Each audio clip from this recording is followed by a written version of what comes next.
Bird up!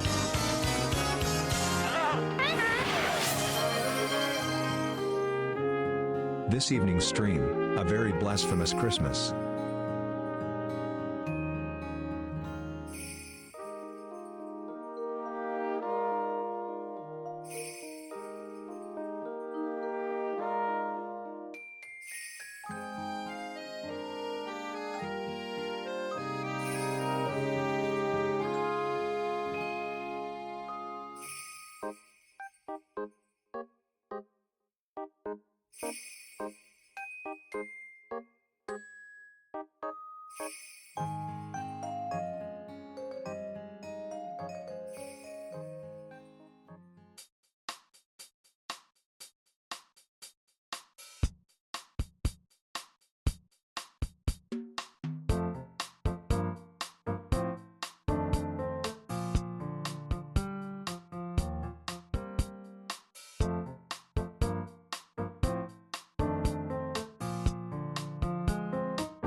Hey, welcome back to another stream. I'm Arrquil.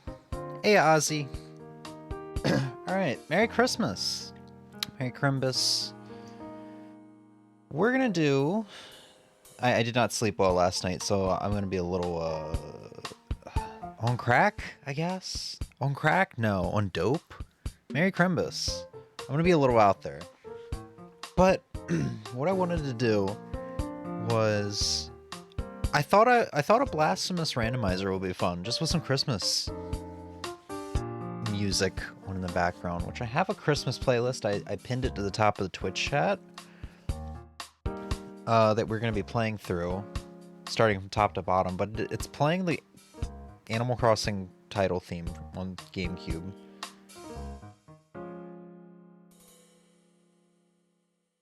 And looking through the timestamps? Yeah, we got the character select now. Looking through the timestamps, it's not all necessarily Christmas.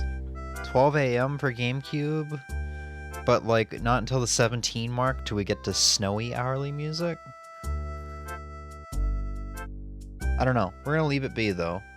We got some Nintendo Christmas music after this.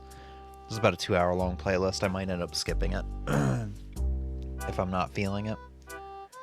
So yeah, I thought this would be very fun. I also kind of like the title, A Very Blasphemous Christmas.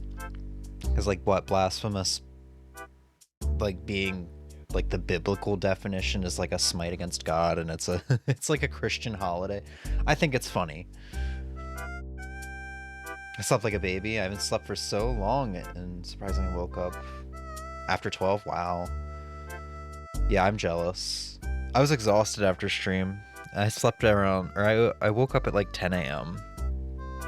for some reason. I went to bed at like 2 or 3 a.m. I'd kill for like a decent night's sleep at this point. Alright, let's open this up and hope everything works first try.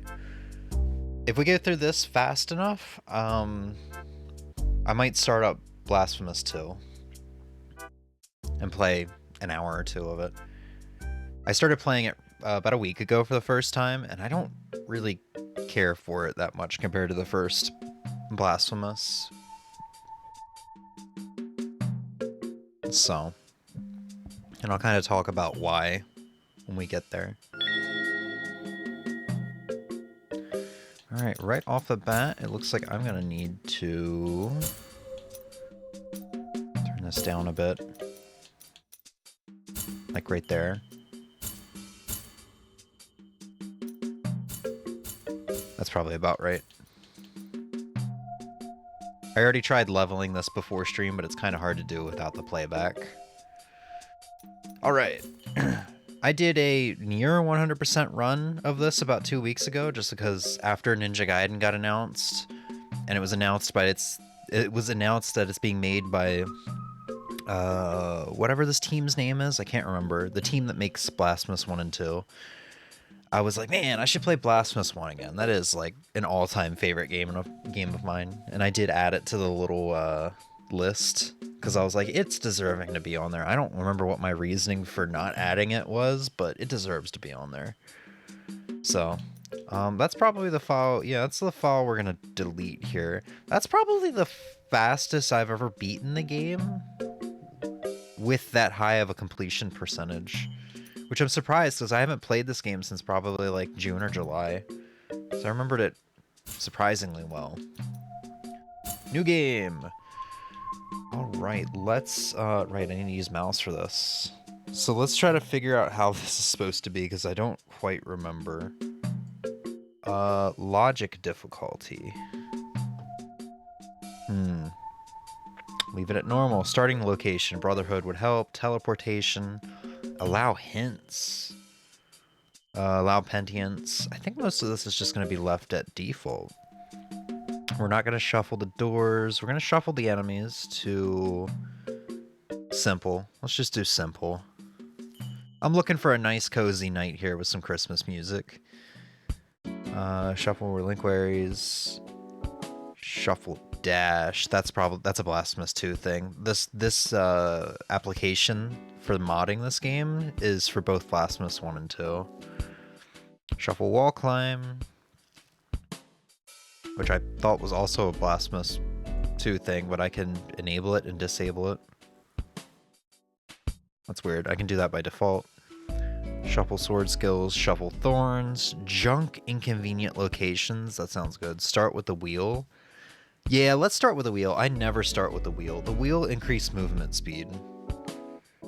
I'd hate for this to be like longer than 4 to 5 hours. Let's begin.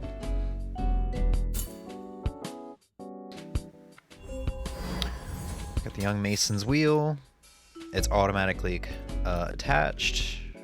Kill. Oh, hold on. Exit main menu. I want to do something. It's Christmas. Let's see if there's a Christmas skin. I have all of the modded skins downloaded, and they are not here.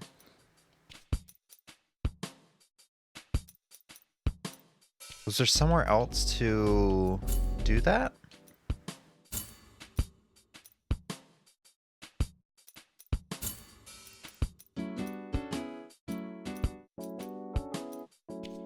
Achievements, skin selector, patch notes. There's background selector. Hold on 1 second. I have like, there's probably like 40 skins I have downloaded.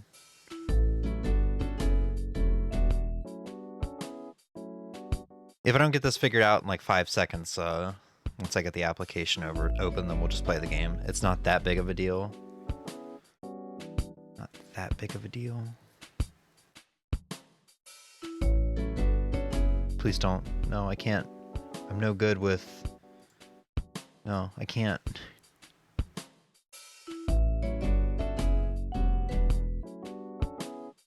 Item framework? No. Better saves, boots of pleading. Custom skins. I didn't install custom skins mod. I just downloaded the skins. Oops. I made a oopsie. Open the game up. Yes, yes, 4.6. I'm gonna make it. I'm gonna make it. The Game Kitchen, that's the team name that's making Ninja Gaiden. Which I was like, oh yeah, they're gonna do a great job after playing Blasphemous 1, but now I've played Blasphemous 2, I'm a little concerned. Just a little bit concerned. We made it, Ozzy. It's okay. We're back in the game. Skin selector. Let's see if we can just find something like red and green. Oh god. I seriously... There's a Metroid skin? Oh, fuck. The Italiano? That's kind of Christmassy, actually. We'll come back to it. I doubt there's anything that's just straight up a Christmas theme. That's kind of nice.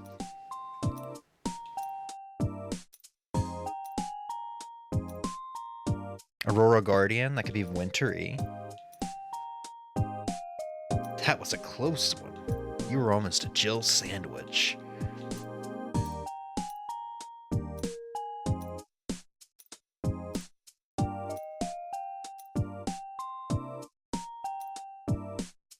That's a cool one. Oh, he's got a red nose, like Rudolph. Rudolph, the purple reindeer with a red nose. Blood from Ashes. Brother, there we go. Brother of the Silent Night. We're gonna look at the rest, though. That's straight up a Christmas one. They actually did have a Christmas one. I can't believe it.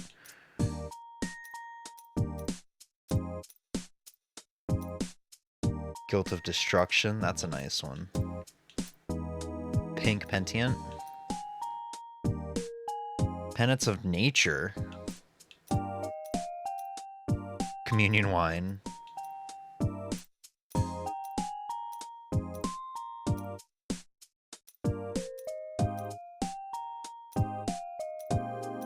And we just loop back around. Okay.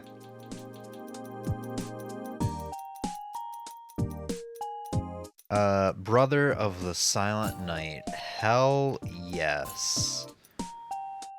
Hell yeah. Almost 0.10% completed. Or I guess 0.1% completed, sorry. Alright. Jill Sandwich, where's that from? Resident Evil 1. That's something one of the characters literally says to Jill. She's after he saved her from getting crushed.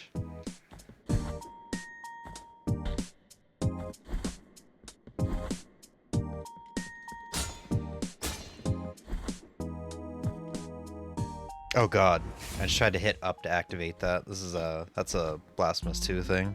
Blasphemous 2 has done a lot of what I dislike in video games, where I play a game, get used to its controls, and then the sequel completely changes the controls up.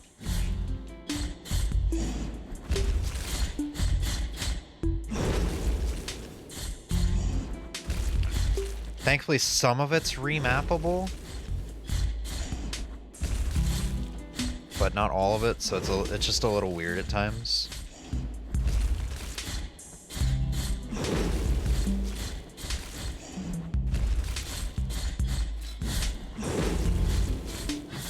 I did it!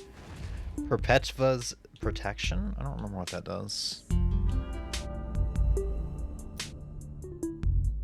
Let's see. Offers protection against lightning attacks. I might as well use it.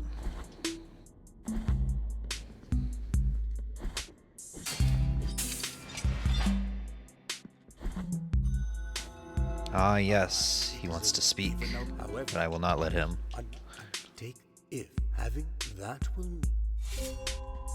If I do not sleep well tonight, I might not be streaming tomorrow. I kind of want to do a stream tomorrow. I said we'd do a roulette cookie before the end of the year. My god, I forgot how much health you have at the beginning of the game.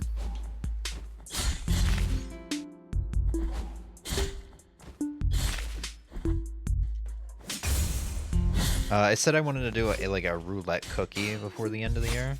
Can you not? I'll finish this thought once I'm in a better place in life. Excuse me, sir. I'm just gonna ignore some of these enemies for now. Yeah, I'm just gonna ignore these guys for a hot second. That guy's walking on air. Petrified Bell. Don't necessarily remember.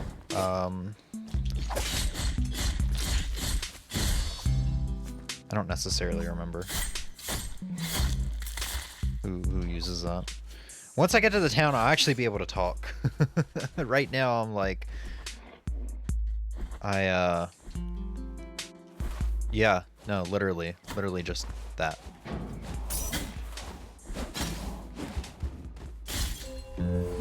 Oh, cool, we got a prayer. Oh my god, this guy can one-shot me. Oh, he can't.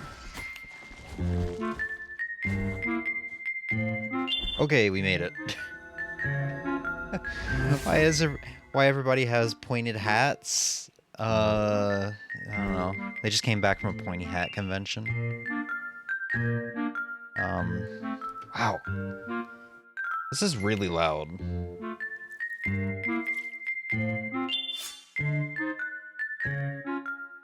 I have the YouTube video volume at 5%.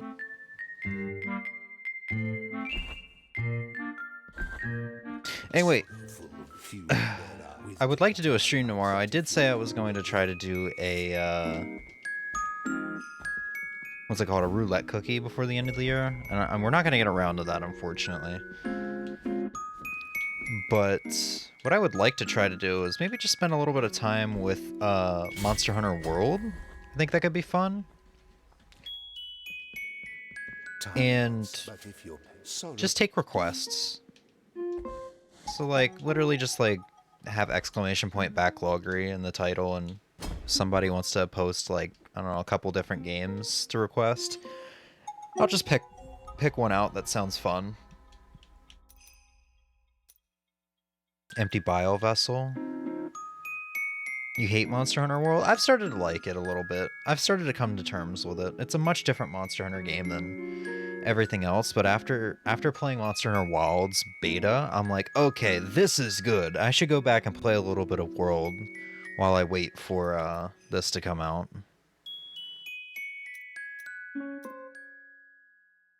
I think I just need to save up for the Bile Vessel. Yeah, I started playing it again. I'm all the way up to high rank now. I think I just got to high rank. Ooh, a thorn.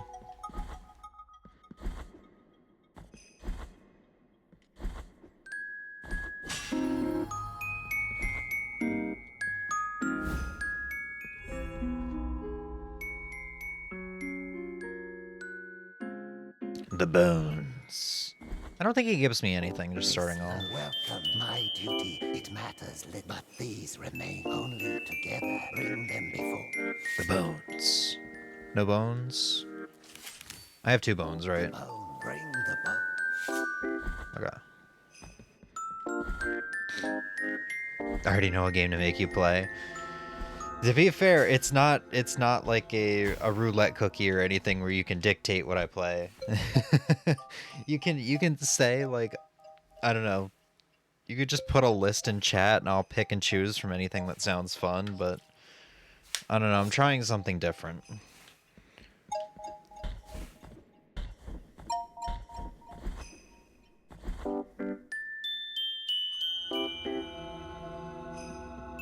I'm gonna be trying something different.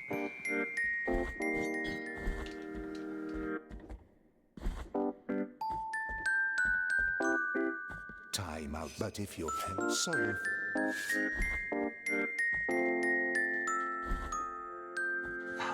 In this place, help us these.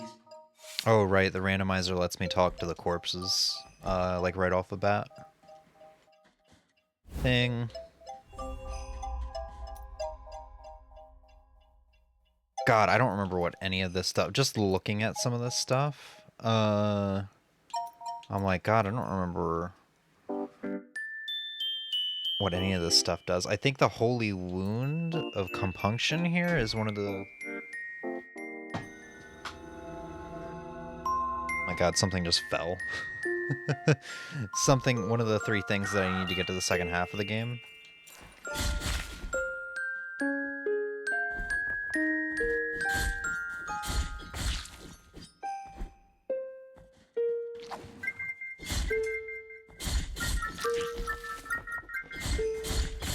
Guess you'll explain more of that stream. Yeah, if we do it. What I was getting at is if I don't sleep well tonight, I might not. I probably won't stream tomorrow.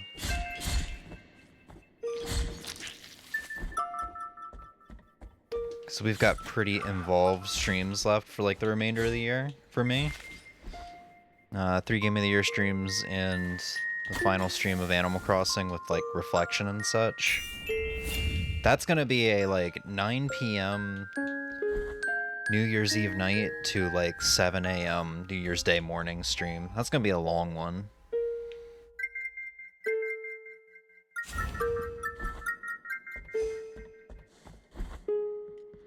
You want me to knock you out? Sure. You're free if you're willing to make the drive. Put you in the sleeper hold. I could help. Oh shit, that was a terrible jump. It's a terrible jump because I didn't jump at all. Word of True Burying.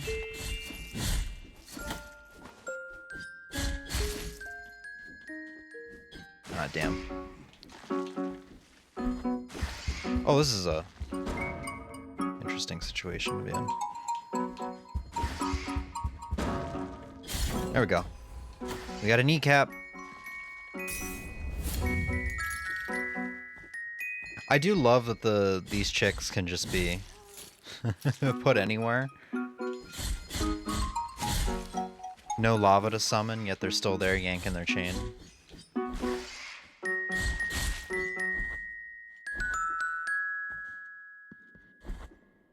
Okay. So if memory serves, like I said, the Holy Wound's one of the 3 things that we need in order to get into the second half of the game. So we have one of 3. That's kind of like our first quest item here. For being able to beat the game. It's really just like, I guess it's just the Holy Wounds and the masks that I need.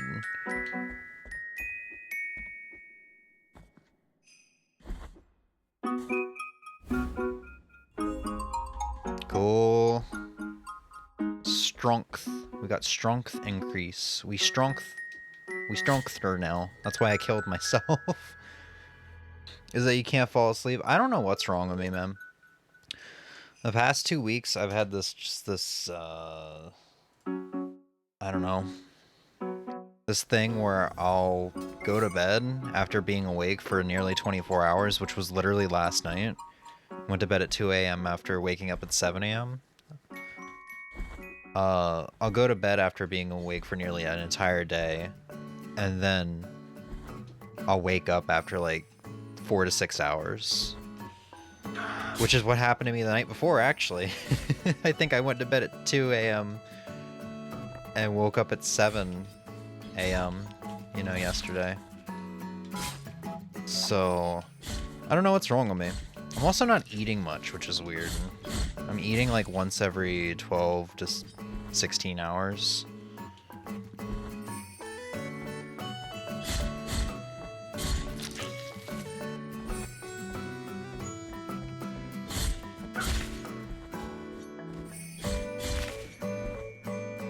It's probably just like the stress of the holidays or something, which is weird because I don't work retail anymore, so I shouldn't be having stress during this time of the year.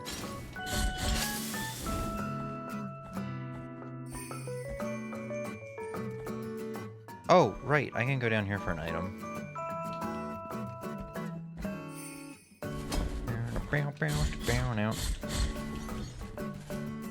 We're probably gonna have to skip this video. It's not playing much Christmas music.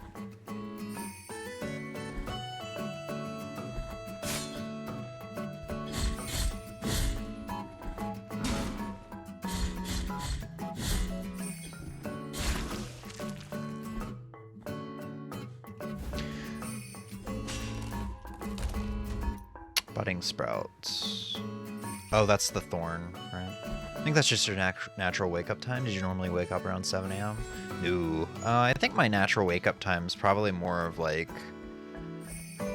somewhere to between 1 and 3 p.m. I'm very much someone that likes going to bed between 5 a.m. and 6 a.m. Like 1 a.m. is a early sleep time for me. I think that's what normal people are like when they go to bed at like, I don't know, 7 p.m. or something. You know, 1 a.m. is my 7 p.m., if that makes sense.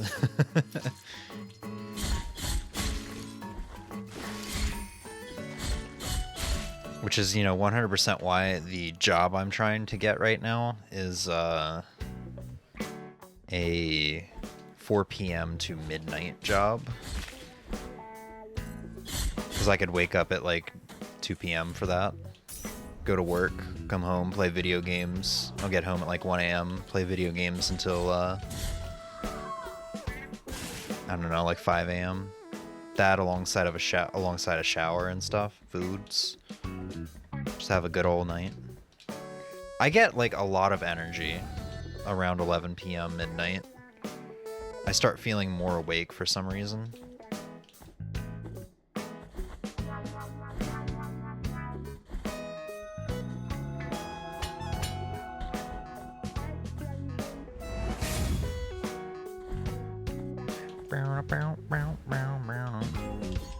Grown sprout, wow. Yeah, I'll take this. It's totally gonna be a thimble. Right? Does he still give me the thimble? No, that's a prayer. Okay. It can also be how much light's in your room. If you have a lot of natural light, your body is gonna wake up earlier compared to if your room is in complete darkness. Well, I live in the middle of the woods, so there's not a whole lot. There's not like really much natural light that can come in through the windows. I was hanging out at Emmy's house the other day at like 6 a.m. and I was like, wow, she gets to see the sunrise because she's like right across a big open field. She gets to see the sunrise, and like by 9 a.m. it's blindingly bright in her house. So, you know, it's very different from my house. But I mean, maybe the fact that I've had Christmas lights plugged in this room has been contributing. Because the Christmas lights are on, like, not all day.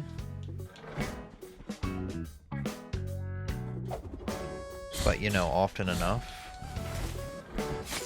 Ow. Yeah, that was kind of unavoidable. I shouldn't have fought the librarian.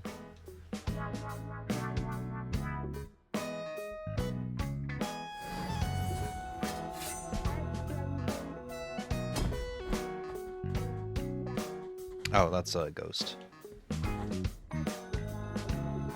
This is just an Animal Crossing playlist. This is not a good Christmas music playlist.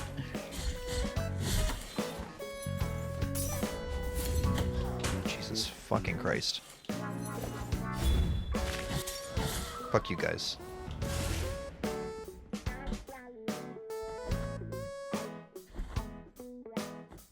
And now I have no health restoration of flasks for this part. I'm just gonna have to run past peeps.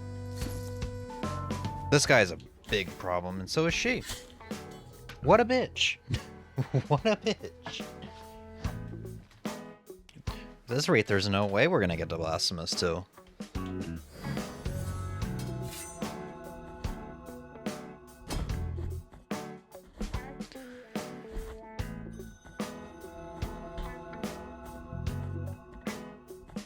God, fucking Blasphemous 2 controls are fucking me up here.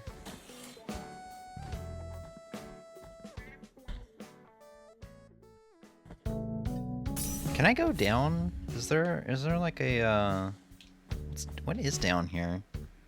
Oh, this might actually, I think this is the main path. The problem is I have guilt up above. We're coming up on a guilt statue, that's fine.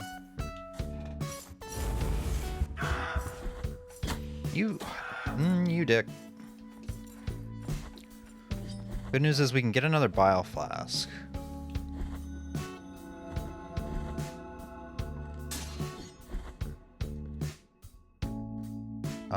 That was the guilt statue, I believe. Yeah, here we go. Relieve my guilt.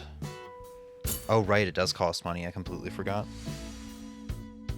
It's fine. We'll do it for the sake of progress.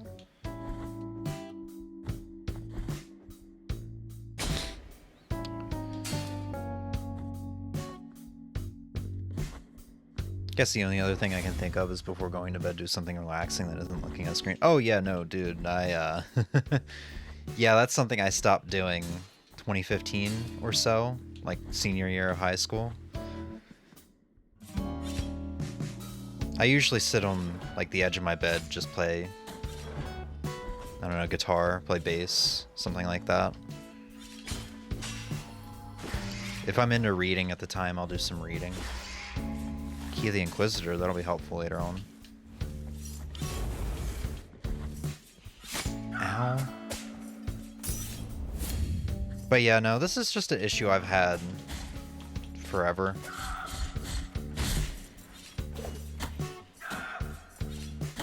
Oh my god. Here, just get immediately fucked.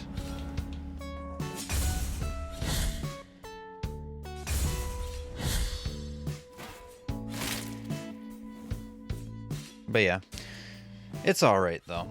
I'll be alright. Everything tends to work itself out eventually. It's just, I'll go through a short period of just being miserable. Eyes hurting, burning, you know.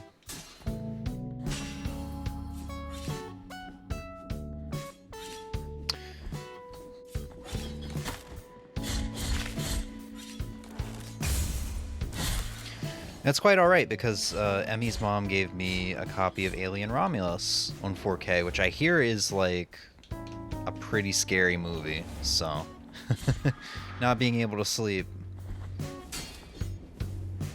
is gonna work out well, because if I watched that movie while I was sleeping well, maybe I'd have a harder time sleeping. So I might as well watch it while I'm already having a hard time sleeping, if that makes sense. Oh, let's hope this room doesn't suck.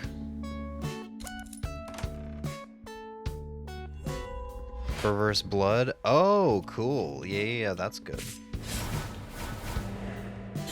Oh, it just kept these enemies. Okay with that.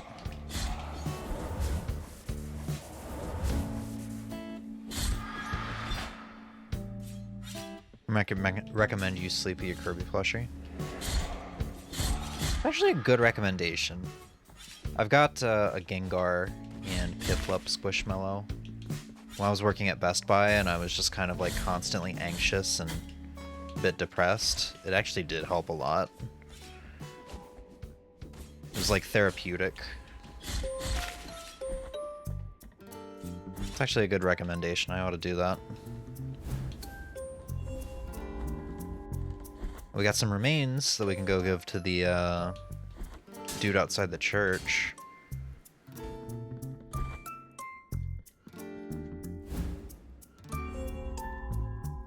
More bones.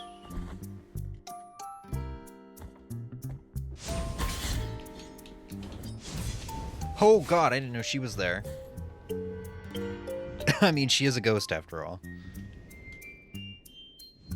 I've already died more in this rando than I did on the file I deleted to play this rando. I only died like twice in that file, which was funny because I couldn't even do the Didn't I could have sworn I broke that. I definitely broke that. That's weird that it didn't save. Yeah, I died only like twice in the file I deleted for this, which is funny because I needed to die 3 times to be able to do one of the side quest things. So I didn't even die enough to do one of the side quests. I wonder how much higher that percentage would have been on the main file had I actually died enough to do the side quests.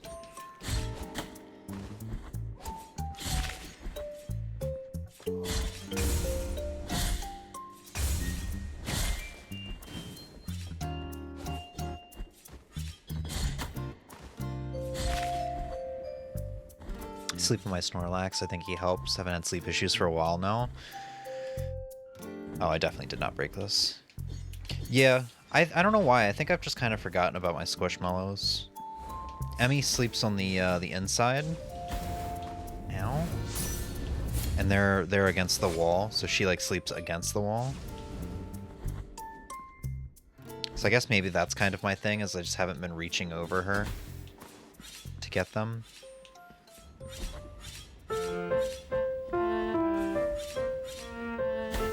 Oh, that's a jump. I'm a doofus.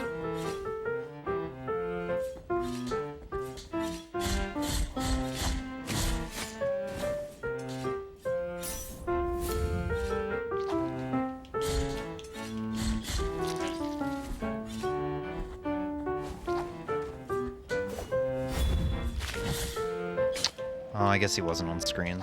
I really wanted to kill this guy.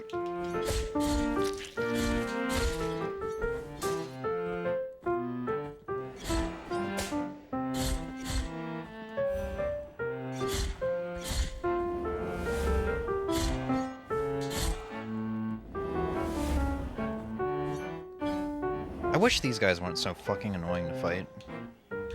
Did he die? No, he just respawned back up here. I didn't know they did that if they got too far away.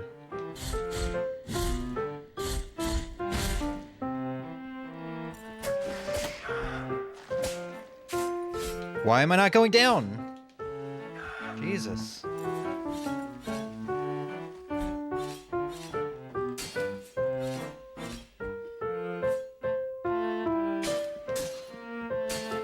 Is Emmy hiding all the plushy sleeping energy? Yes, she is. You know what? Once I see her today or whenever in chat, I'm gonna blame this on her. My sleeping problems. All right, I want to go back and get the things I missed. Just got an item over here.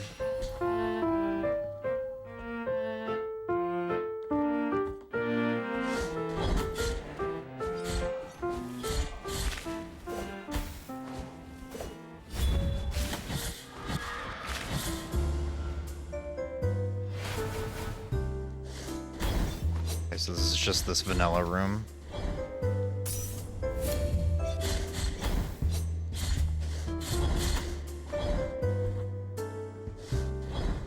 God, why is she moving so fast? I don't remember her moving this fast.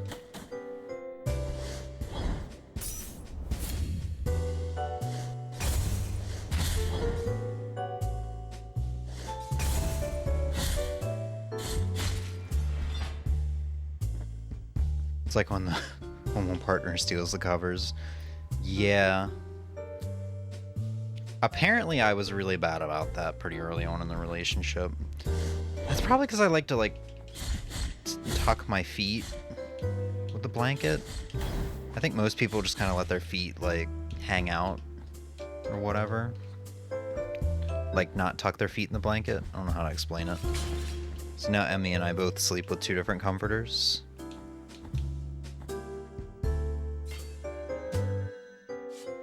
Alright, we're having a pretty bad time in this rando right now. What I really need is some good pickups.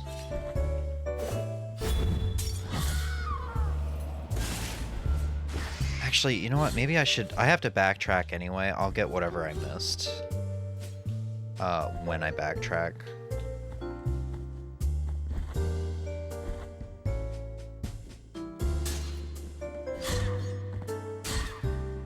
This is just a teleportation room.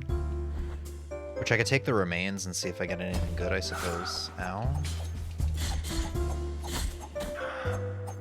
Dude, I can't get up. Fuck both of you.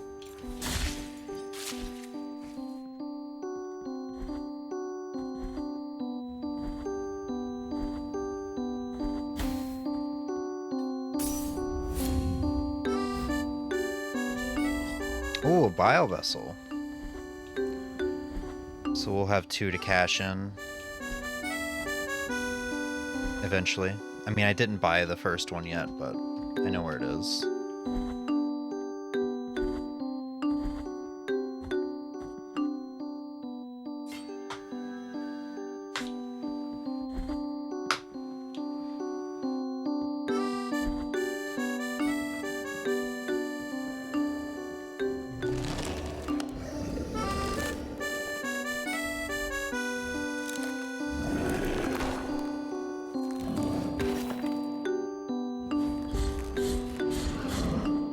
Oh shit.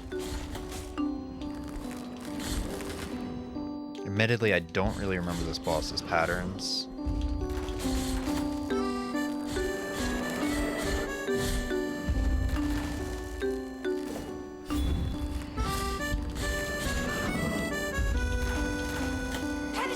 Is that... I'll let her heal me. Can't remember if that's homing or... Ow. That did a lot of damage, actually.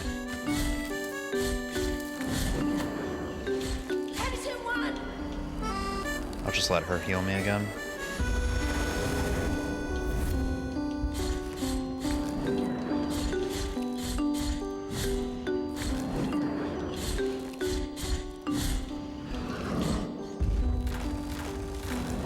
No, I don't think that's homing. I think it's completely random.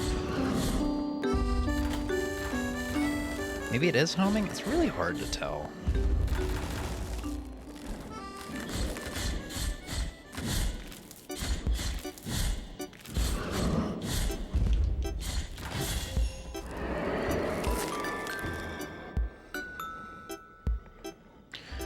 All right.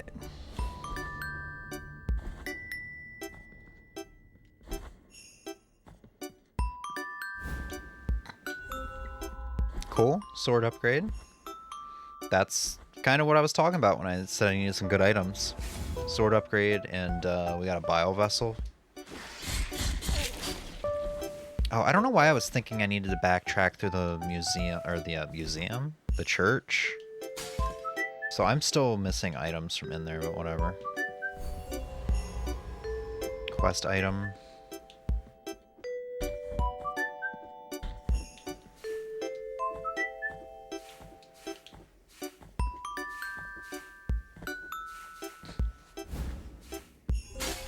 Small bead of red wax? Hell yeah.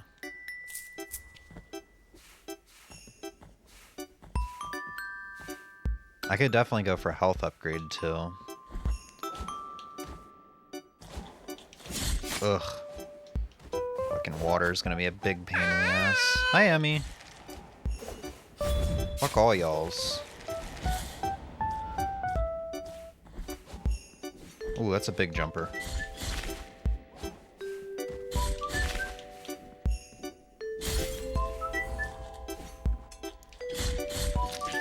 This is gonna be the first run where I have a extremely high amount of fervor before I even get to get health upgrade.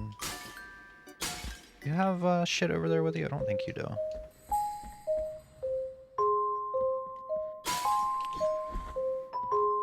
Ow.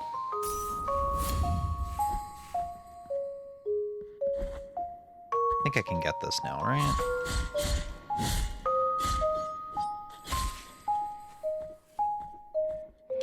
Ooh. Yeah, I can get this now. This is just a matter of not falling.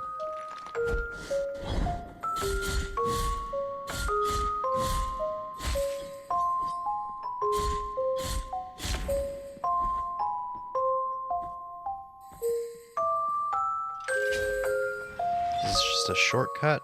Oh, this is what I didn't get, I don't think. The shop. Let's see what we got. There's a bone. Trust me. What I'm offering. Is this health upgrade? This is a health upgrade. Hey. What I'm offering may my. Weight of sin. Oh, cool. Yeah, that's good. Unfortunately, we can't go get back, go and get that bile vessel now, but.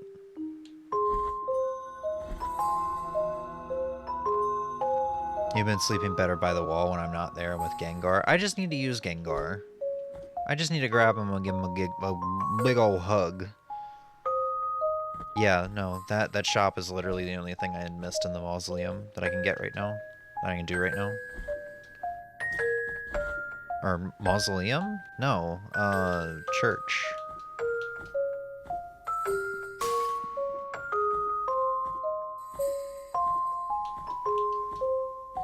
I don't think I can do this yet. Did you leave Santa a plate of tots? Emmy better not have. She better save those tots for me.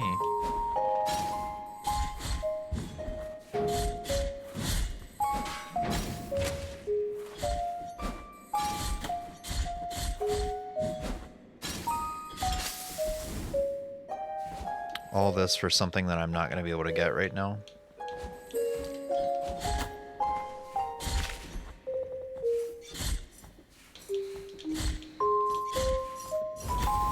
This particular enemy placement is kind of annoying.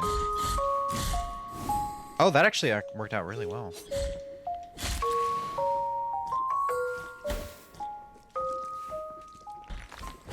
I almost killed myself.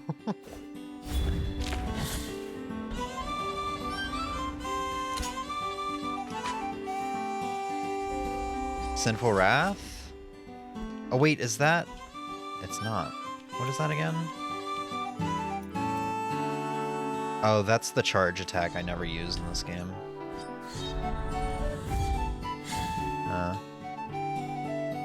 It doesn't help that every time I get up, you wake up. Yeah. But I go back to sleep most of the time, immediately. I don't know, man. I mean, what we're talking about is the fact that I was up for nearly 24 hours last night, which is... This has just been happening a lot lately, where I'm just up for nearly 24 hours. And when I go to bed, I only sleep like a couple hours. So I woke up at 10 despite waking up at, or despite, what did I just say? I woke up at 10 a.m. despite going to bed at like 2. And my eyes have just been burning all day and hurting. I'm gonna get hurt here.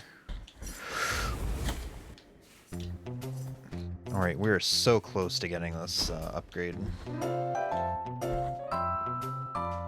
Cool.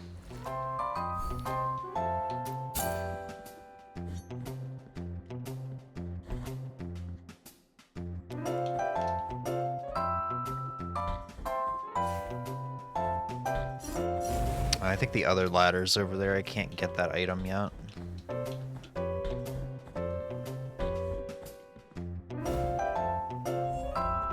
Ooh, linen of golden thread. We can go get that now, actually. Lets me jump into pits.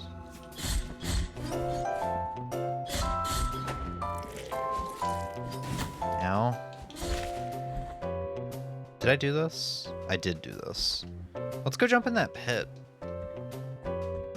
For that item. That's 8 hours of sleep, though? Yeah. I guess you're right. Just 8 hours isn't much for me. Like, I live off of, you know, 2 to 4 hours of sleep, especially like work days. For me, like a good rested sleep is like 10 to 12 hours, with the the occasional 15-16 hours, something crazy. Which pit do I jump into? I don't remember. Is it this one? Okay, it is this one. No, it's not this one. Oh, I know. I was a different pit. Dang. Okay. Whatever.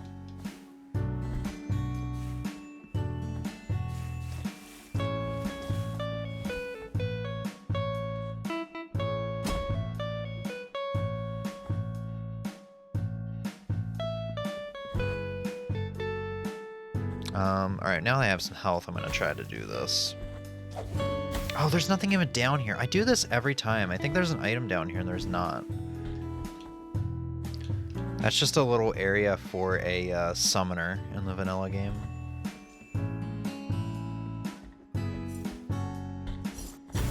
Ow. Oh, it lingered!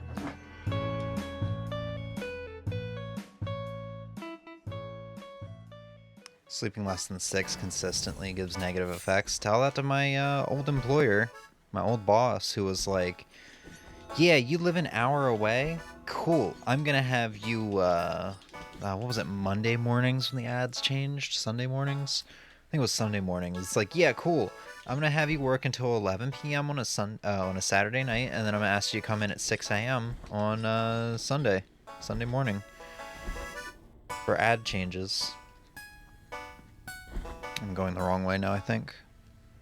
Yeah. And I'm not somebody who can go to sleep immediately, especially after having like anxiety and stress all day. So even the nights that I did get home at 10 p.m., it was still like, yeah, I'll hopefully fall asleep around 4 a.m., 3 a.m. You know, best case scenario, if I'm lucky.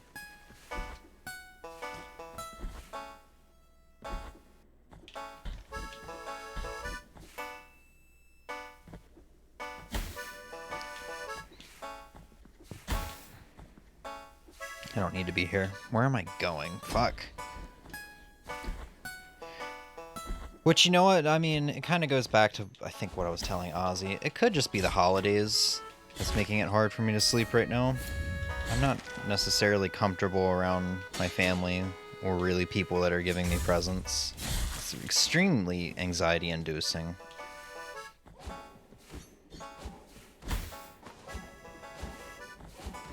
Dude, this is fucked. This is fucked. I survived that, wow. Hey, come here, you motherfucker.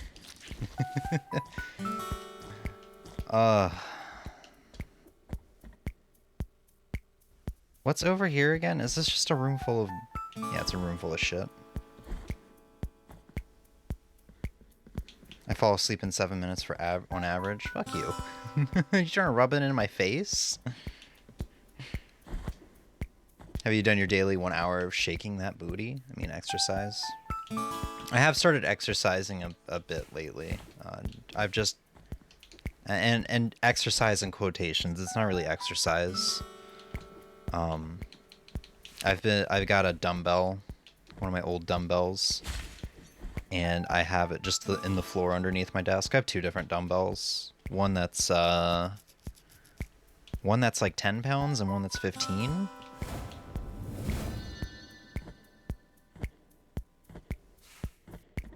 So that like while I'm watching a movie, I'll just curl it.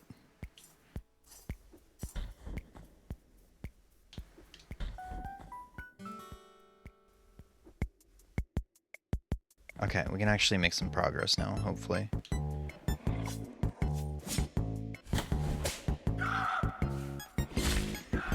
Oh! That didn't kill me.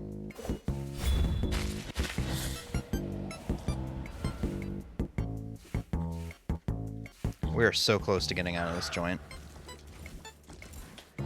Had a sleep study, remember? It's actually not normal. It is. Yeah, I do remember. I do remember. If I go down, I'm going to die. So let's go see if I can hit up the... Oh, shit! Let's go see if I can hit up that checkpoint.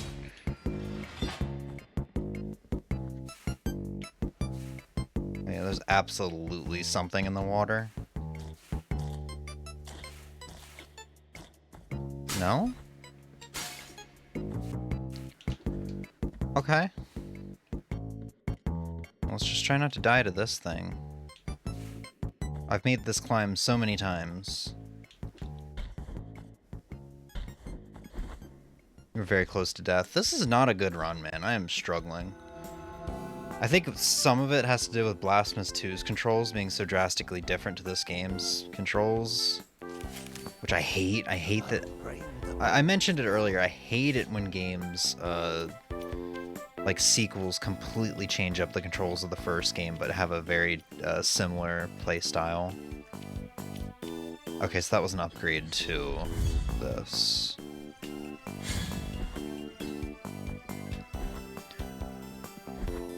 So I think the going back to this controls is now, or this control scheme is a little messing with me a little bit. Why is the Shampoodle playing? This is not Christmas music. That's it. I'm skipping to the actual Nintendo Winter playlist. This is a bad playlist.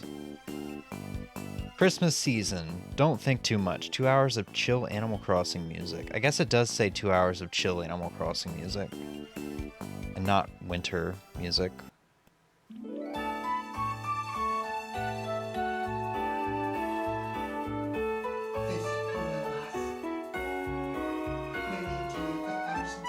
That's very icky, bad. What did I say? Talk about the control schemes. I'm so confused on what I did wrong.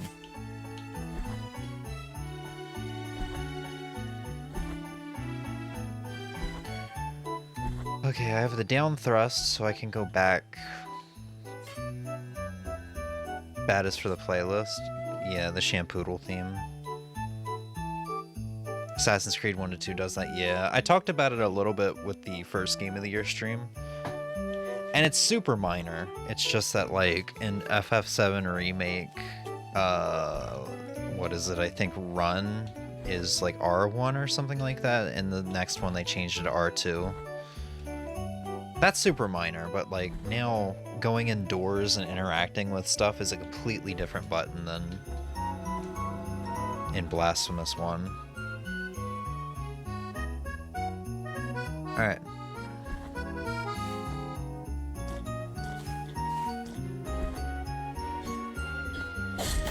Ow.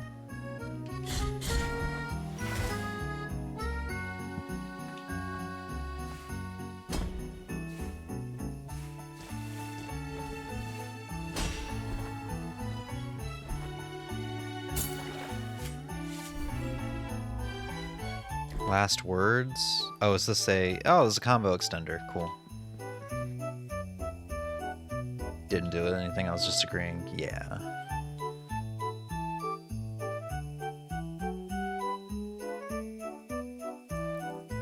Sometimes the change is better whenever you go back to the old game. Yeah, in this case it's not. And from what I've read, it seems to be somewhat universally agreed upon that Blasphemous 1 was so much better than Blasphemous 2, even despite its issues. Mainly like glitches. Because Blasphemous 2 has glitches, and they're not as charming or fun. Oh, fuck. Yeah, I got a bile vessel, though. Arkham Asylum to Arkham City also does this change. Yeah. You were talking about, I think it was Arkham Asylum the other night, with Catwoman and the money. And I was thinking about this. I was like, man, when I was on my superhero kick, I fully intended to play Arkham Asylum for the first time, but I didn't get around to it because I just wasn't into video games during the time. Arkham City, yeah. Arkham Asylum's the first one, if memory serves. I think that was the one I intended to play. I had the first one downloaded, I just don't remember which one was the one I had downloaded. Tears of the Kingdom and Breath of the Wild have some things that are slightly different because of mechanics, but I mean, yeah. Breath of the Wild doesn't really change anything, so... Or, I'm sorry, Tears of the Kingdom doesn't really change anything. Aside from, you know, the... Sheikah powers or whatever. I can't even remember what they're called. Okay, Asylum is the first one.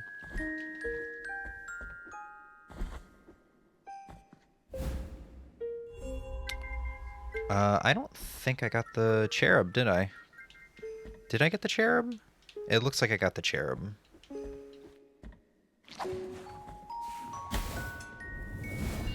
Cool.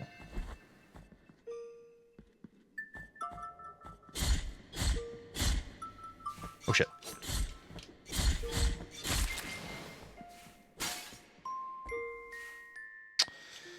And I can't go anywhere here. Okay, so we've pretty much fully explored the area down here.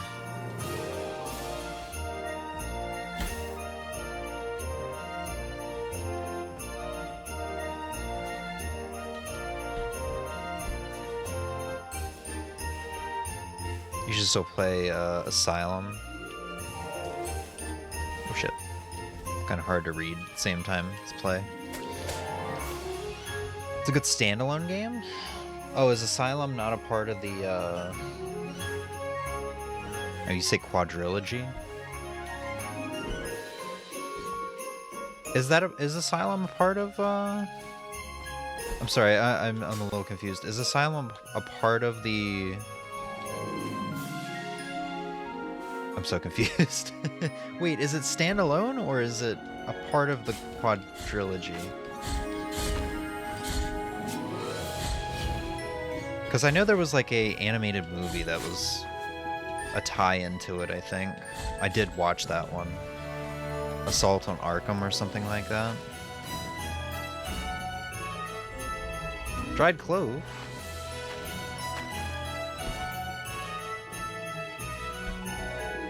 Okay, so it's not a standalone game.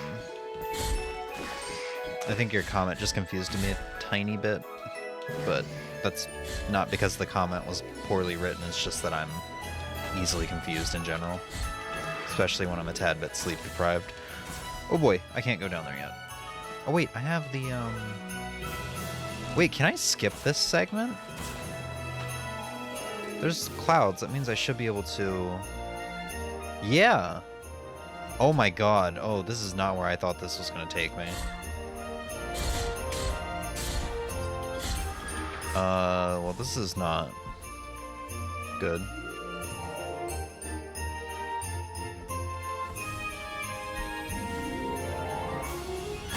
Oops, I did not mean to do that.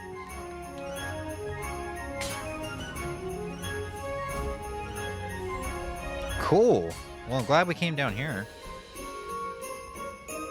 The story wraps up nicely, because they didn't want to leave any loose threads, expecting a sequel. Ah, okay. Yeah, I want to play it because I think from what I've seen, it's kind of like open world exploration with stories, similar to like how the Insomniac Spider-Mans are, where it's like there's a lot of stuff you can find in the open world, but you know, there's also story that you can go to when you choose to go to it. It's not like a strictly linear game.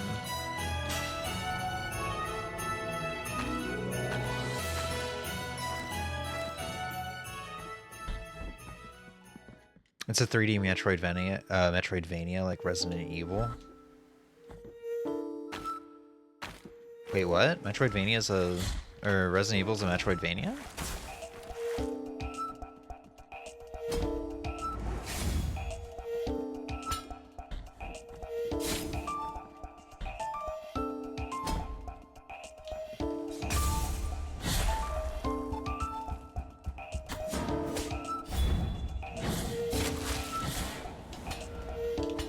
Well, that portrait's in a really shit spot.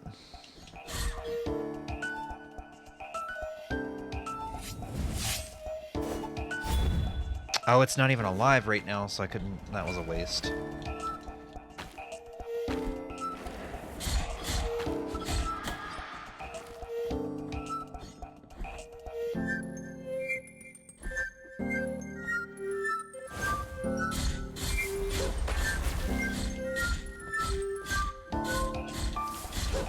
Ow. Ow. I'm being a tad bit reckless with this boss.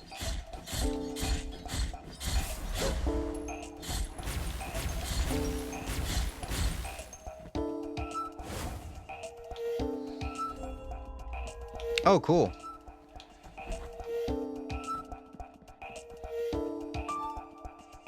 I consider Metroidvania any game where you... Okay, that explains it. Yeah, I do not consider those Metroidvanias, because that feels like that's just like half of video games made. My name is Rithi. We are before hunt out my feet. Because To me, that definition would include something like Pokemon. I only think of Pokemon because, you know, Pokemon music playing. Or no, this isn't Pokemon. What is this? Zelda? Is this Twilight Princess? No, this is Pokemon. Okay. Sorry.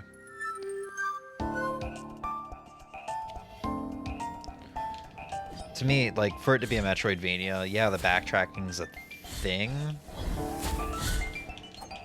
Oh, this is fucked. This is indeed fucked. You're down here!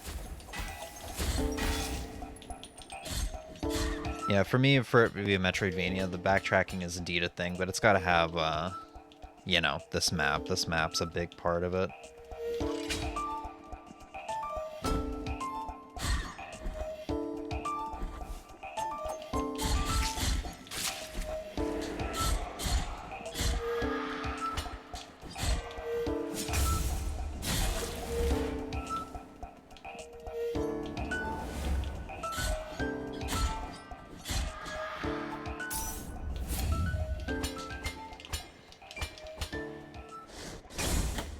Oh, right, that's not a guy I can parry.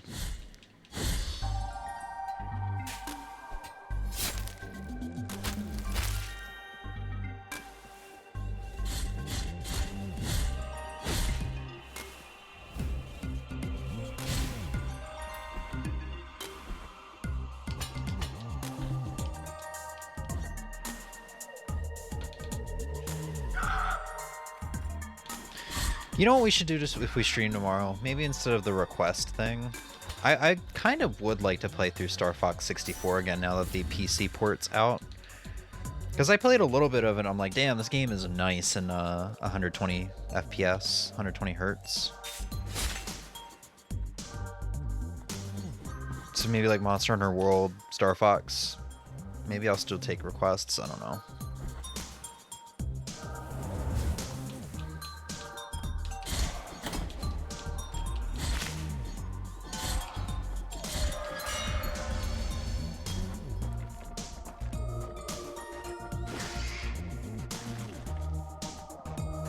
Consider Pokemon Metroidvania because that's a bigger map you can explore.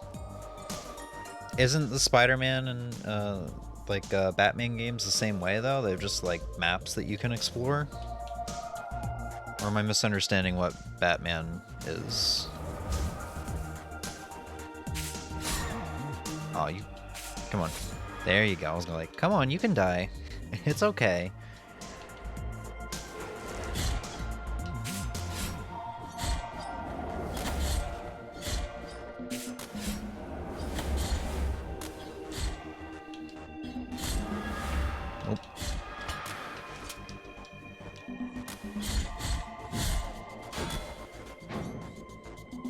Come on.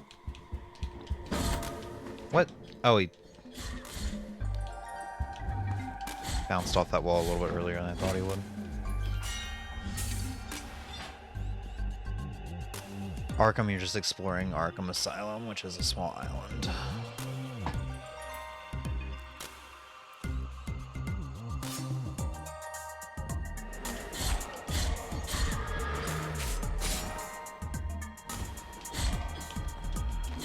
Yeah, I'll have to play it. I got them for free on Epic Games Store at one point or another. I think I have all the Batman games, like of that tetralogy or whatever, that were free on Epic Games Store. I think I have the Lego Batman trilogy too, assuming it's only a trilogy. I have 3 Lego Batman games is what I'm trying to say. My Epic Games Store collection is starting to look really nice. They've given out a lot of really good... it's given out a lot of really good games over the years. Wait. One disappeared. Where's my money?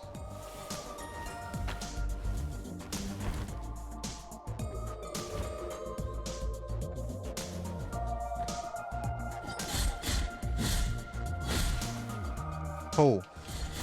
Ow. Alright, now that I got more health, I'm getting a little too... stupid.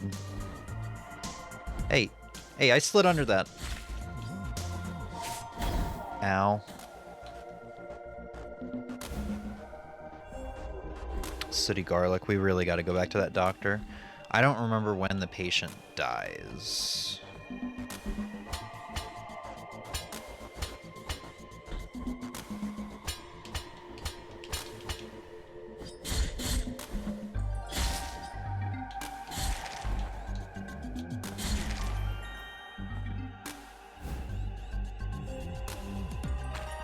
Oh, cool. We got Miriam's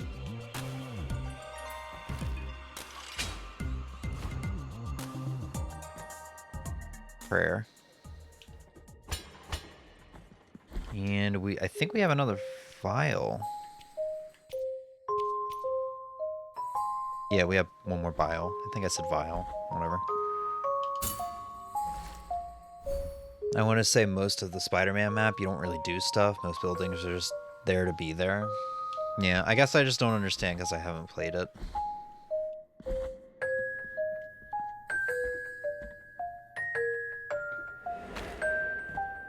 Oh, this isn't terrible, but this is just such an interesting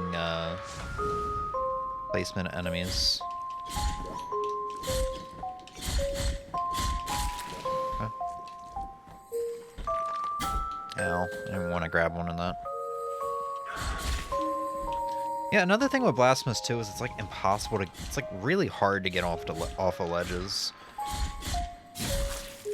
And uh-oh.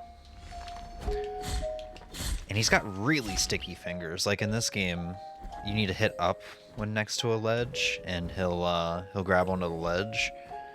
And Blasphemous II, you just go near a ledge and he's gonna grab it, which sucks.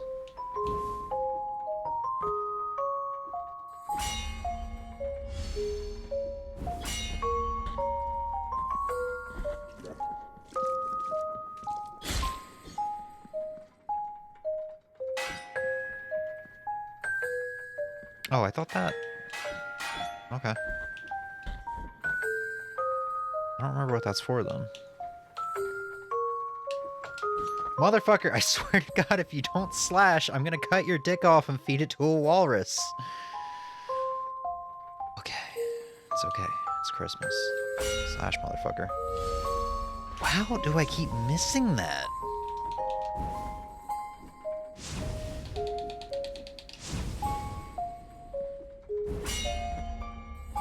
There.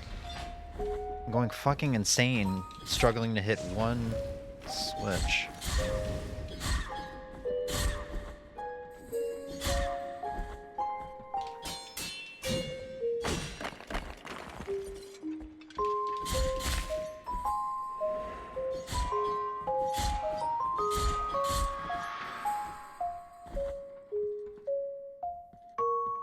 Oh, great, yeah. No, I had a hard time with the last switch, which is supposed to be really easy.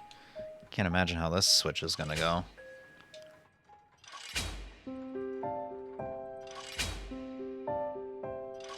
God damn it. Alright, I just gotta let them go. I just gotta let them both go. Oh, wait, does that one reach? Nope.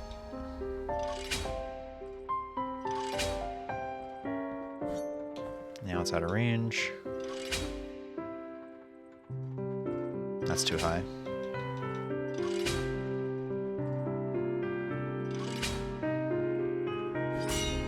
Okay. Now it's just about the timing. That's too late.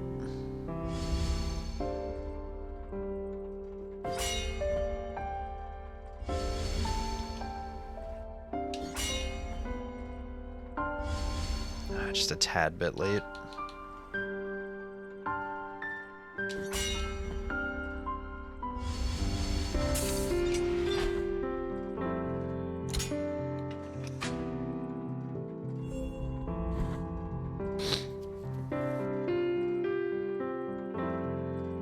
Which sucks, the sticky fingers from 2 or not having them in 1. Oh, the sticky fingers in 2. Because this game, I'd rather, like, miss a ledge because I wasn't holding up and die because of it than spend the entire game struggling to get off of ledges when I didn't even intend to get on the ledge, you know? Just because I happen to jump near the edge of a platform, I grab onto it.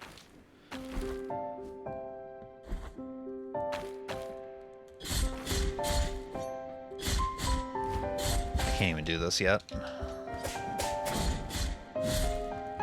Wasn't sure I had to ask. Yeah, that's a fair question.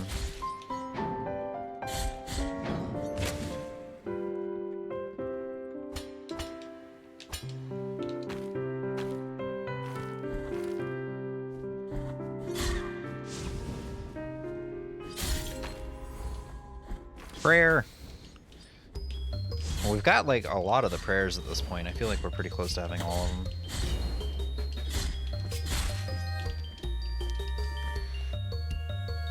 From Arkham City and after the Batman games become more open world like Spider-Man. Yeah, I must have seen gameplay of one of the later ones and was just like, okay, so this is what the Batman games are like. I kind of overgeneralized, or not overgeneralized, but assumed that they were all the same.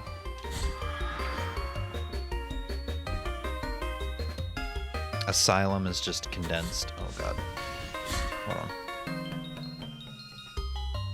Asylum is just condensed to Arkham Asylum, so it's not really open world.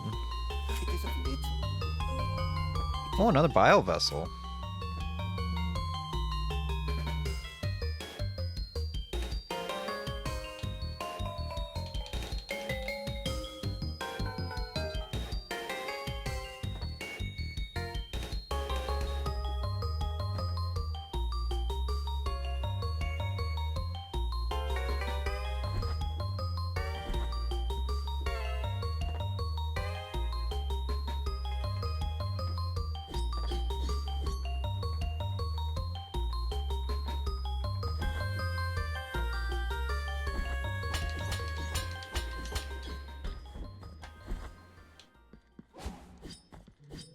Oh, great. He went down there? That's not really where I wanted him to go. Actually, I don't think there's anything I can get down there right now. Yeah, no, I need the blood. Blood sand.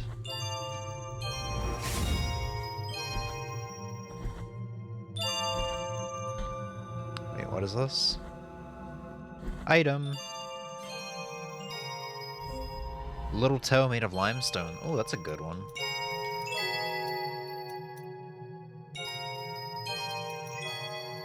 Oh, I do remember in the randomizer I do have to upgrade though. I have to upgrade all of these whereas I don't in the vanilla, because I need to see what all the items are.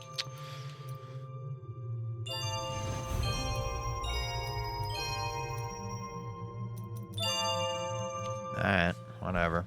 We got another bio vessel I can go redeem, which I guess we're probably going back down there.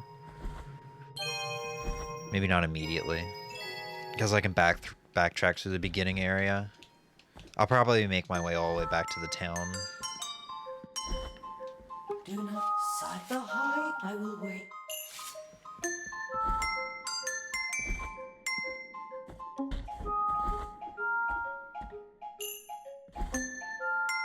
Can't do that yet. Bitter moment unsurmountable. Will there ever? Alright, which toe is that?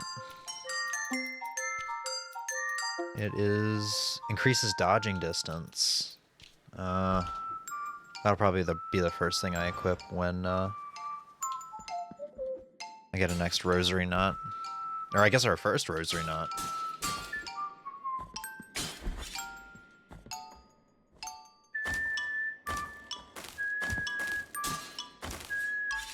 Oh shit. Forgot about this.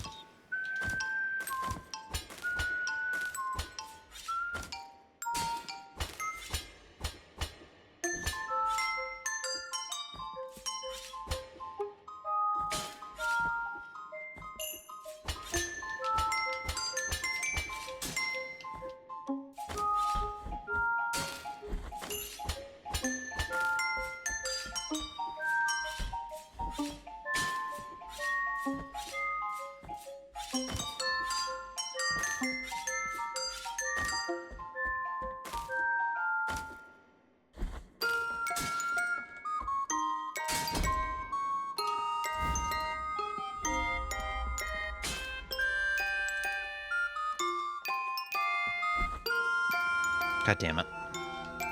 Can't get that. Boop. I don't think you give me anything for this, right? I will drown my feet. Yeah, you just go...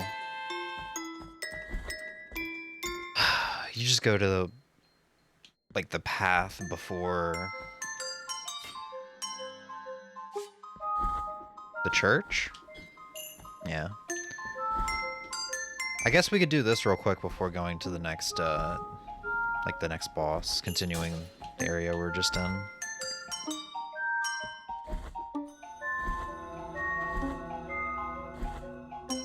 So there's like 2 items we can get out here. Now that we have the thrust.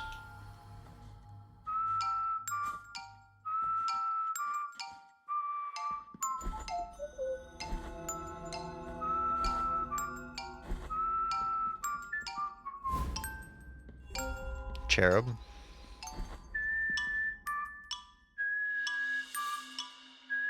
I don't think we get anything in here. I've only ever been in here once, though, and I think it was in a randomizer. This is like some of the DLC stuff that I don't really ever mess with when I play through vanilla. The light, I am miracle. It has, but we The light. Give me shit. You do not give me shit. I think I'll start showing up in the prison, though.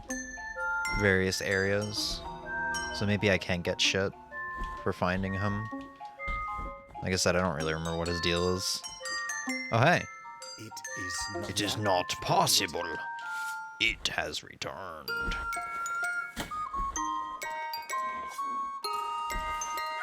Now. Eeny, meeny, miny. Not that one. Oh, God.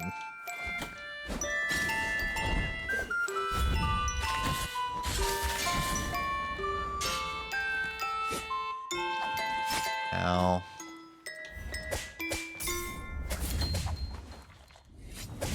Can you not? Holy shit.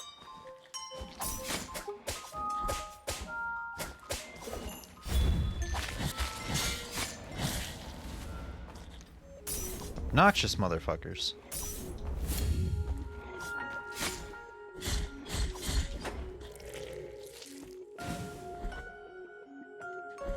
Oh, right, yeah. I don't remember why I thought it was, or I don't know why I thought it was a, blood patch. What's gonna be the best thing to do here? Probably sacrifice my life.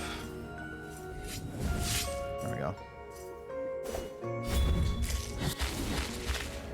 You know, I've never really used that prayer before. It's proving to be very useful here. Thorny Briar. This is really bad, because I could be getting myself into a situation where I'm going to have to fight, like, the true ending boss. I think that has to do with the thorns.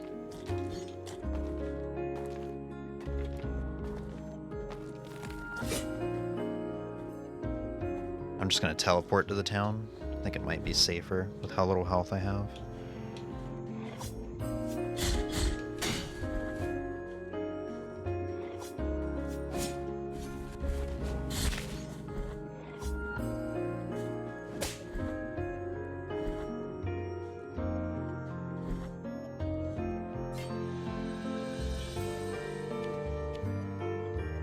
Alright, let's hope the patient isn't dead yet.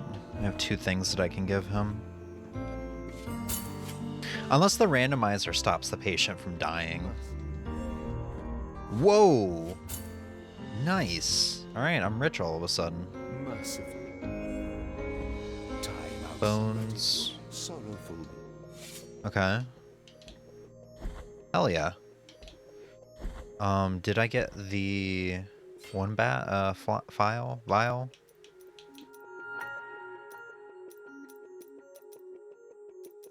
I did.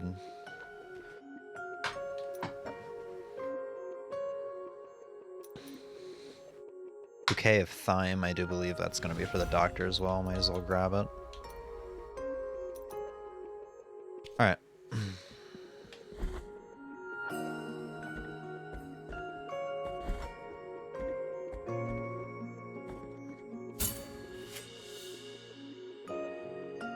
mercifully. Wow, we are gonna be overpowered if we get another sword upgrade. I mean, we're probably already pretty overpowered because, you know, 4 out of 7 sword upgrades and we're not even to the second boss yet. Alright, let's go find the Pilgrim. And this is gonna be the last time we see him until the halfway mark of the game.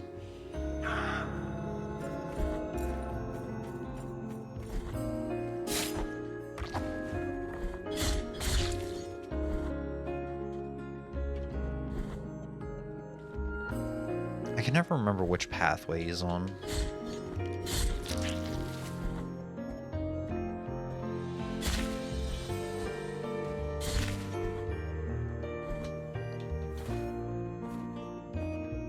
I think he's on the second one here.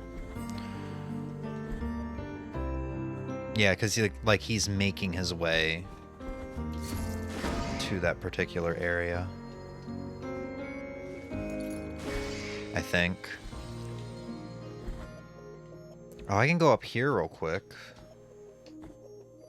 and get the cherub. It's over to the left here. Because I can actually fall into the pit and be fine, unless I miss the ladder. Damn.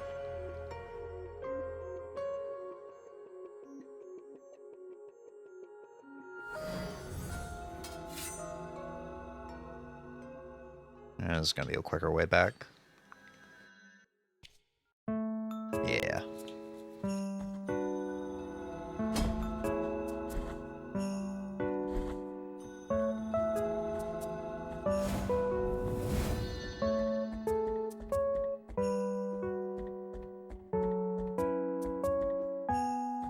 You said you'd be fine. I lied. Oh, I don't even need to jump in the pit for this, I don't think. Yeah. Broken left eye of the traitor. I think that's for the library. You know what? I'd rather jump into the pit than trying to go across the spikes again. I've said it once, I'll say it again. Ladders suck in this game. Sometimes you grab onto them, sometimes you don't. You need to be like perfectly center with them while holding up.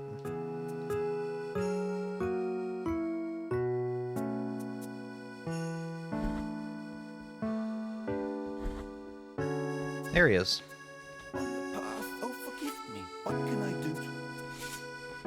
I do to avoid? Oh, I do have to get the shortcut going for him.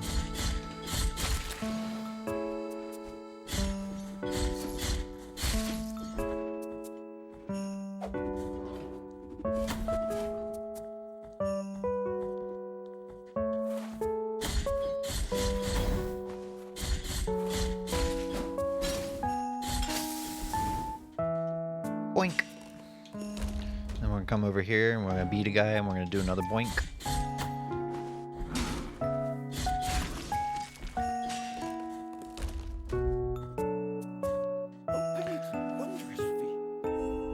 Not a rosary rope. Hell yeah. Alright, I guess I can save myself a little bit of time and just tread forward a little bit and activate the next checkpoint.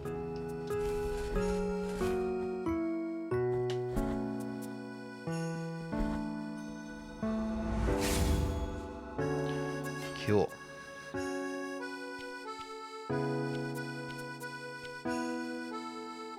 Alright, well, we'll go ahead and use that rosary rope now.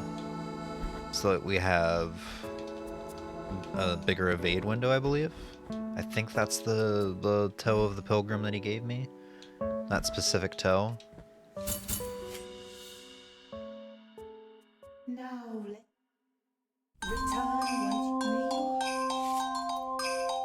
I have 2 bile flasks. I mean, that's what we're gonna do next. Increase dodging distance, that's what it is. return now.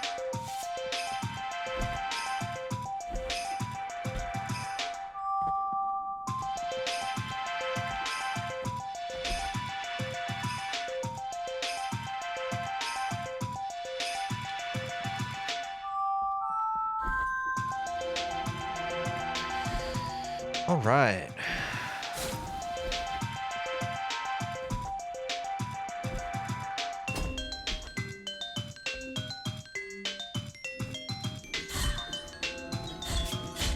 Is this the one where I can go, just drop down?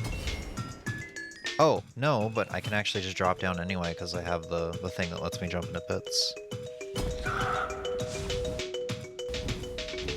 Yeah, this was the floor where I can just drop down.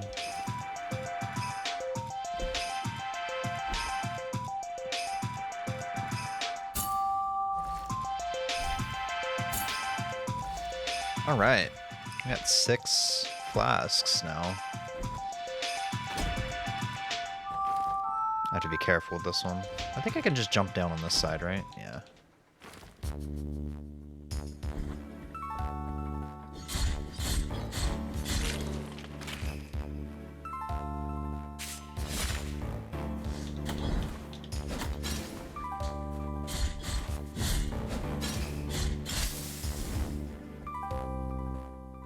All right. So now we go to the right side. A little bit of a harder path.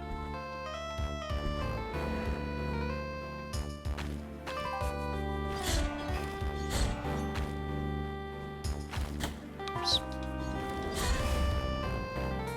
Ow.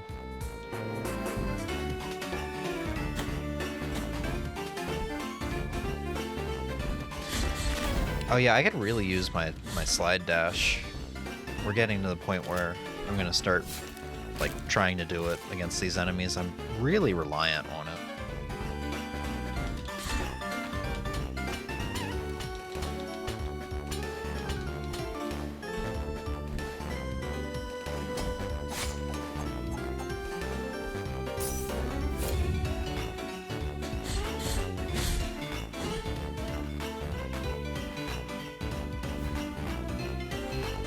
Cherub?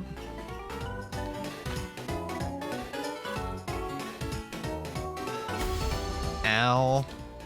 Why are you still here? God. Thought I'd get a break from you in the rando. Oh, you know what? I can just do this. I can get a break from you. There we go.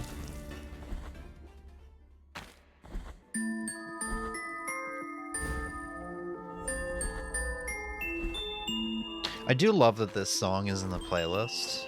This is like a, I think a Luigi's Mansion 2 song. I think it's used for like the mines or something. Because this definitely feels like more of a Halloween, or I guess just a spooky song than anything.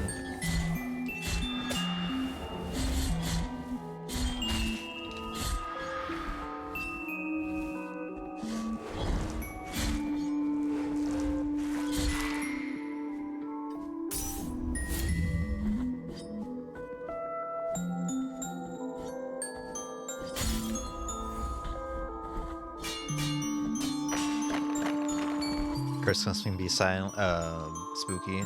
Yeah, that's fair. There are Christmas slashers. I thought about getting one this year. Like Silent Night, I think is probably the most popular one. Hell, do it twice. You're in a really shit spot. Has anyone told you that? You all suck. Can you fuck off? Like this part is hard enough as it is. Fuck it, I'm gonna get impatient. No, I'm not.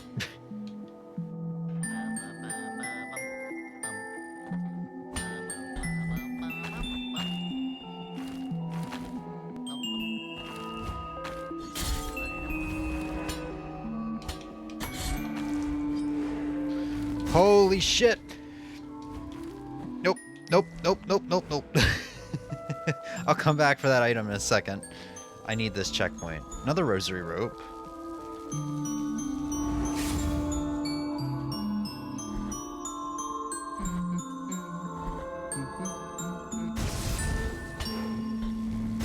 Yeah, fuck me, right? Olive seeds?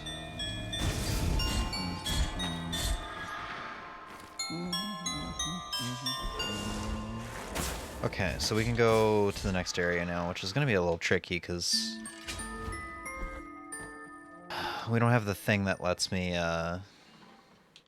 not get hurt by poison.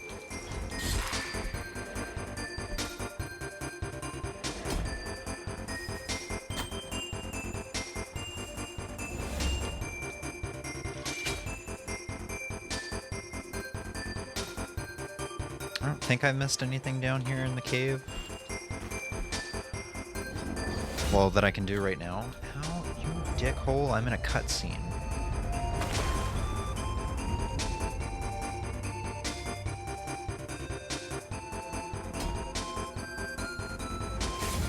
I like Christmas story, spooky Christmas stories. Something about something sinister happening during Christmas is interesting. Maybe because most Christmas stories are happy and jolly and ho ho ho. Yeah, that's an interesting take.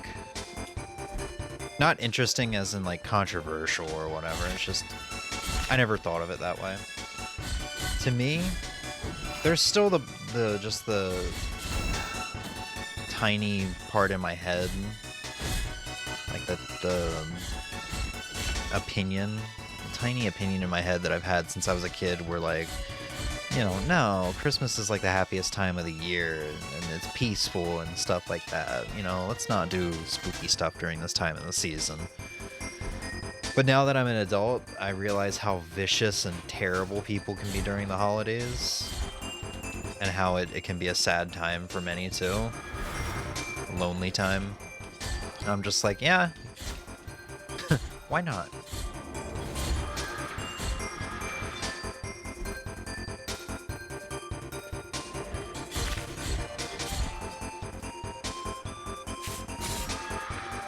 Yeah, I should have grabbed, you know what? I should have grabbed Silent Night on like 4K. Cuz I was watching a ton of Halloween movies just a couple weeks ago. Like the rebooted Halloween trilogy. So I was clearly in the mood for slashers. Which I think is what that is. I think that's a slasher.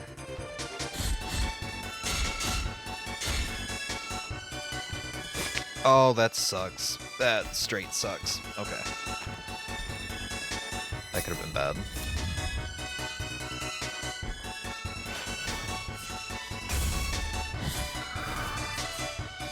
Oh, it's facing the wrong way. Brother of almighty, fuck you. You suck.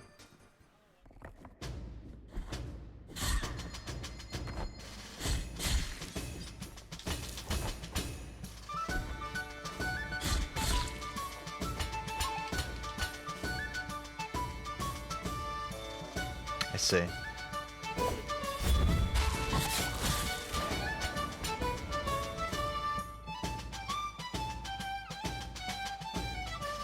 Doesn't have to be anything super bad. I like a good example of a spooky, like a good example of spooky Christmas is Nightmare Before Christmas, or the Billy and Mandy Christmas special. Oh yeah, that Billy and Mandy Christmas special. I haven't seen in a long time, but that is super good. That is a fun Billy and Mandy episode.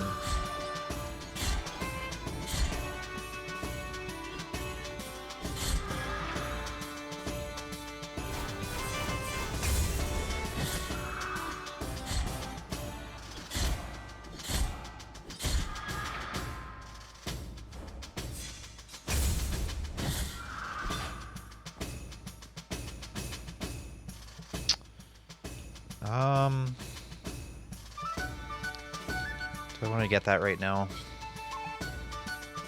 I'll get it on the way down. Oh shit, he's speeding.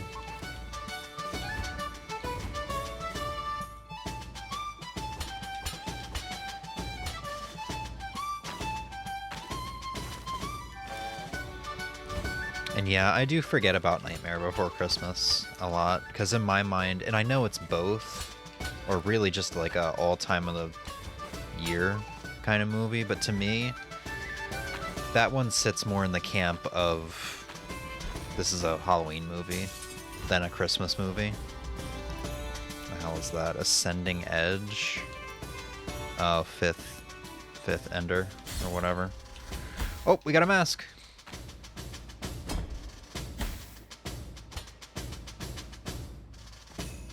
I hate that I got hurt by that because my feet was in the poisonous smoke. We're probably going to die here. Cherub!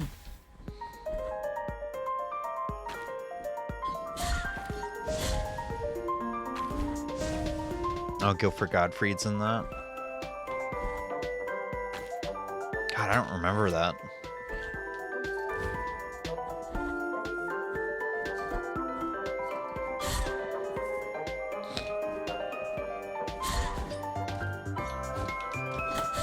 Jesus Christ. Oh my god, that room sucks. I think we're gonna end up dying before we can get anywhere. I can try my best here, but this shithead's facing me. Fucking... ah. Fuck. This area is so much harder when you don't get the item that lets you breathe that stuff in.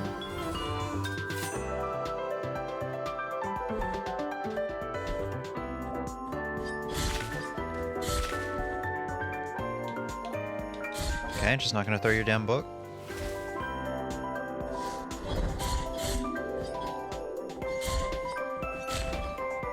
I guess I don't really need the Tears of Atonement too desperately right now.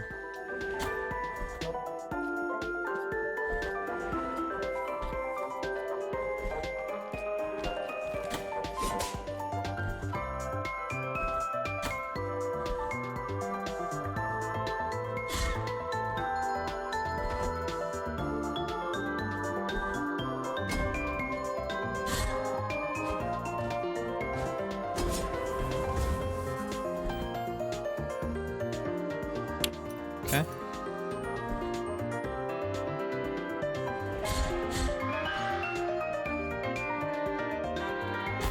Oh, come on, my hat was in it. My pointy fucking hat was in it, and I got hurt.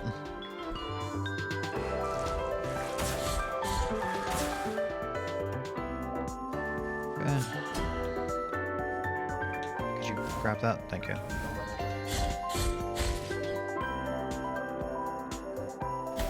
Oh my god. My right foot was in it. I can't get over this shit. This kills me. Do I have a prayer that can grab that? Oh yeah, I was full of shit when I said we almost have all the prayers. We still, I mean, we're barely halfway there.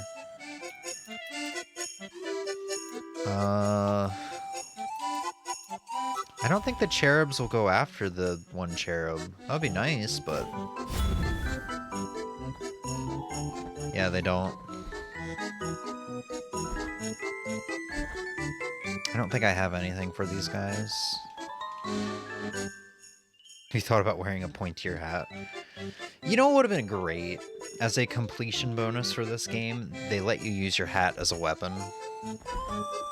I'm not even talking about, like, just use, like, I don't know, sticking a sword inside the hat and swinging it around. I'm talking, like, whip your hair back and forth like you're Shantae.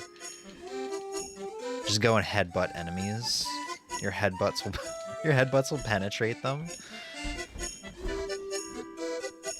Penetrate their chest. I have to be a little specific on what I mean by penetrate them. Don't worry, nobody out here is losing their virginity to my hat. What is a good weapon for this, actually?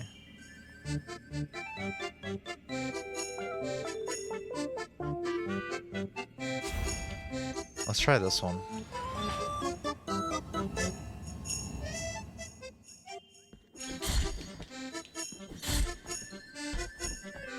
Oh, it's so weird. I don't have my slash. My dash slash.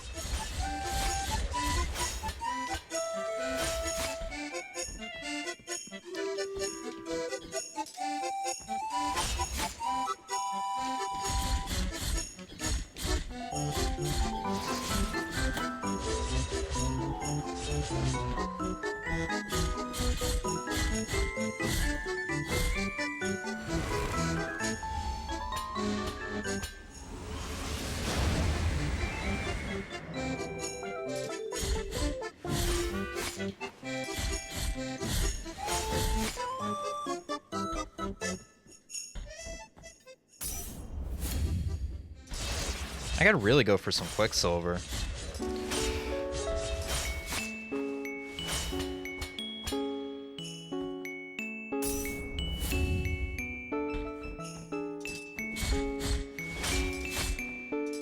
Can I grab the thing, please?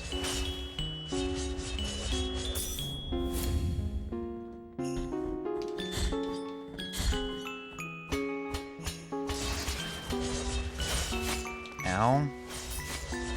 Another owl. All the owls. I never realized how much harder this boss fight is when you don't have a good prayer for it.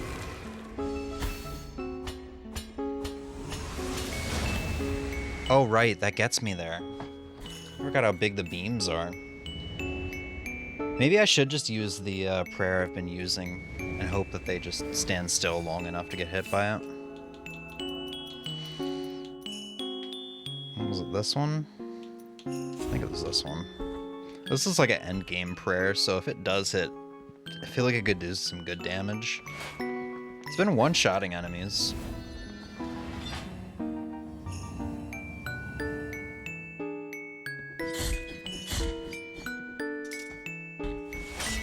Yeah, it's harder without a good prayer, and it's harder with without my slide dash.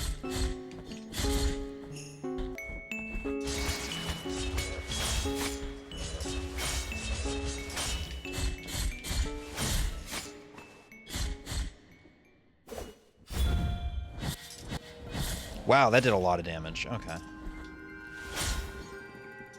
It actually comes out faster than I thought it was gonna come out till.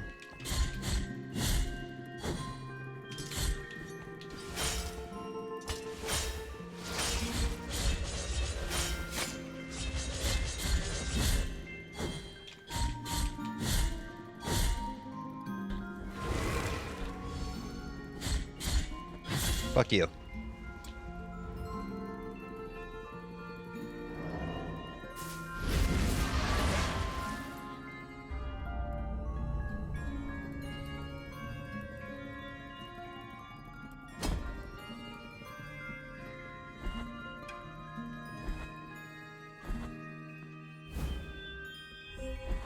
Yeah, Quicksilver.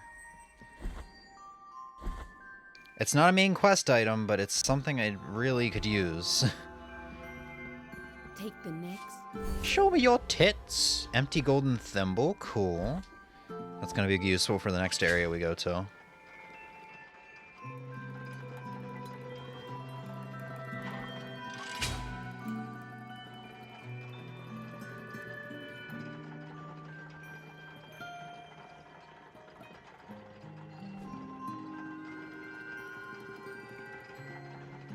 And we can actually jump into the pit here to get stuff. Because this is just a shortcut, right? Yeah, I do believe this is just a shortcut. Nice. We got attack up. Okay, yeah. So we can come back here. Okay, I'm going to hug the left side. I don't remember this drop that well. Really? Frozen olive. I think that's it. No.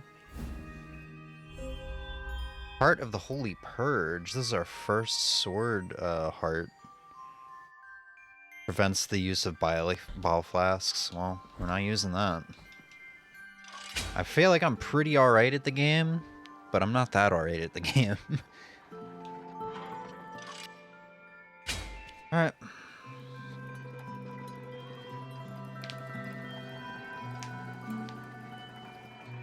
I'm starting to get a little concerned because there's 2 items I need to be able to... Like, we got 1 more boss left before the halfway mark. And there's 2 more items we need before we can even get to the halfway mark of the game. I feel like we're maybe somewhat running out of items. We have a rosary knot. We have Quicksilver. We'll do the Quicksilver and teleport for the rosary knot. Look at my tits. Faces, look at my chest, such a terrible grace of them bring me graceful being Cool. with this I could still go for another Quicksilver, to be completely honest, but I'll be happy with this for now.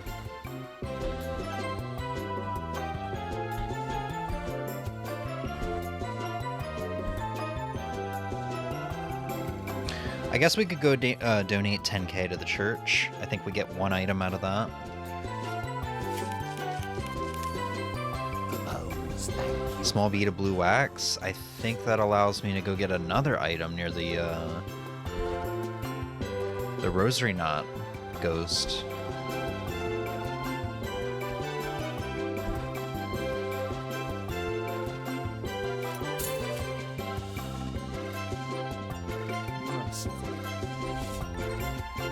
That's a good prayer.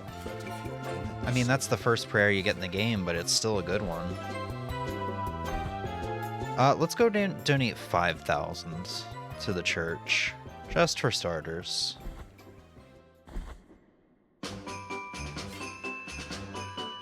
I love the glow when he prays. It really, like, I don't know, it looks really cool with the green and such.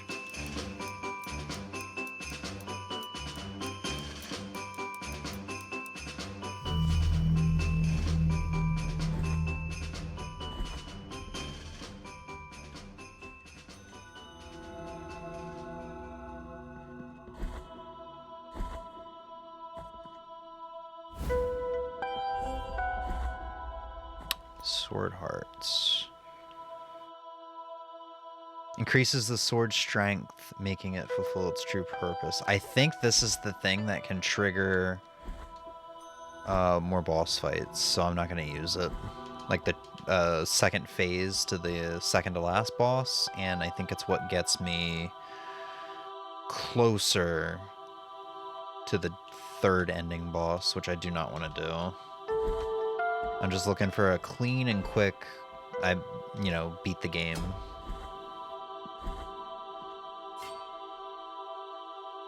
Which, this is a randomizer. I might not be able to do to begin with. Key of the Scribe. Well, at least now I know where that is. So we'll have 2 of the keys.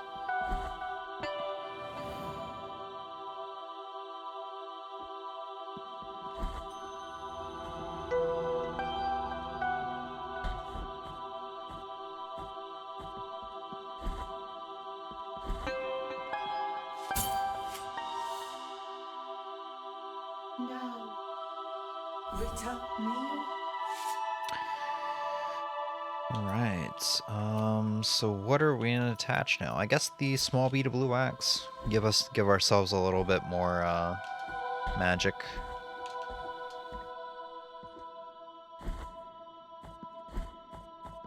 We should be able to get this now, yeah. Part of the virtuous pain. Boosts the blocking stance.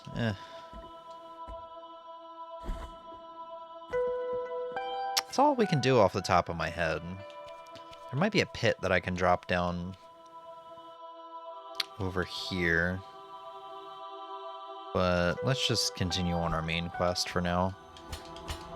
If I need to backtrack to look for main quest items, I'll do so.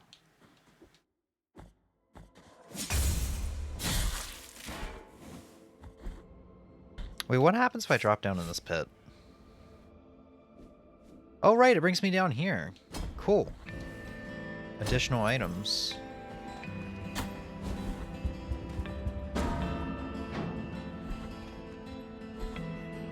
Can't do anything here.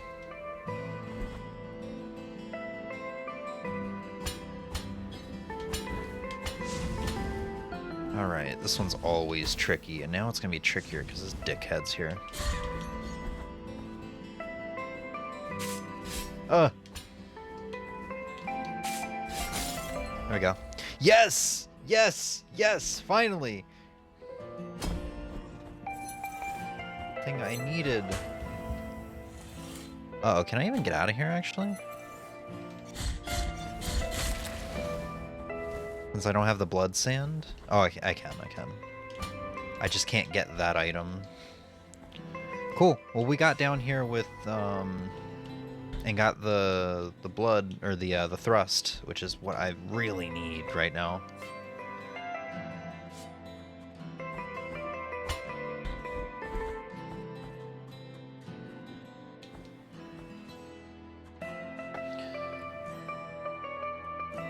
Sorry. Boink. Are you in range to kill? No, you're not. You are, though. I don't think I get anything in here. Oh, I do. Ribs.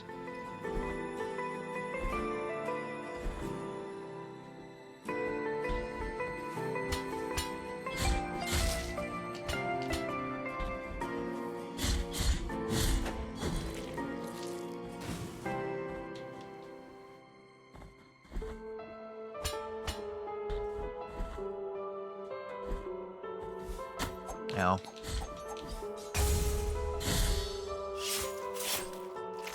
Ooh, I don't know if I've seen that one before. It's a pretty good one. Yes, the thrust. It's so good.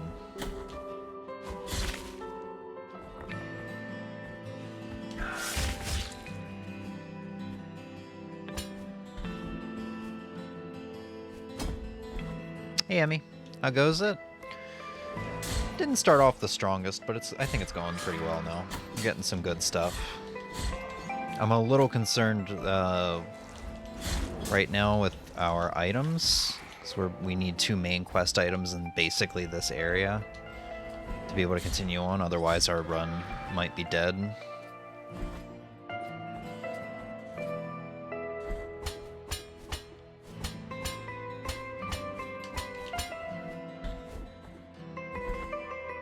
Fell asleep for a little bit. Gotcha. It's all good. Okay.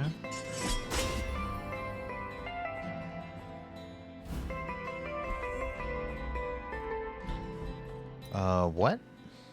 Summons help of the Thorned Dame who protects the Pentient One from all evil. Oh, it's a protection spell. Okay. We're about to get a lot of items, too.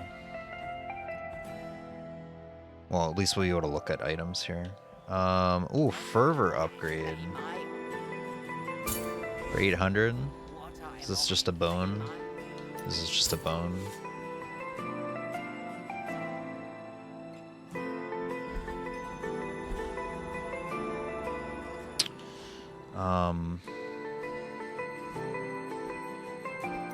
Yeah, we'll just... I thought about jumping down and trying to grab them, but we'll just use that.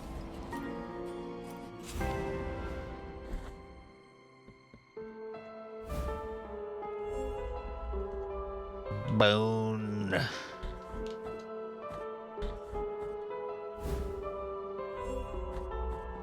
Sword Heart reduces the duration of parry, but increases the execution, or eases the execution of a riposte. Okay. Is this the... Okay, yeah, this takes me down.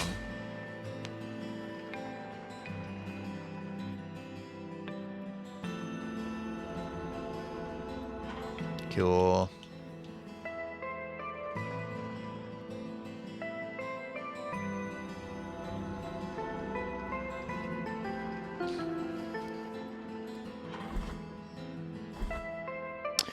I feel like if we get the blood sand, that'll give us a lot of items we can go get. Downside is it's going to be time consuming because backtracking. But I guess a very quick randomizer would have been too much to ask.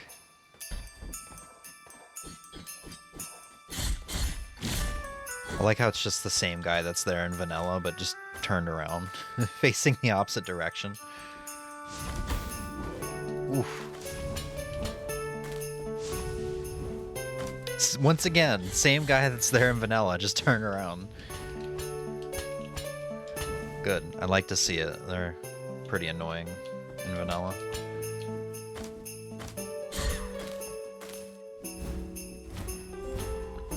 torn bridal ribbon. Okay, we can take that back to the bride.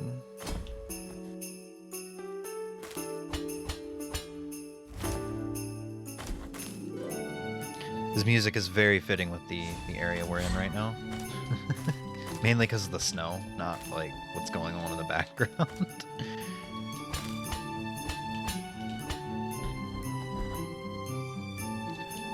Okay, let's try this again. Once more with effort. There we go.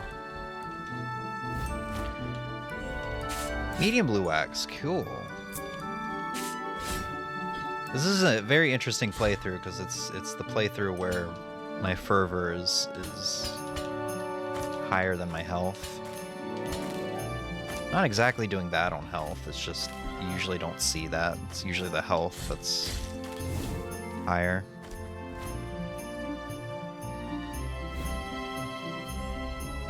Bouquet of rosemary. Cool, we can take that back to the doctor.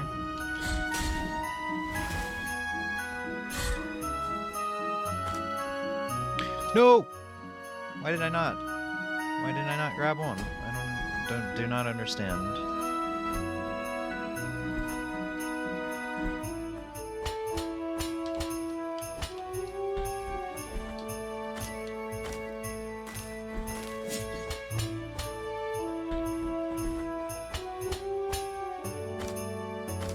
Yeah, another thing I really don't like about Blasphemous II is the Sacred Thrust is in it, but it sucks. And so does the parry. I think that's just the thing about Blasphemous 2 is like, I was kind of telling Emmy, like, some of the enemies are meat sponges, or, is that the right term? Meat sponges? Where you just spend, like, what feels like hours just slashing on them, waiting for them to die, just for normal enemies. Oh, I need the blood to be able to do that.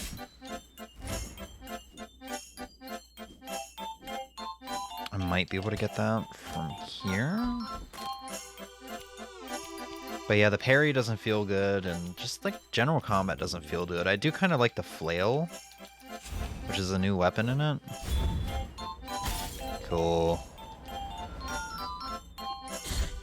But even then, it's just not as satisfying to fight things in that game as it is in this one.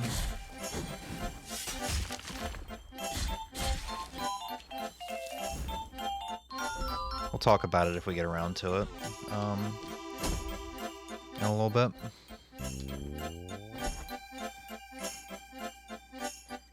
I don't have any vials.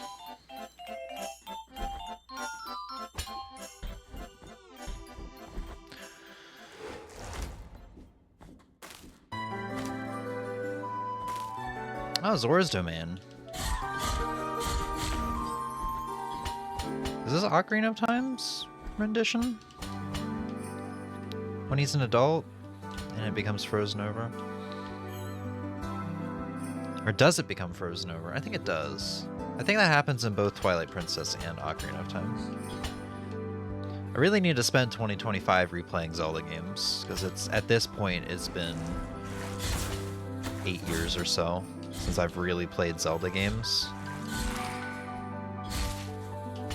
I could really do to, I'm really overdue to replay them. Refresh my memory.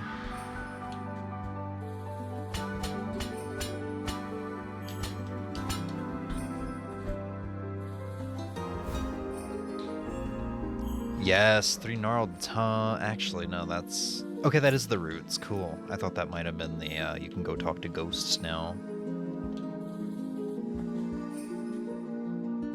Whoa! Slash went through it. I think I slashed too early.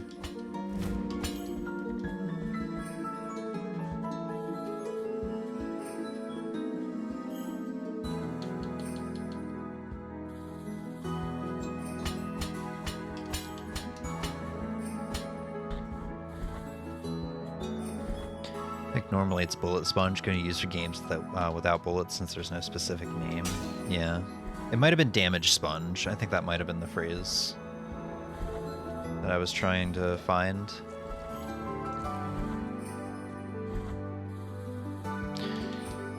Alright.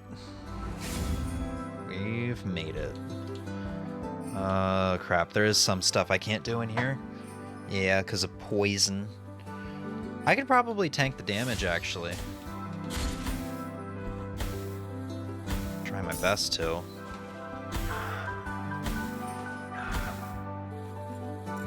Yeah.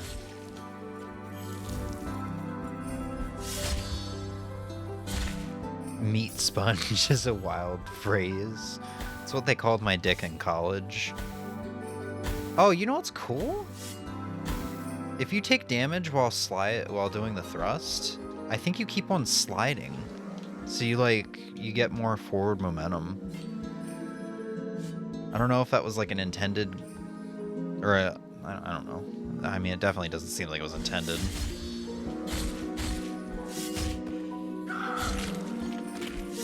This game and its sequel did not have very good quality controls or good testers. They both have a lot of glitches that never got fixed after. Hey, cool. We can breathe in poison now. That never got fixed after so many people talked about them. Like I said, every time I have to go to a game over screen, I cannot continue with my controller. I have to hit my keyboard or my mouse. Which I guess is not that bad, but when I was first playing the game, I was in a recliner, you know, pretty far away from the keyboard. I had to bring the mouse over with me. It was kind of awkward. Well, there's a lot of backtracking we can do now that we have the silver lung. Lets us breathe in poison.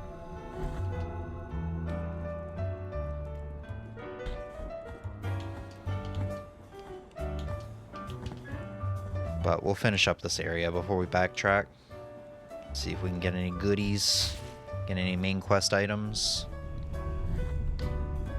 And I do have the thimble, so I'll be able to fill up the thimble for the dude that's in the tree.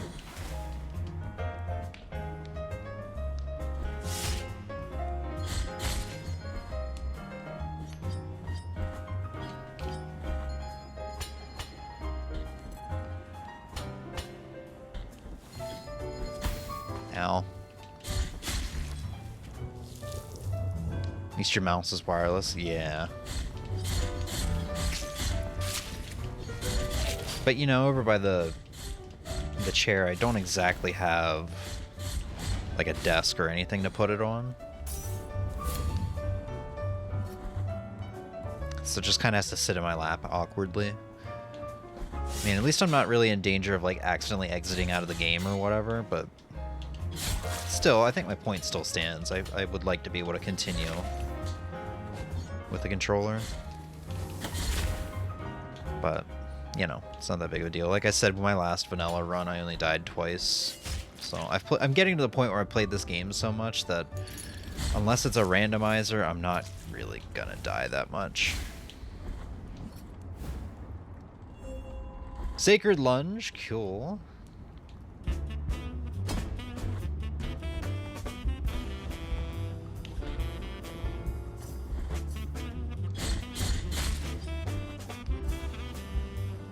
Hello, please go down.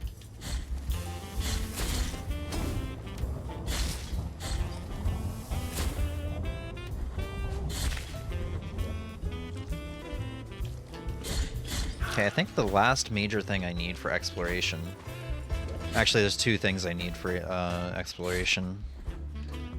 But one of them is the blood sand. The other is the thing that lets me walk on the surface of water. Or not walk on the surface. I mean the thing that keeps me from getting bogged down. What song is this? Do-do-do. Do-do-do, do-do-do, do-do-do. I don't, I actually have to look at it. Sounds familiar. It's the Lost Woods. This is the consoles remix. Sorry if I sound like really bored. I'm just like super chill. That was the whole point of the stream, was like, it's gonna be a chill one. Oh, let's get our shortcut in case I die.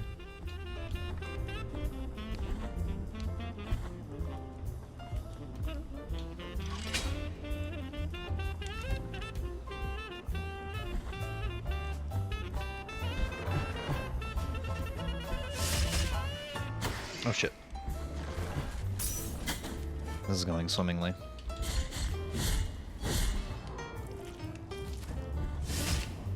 Oh shit.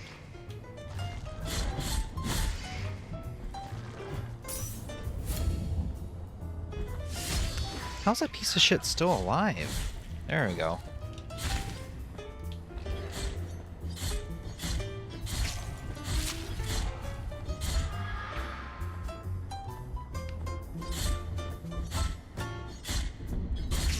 And you don't sound bored. Sound chill, but still engaged. Yeah. I mean, this is basically what happened like during the summer when we were doing a ton of randos. Blasphemous randos. And I think we were listening to video game music and such.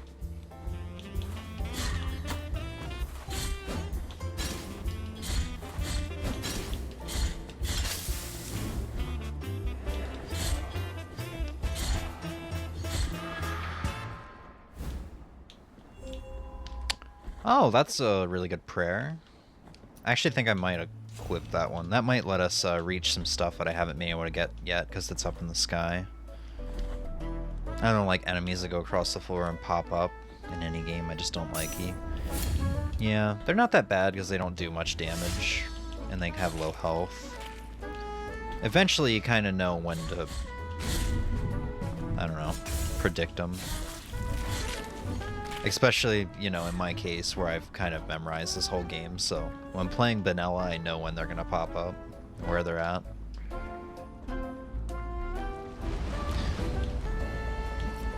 Honestly, enemies that I hate more than that are the little ghost women. There's one that shows up here in this room in vanilla. Enemies that basically like show up and they have like, I don't know, 3 hit points, so you have to hit them 3 times or they die. But they disappear after each hit and then reappear elsewhere, so you have to chase them around. I hate enemies like that.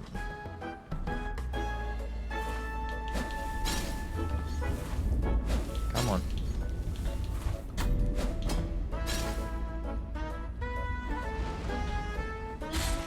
I'm glad I've gotten so unlucky that all of the like lava maidens just happen to be still here in the randomizer. It really slows down progress. It's not even like a big problem, it's just something I have to deal with. Oh hey! Didn't know he shows up here. Nail uprooted from dirt. Hell yes, this lets me walk through the swamps and marshlands. The water. Do you want to make the bronze sing? If memory serves, if he does this, this unlocks a boss fight. I've never done that boss fight. I'm not really particularly interested in doing a boss fight right now. It's cool to know that he can show up here.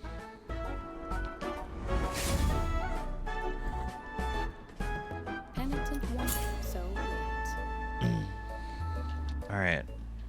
And I think the prayer that we just got, the what is it, Taranto, my sister? Taranto to my sister.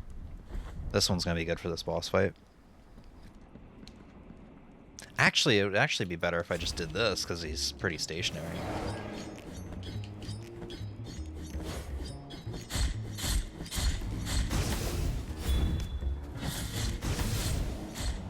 Did it do anything? Did so little damage. I read, when I started playing this game, I was on Reddit threads, people like ranking the bosses, and there were a lot of people saying this was the hardest boss that they had to go through. Like, this boss was unreasonable. Like, there were bosses that were harder, but at least they weren't unreasonable, you know? I saw a surprising amount of people that were like, yeah, this is the worst boss in the game.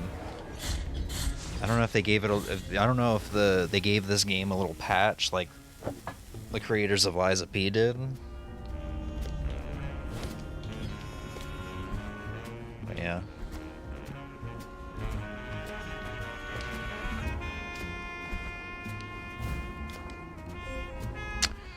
Alright, so we only need one more main quest item. Golden thimble filled with burning oil. Good stuff, good stuff. This should be another item. Deformed mask. Ooh. Hey now. We only need one more mask. There's Key of the Scribe. There's some Quicksilver. Life upgrade. Don't mind if I do.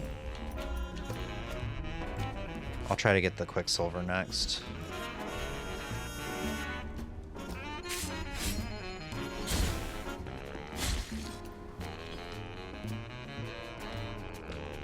Anywhere else? I think we cleaned up this area quite well. We can go right down here and do some more stuff. Hey now, you're a rock star. I am. I didn't know. Thank you. Thank you for informing me. Hey now, you're a porn star. Take your pants off, go play. Hey now, you're a porn star. Take your pants off, go fuck.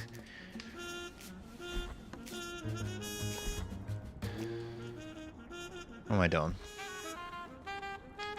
I was too busy singing that I'm like completely forgot what I was doing. I do see chat. I'm just like, I don't I never finished my God of War reboot playthrough or God of War 4 playthrough, so I can't participate in this conversation.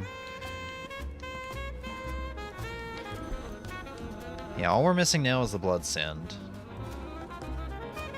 You know what? The only nice thing about change that was made in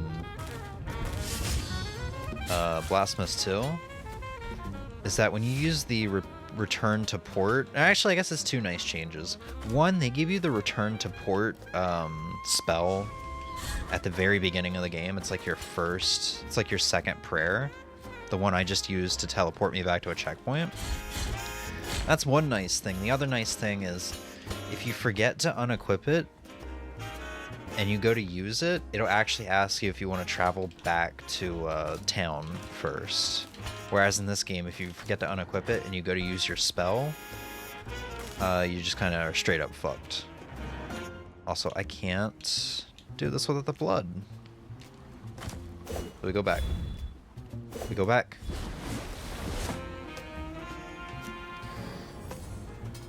Alright.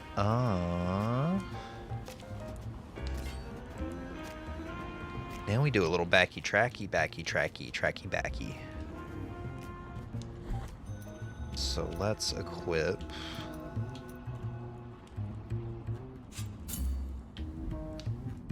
Yeah, equip this.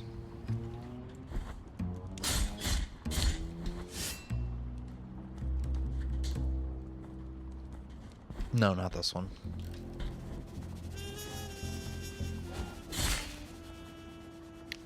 I'm stuck. I mean, I was scratching my nose, but it looked like I was stuck.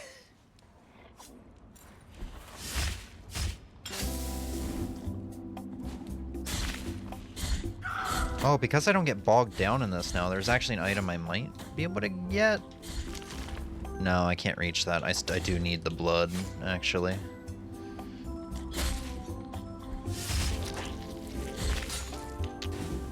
Yeah, I can't reach that.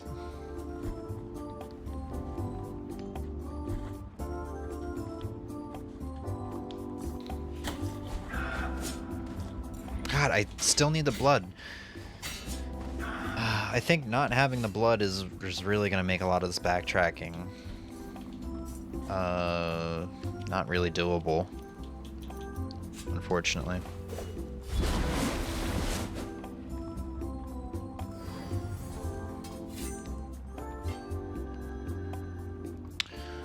Let's see, there's an area down here. Yeah, so like I need that. I need blood to get that. There's an area, if I keep going right from here, I need blood to get an item.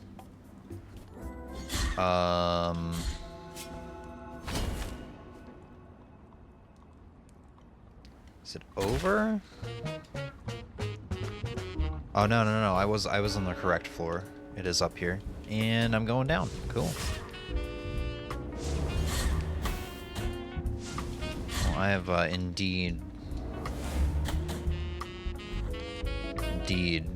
made some great decisions. And by great decisions, I mean some of it wasn't my fault, I swear.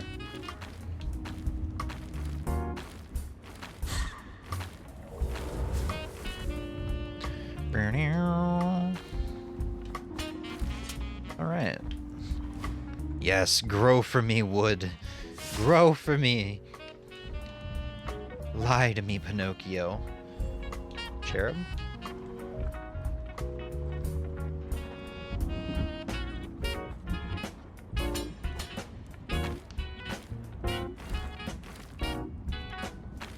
We made first full circle back to Animal Crossing music. Was the last song an Animal Crossing song? I missed it.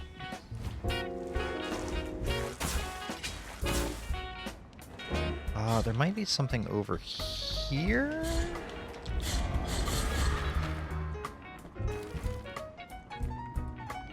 Oh, wait, over here? Somewhere? Yeah.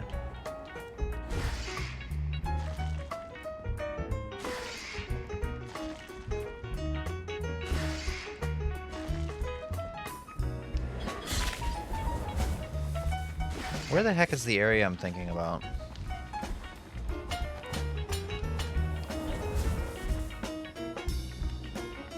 That. There we go. Can I do a little... Yeah, give him a reach around.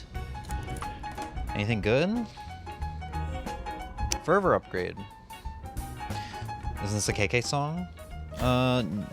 Hey, yo! I'm walking, I'm standing here. See ya. I wanna be a... No. I don't know what this song is. I think I know what this song is.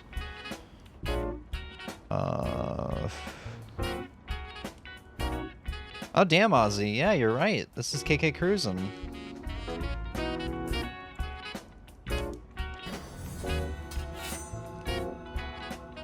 He's like the Chip Skylark of Animal Crossing. I wish I knew who that was. I wish I understood the reference.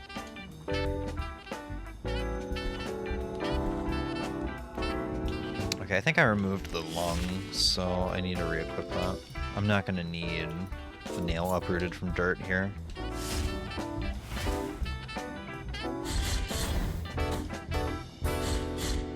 Oh shit.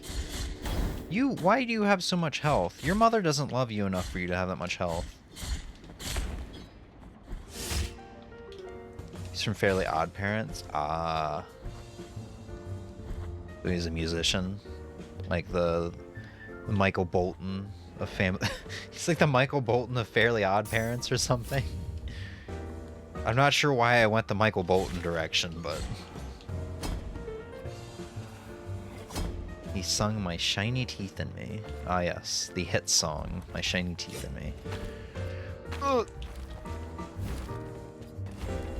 Cherub.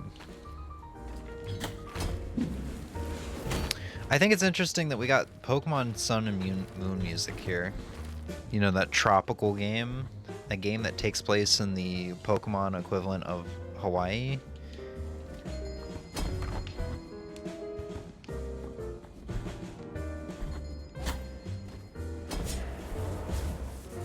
Can't go down there without the blood. Speaking of blood.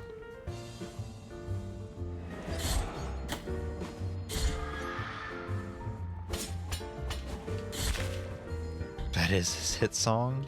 Is it like a song made for the cartoon, or is that actually an artist, like the artist's song?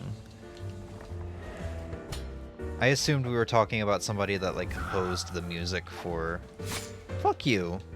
Ow. For Fairly Odd Parents.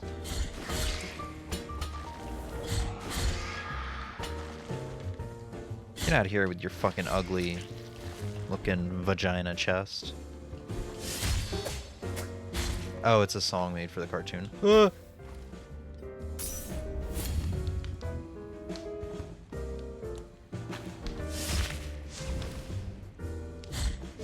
Fuck, I can't even do this with the blood.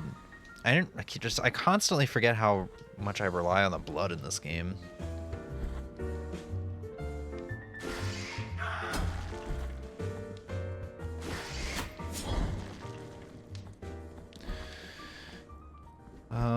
else can we do? I think we just have the sisters. Oh yeah, we got this guy we can do now.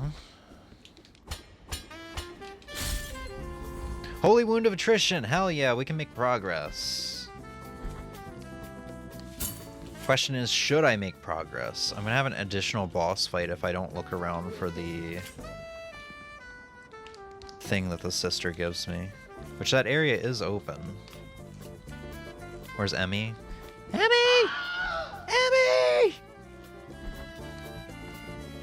We need a we need a sound alert of me just screaming, Emmy! Emmy, where are you? So that somebody can play it anytime they're looking for Emmy. Because she does fall asleep a lot during these streams.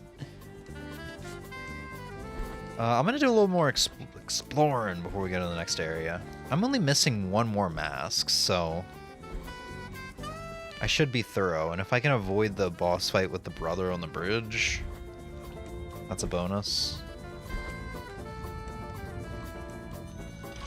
Hey, it worked!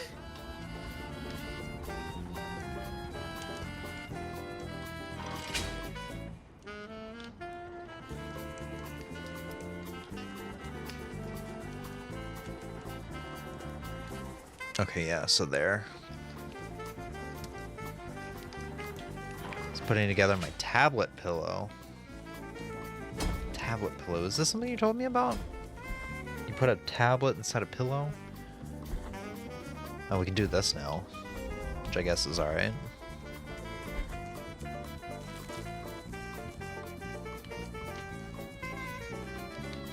We can actually really explore this area now, so I guess I'll just drop all the way back down. And we'll do that. We're going to spend probably about 15-20 minutes backtracking. And if we can get the masks, I think we can pretty much wrap up the game. We can, like, breeze through Mother of Mothers, not really fight many bosses. If we get that last mask, we can just go straight to the end of the game, the final bosses. That would be super quick if we're done in an hour. That would be my fastest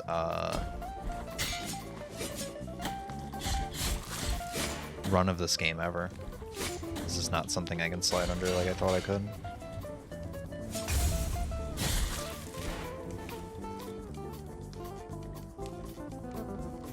Alright.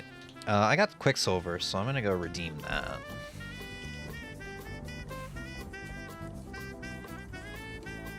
Chip Skylark is a pop star in The Fairly Odd Parents, My Shiny Teeth and Me, and Icky Vicky.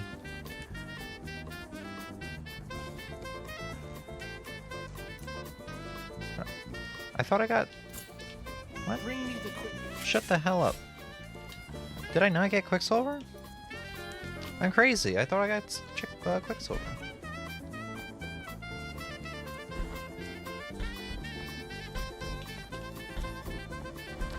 In SpongeBob the hit band Ween made the song about how to tie your shoes. Oh yeah, the whole like, you do the loop-de-loop and your shoes are looking cool. Something like that. It is a good song if I remember it all these years later, despite watching very little SpongeBob. Well, not very little SpongeBob. An okay amount of SpongeBob. It was like the only good show on Nickelodeon, if memory serves, before Nick at Night started. I know that's a hot take. I was a Cartoon Network kid, so can't really be surprised. But if you're sorry, time out. But if you're penitent, Okay, I think we got remains we can go do. Like, no, don't do the remains. Give away the remains. Yeah. Got a jaw.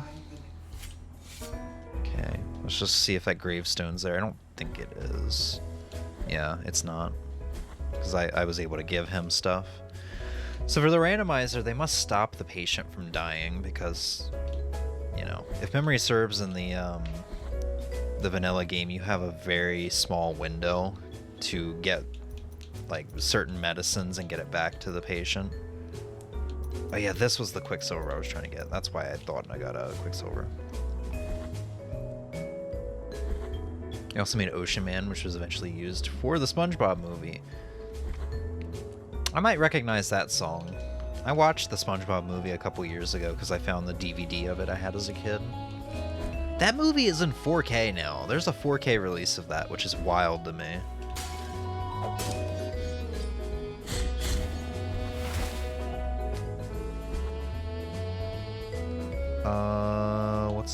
What's down here? Why do I want to drop down here? Is this the dead end?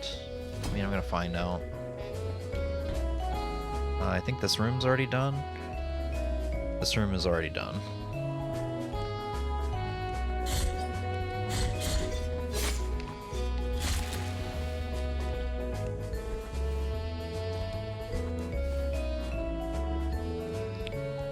Yeah, unfortunately I can't do this quite yet. Well, I think I have everything I need to unlock the gate there. I just have to make my way around.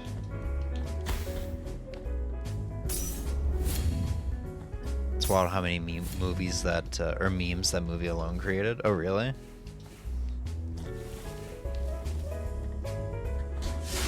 All I remember from that movie is,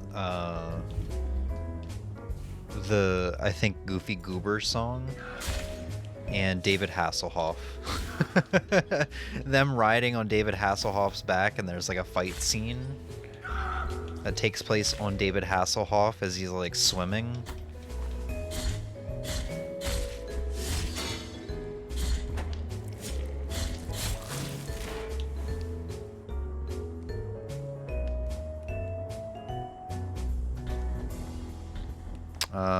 This is a shortcut.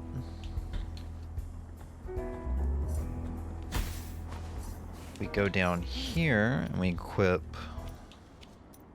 the nail and get this item. Fourth toe made of limestone. Hell yeah. Reduces dodging cooldown. I think I'd rather distance for right now.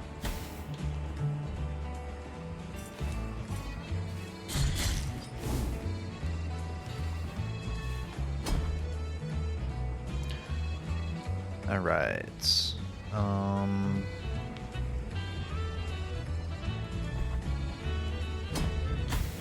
Ow. Completely forgot that fast that I removed the lung of Dolphos. Ow. It canonically connects SpongeBob to Baywatch. Oh my god, really? I didn't know David Hasselhoff was in Baywatch, but then again, I don't know anything about Baywatch.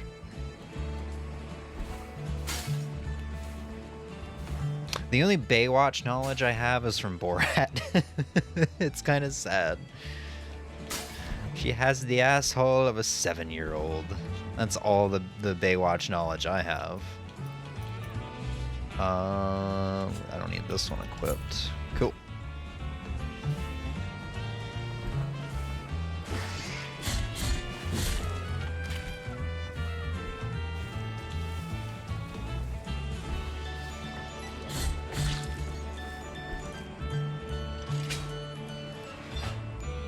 No, I probably mentioned it. I didn't get it until today.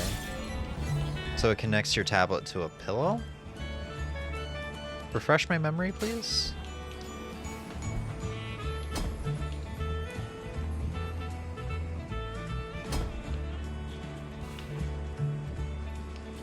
Oh, by the way, I don't know if I've ever shown this off on stream. As many times as I played this game. You fucking play an arcade machine in this game. Oh, that's a lot of money. But yeah, you can play, I think, a more simplistic version of Blasphemous. It's an 8-bit platformer. Which is cool. I like it when Celeste did that. I like it when this game does it. Okay, so 4 and 2, I think. Oh, it doesn't do it because I don't have the item that lets me talk to the ghosts, so it doesn't count. Damn.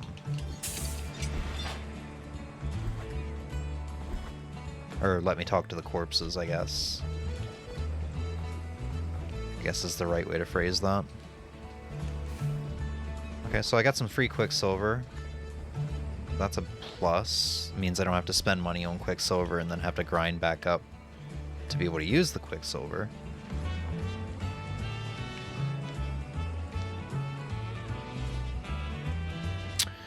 Where else can we go? I think that's it. Or no, we do have the entirety of Echoes of Salt that we could explore. So let's do that. Get some more items. I'll be able to handle myself pretty alright down there, especially with the upgrades that I have. So Echoes of Salt.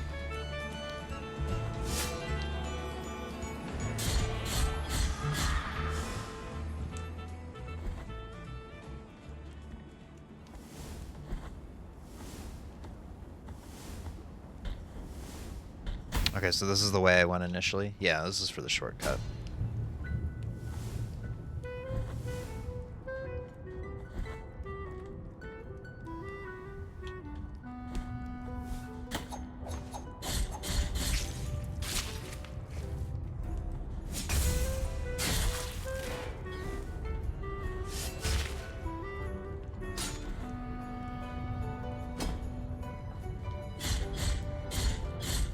By going down here, it also means I can unfortunately explore the DLC area. Wow, you show up here too? Penitent one, hated. Do you want to? No.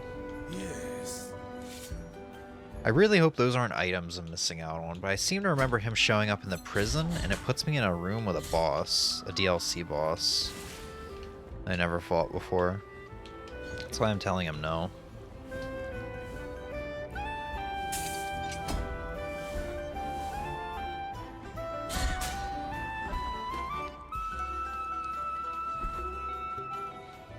Wait, is that wall breakable? I can't remember. Oh.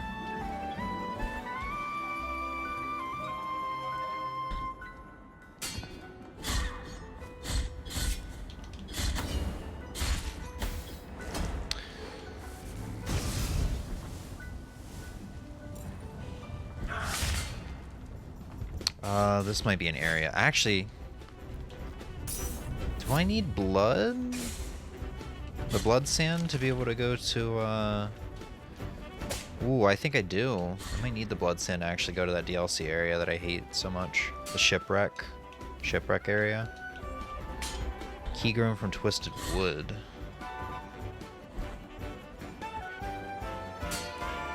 Yeah, I can't go over there. That's for the best, honestly. I hate that area. Even in vanilla, I avoid it. Well, no, I especially avoid it in vanilla because of the enemies that are there. It's not so bad in the rando. Ow.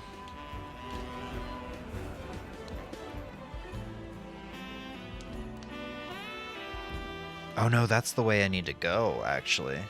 So I can't progress down here like I thought. So we do have to fight the brother. We have no choice at this point.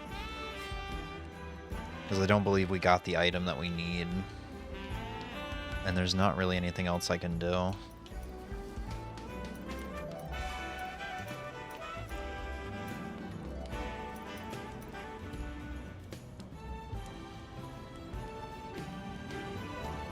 Oh, actually, this might be what I need to not fight him.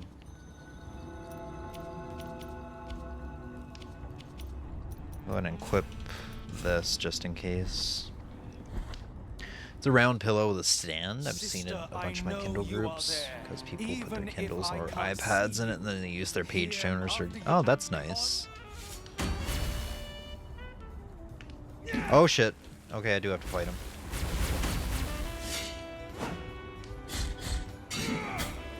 Ow. Ow.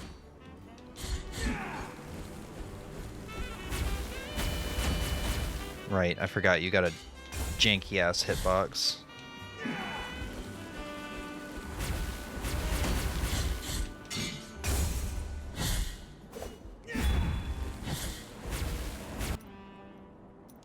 The hell did I just use? Oh, I know what I used. Yeah.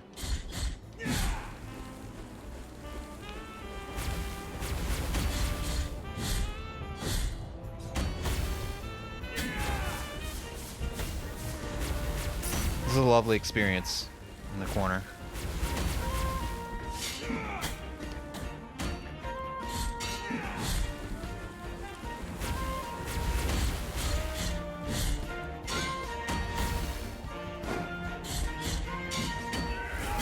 Ow. I haven't fought this guy in so long, I keep forgetting what's parryable and what's not.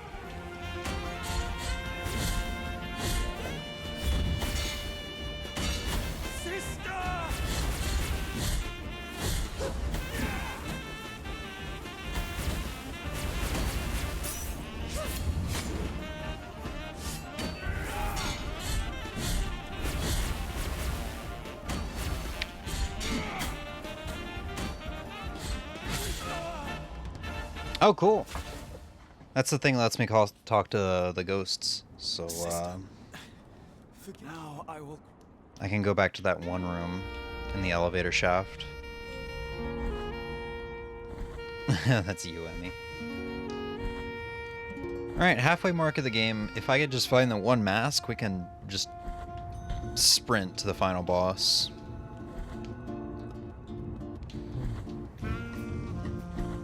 What about his sister? I have no idea. This game's story is one of those stories that you kind of have to look up to understand, or do like a deep dive into every single word. Because it's one of those games where, or I guess really one of those pieces of media where everything that is said is just complete word spaghetti. It's something that needs to be deciphered. Did I just get... Is it the Sacred Blood? Not sure.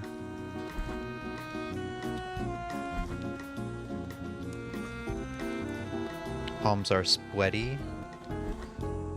Palms are sweaty. Word spaghetti.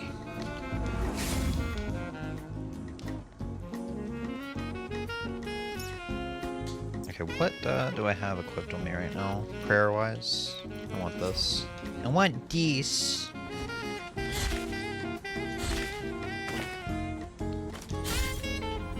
Key to the Chamber of the Eldest Brother. Oh, we can go back for that. That could be something good. I'll do it once we get to our next checkpoint. Alright, if there is a god, if there is a blasphemous god listening to me, it's Christmas, please grant my wish. I didn't get my jingle clock last night. So give me the next mask, the last mask. So I can go to the last boss and maybe play a bit of Blasphemous 2. I can't believe I'm wanting to play Blasphemous 2. Oh, DK's the god. I can't believe I'm wanting to play Blasphemous 2, but I do kind of want to show it off and talk about it a bit. Just because I'm not really going to get another opportunity to.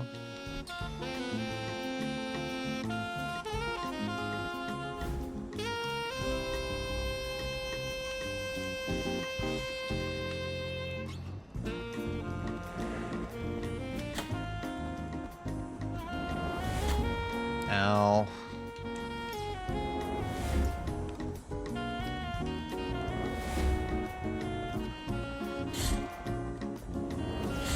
No! You fucking fucker. I can't even do anything up here without the blood. It's not what I wanted to do.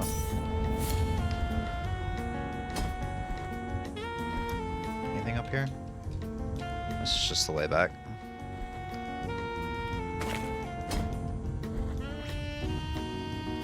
Oh, another nice thing that Blasphemous 2 does, one of the few improvements from this game in Blasphemous 2, is that if you fall into a pit of spikes, or just a pit, you just take a large chunk of damage, you don't immediately die, which is really forgiving, because sometimes you just can't help it.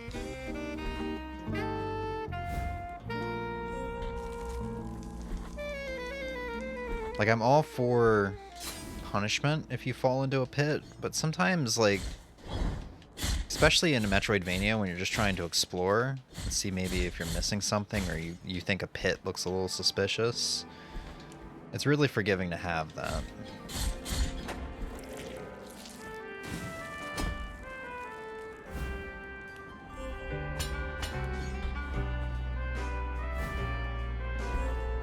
DK is the god. Give him a banana? Ooh, I'll give him my banana, alright.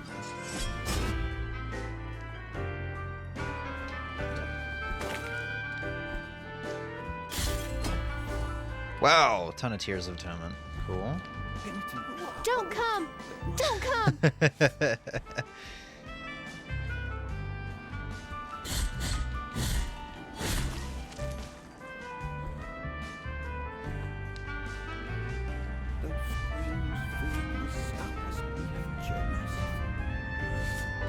Wow. Tons of Tears of Atonement. We can go drop all this to the church, I guess. Get some good money. Bloodstained Briar.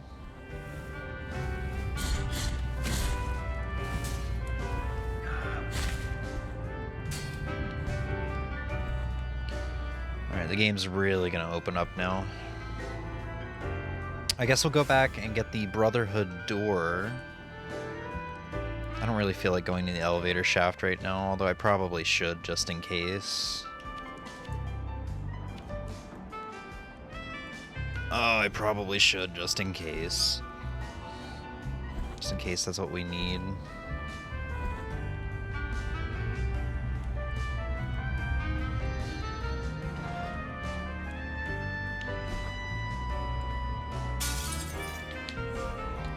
Cool. We almost got a maxed out sword. Maxed out sword.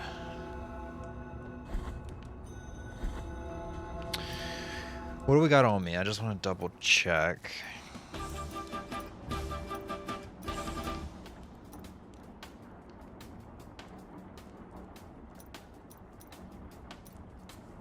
Oh, I never went back to give him the golden thimble. Completely forgot about that. Let's do that real quick. I hope he's not dead. I think he can die if you don't go back to him immediately. I hope I didn't screw myself out of an item because I forgot. He's dead. He's still alive. I feel the border can still. I shall answer the call.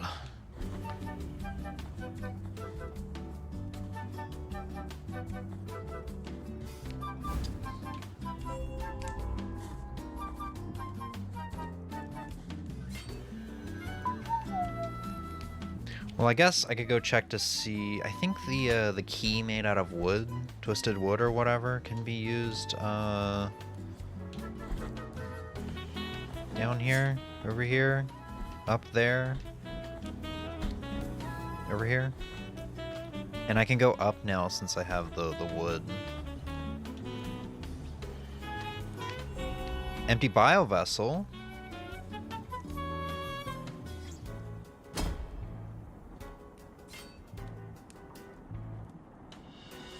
Dried flowers bathed in tears. I think that's what the thing up above was supposed to give me. I think this is for the doctor. Let's see.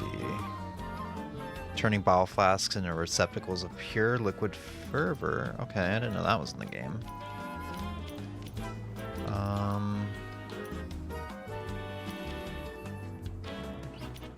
What were the dried flowers for? Where even are they?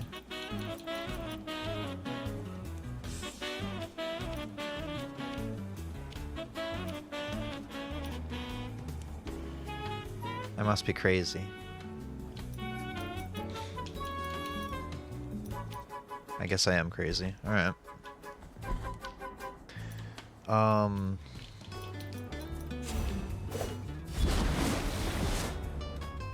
So we can traverse upward.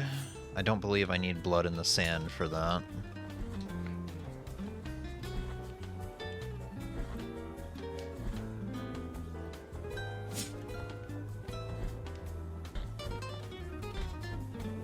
I do love how the Wii Shop channel is considered Christmas music. Some people were like, yeah, just get some jazz and anything can be Christmas music. Just make a jazz cover of it and it's suddenly Christmas music. Alright. Whatever.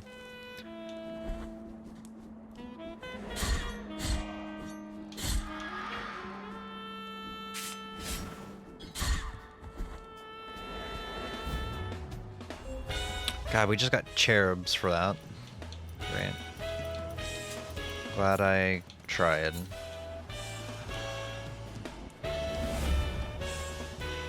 Alright. So let's go use our Quicksilver.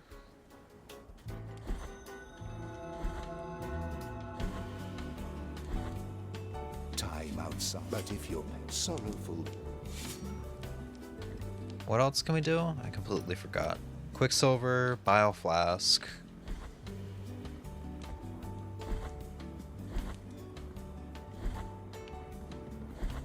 We need to go drop off our newly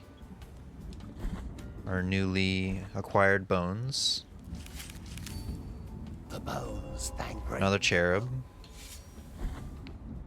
What's that, halfway for cherubs now? Yeah, halfway there for cherubs.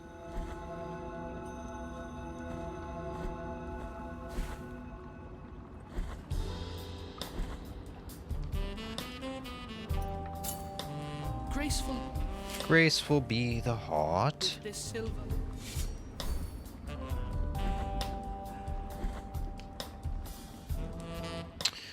And while we're here,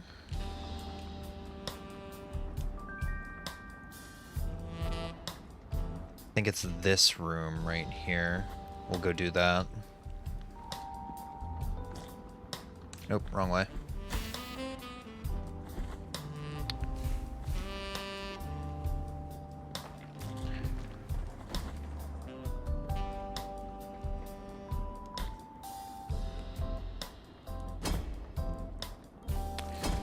Alright, so what we're gonna do is we equip this, which lets us speak to the dead. Oh, and it automatically does it for us. Cool. So what I had to do there is enter the left side of the room, enter and exit 4 times, and enter and exit the right side of the room twice. Amber Eye wasn't worth it, but at least we know.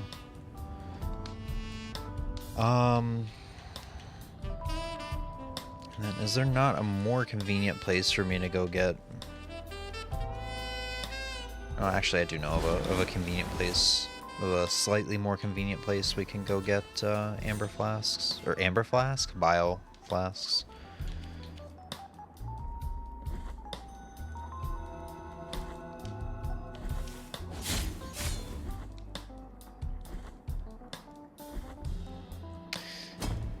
And I guess before we go back...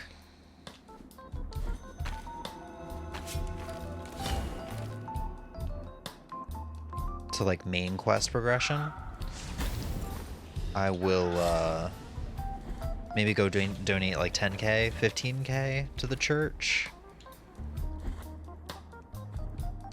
I should probably see what I can do like upgrade wise before I do that. Because like I said, I think main quest items can be on there. There is a key that I do need for a potential upcoming prison level. So let's see, we're currently on tier 3, so I don't absolutely need to upgrade anything to see what's next. We'll go ahead and acquire that right now. We'll just get this for shits and giggles, so we can see what tier 4 is soon. I don't have to buy the last tier, thankfully. Do we have any rosary bead knots? No. Key of the Inquisitor, Key of the Scribe. Okay, so we have 2 out of the 3 keys, so we should be able to progress a good amount of the prison just in case we get that far. I really hope we do find the mask rather soon.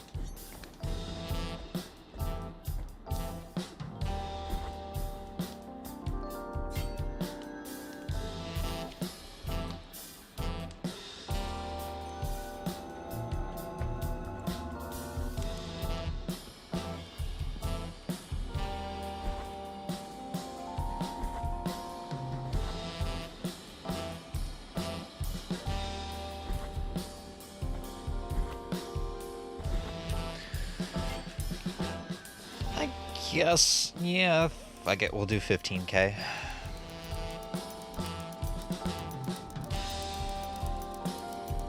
I feel like there was an item that I left checked at the beginning when we made the randomizer that said don't put main quest items in inconvenient areas or something like that. So that might mean there are no main quest items through donations.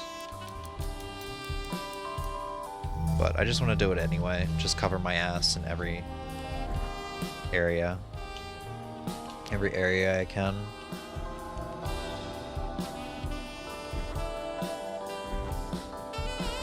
I didn't get any items. Oh, this is... you're right. Yeah, the next upgrades I think was for the shrines. So I just blew 15k. It's not like I really need the money right now anyway. Alright. Back to Mother of Mothers.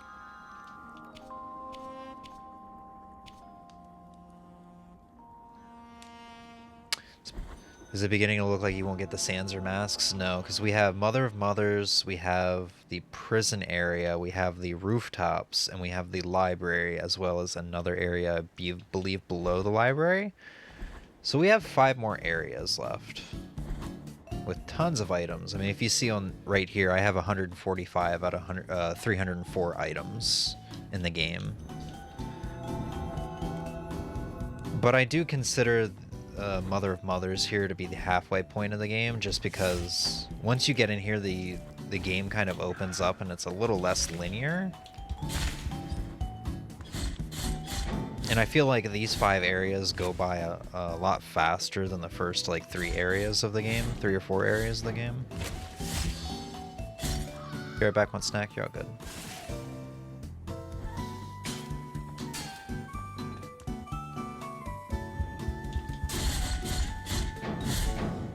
I guess we'll keep going right. That's usually how I treat Mother of Mothers. I'll do right, just keep going right, and then yeah.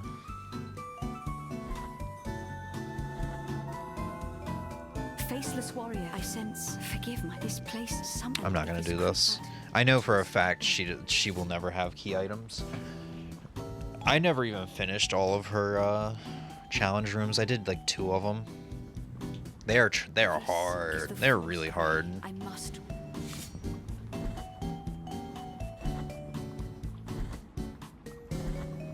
But I guess she kind of falls under DLC as well, I believe. So, kind of explains why. I guess we'll go just do the library real quick. Do I have the right item equipped? Yeah. I should have checked before I just jumped down here.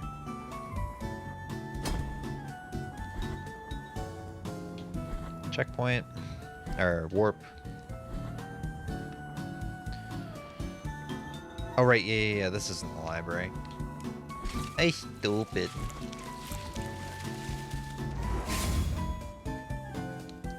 I think there's an item up here that I can get.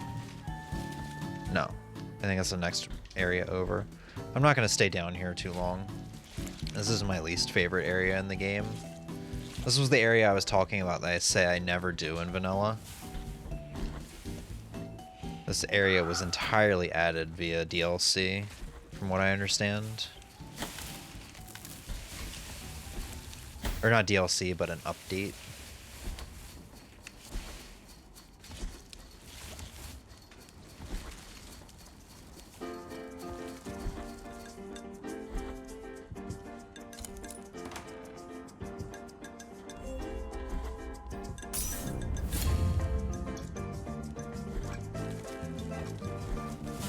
Actually doing this will give me access to Sister. Sister? Ow.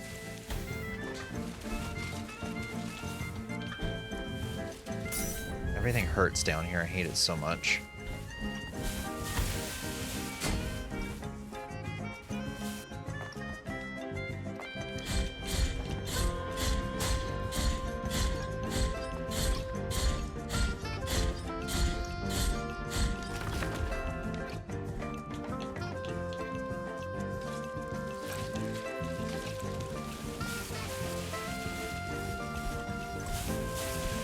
Anything over here?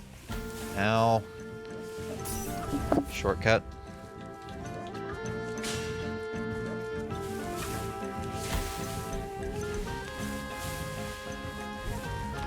No! Why are you here? This is one of the enemies that's in the game normally.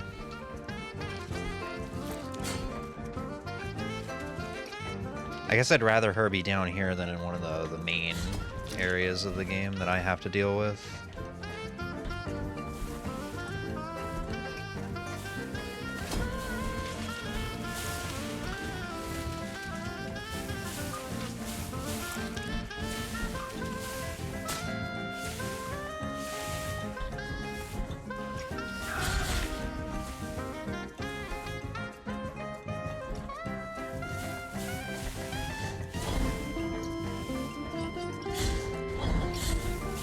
Damn it, I didn't want to grab one of that. At least it's user error, unlike Blasphemous II. No, boo.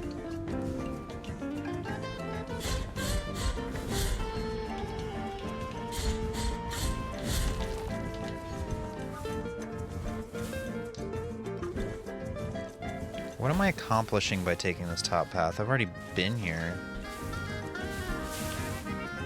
I'm in so much pain right now.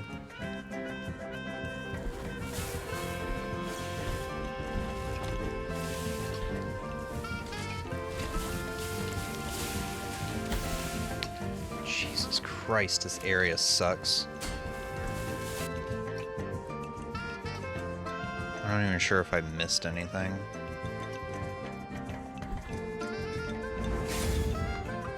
At least I can go back. At least I can go back, and I think this is the last guy I need the chalice, the blood for the chalice. No?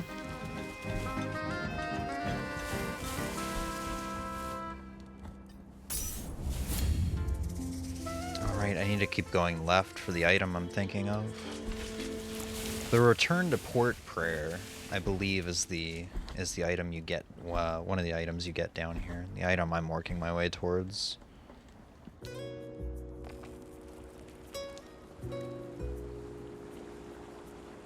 In the vanilla game, I should clarify.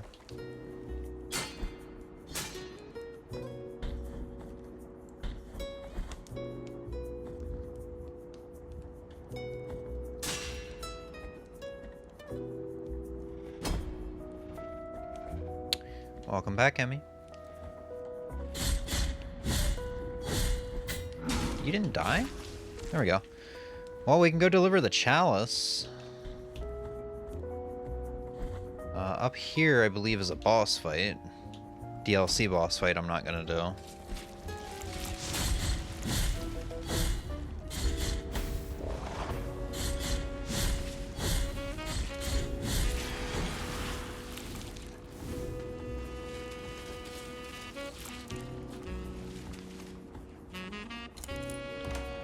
Something good, please. Key of High Peaks? Okay. That'll give us access to like another 2 or 3 items.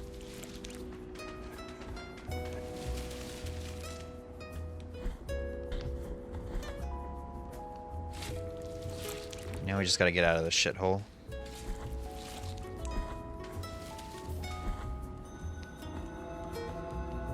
Echoes of Salts, and we are near the sister. So we can get a good amount of items in this general area. Is this a teleporter? Yeah.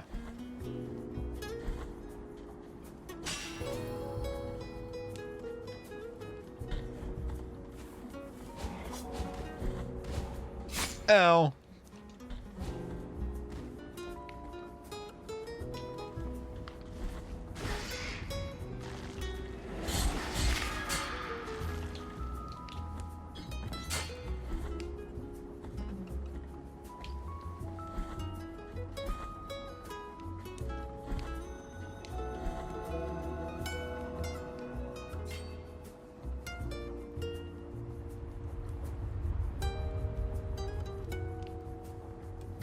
Penitent one, although we were already into a meeting behind, you were able, however, such is penitent rise for you. Take this scat. Penitent blessing, take this.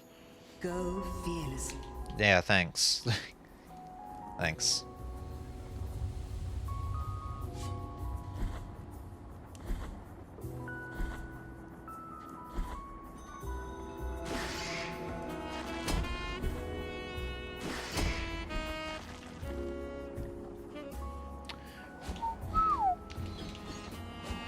So what's everybody's New Year's plans? Or anybody that may still may still be here. This just takes me out here. I don't even think it takes me to get anything. At least we got to witness the doggy just walk off the side. Doggy.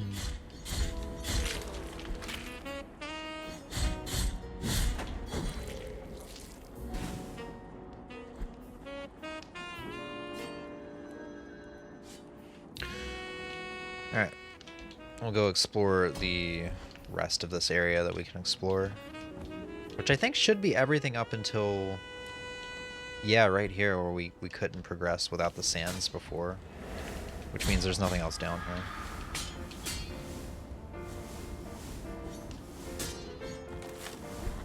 here. Yeah.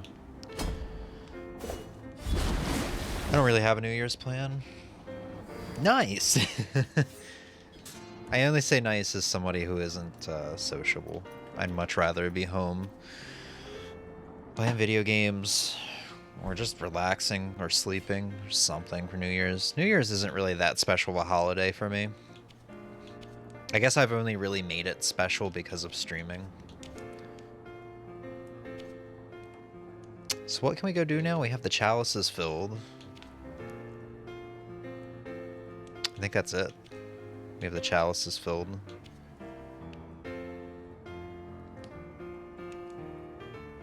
Trying to think.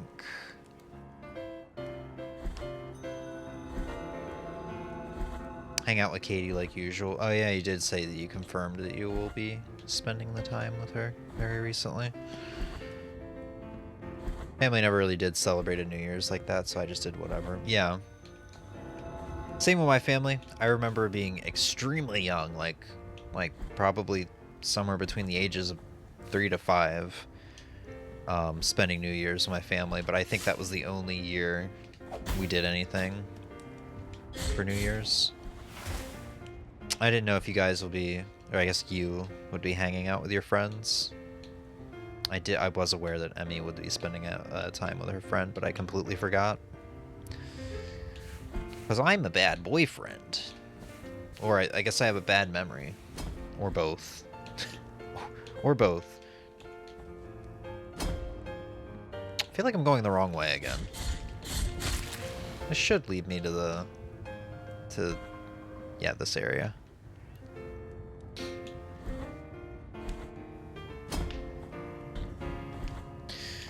I do appreciate the randomizer change that lets the chalice remain full. Because in the original game, in the vanilla game, you cannot teleport or else the chalice empties. So you have to go around killing all these enemies.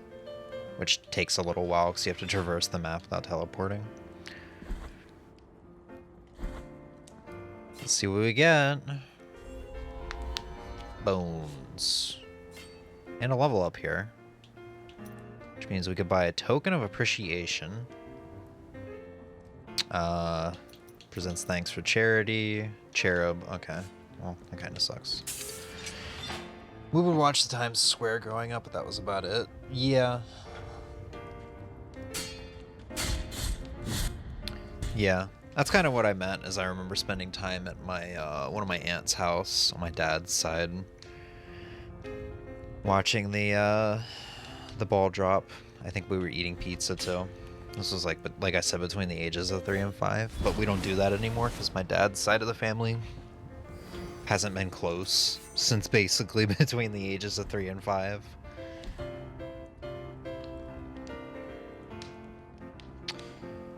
I feel like there was something else I said I could go do now.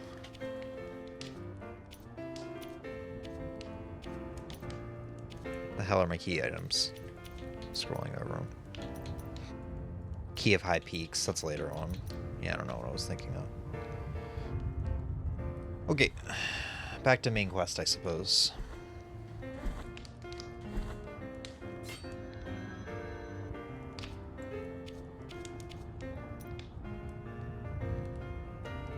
My only memory of New Year's is when I 100% Prince of Persia: The Forgotten Sands on the PS3 by New Year's. Oh, unless I went to Pennsylvania, because Red Lion, a town Had a really fun New Year's Eve thing. Interesting. What was that what was that fun New Year's Eve thing? Like a party? Like a parade or something?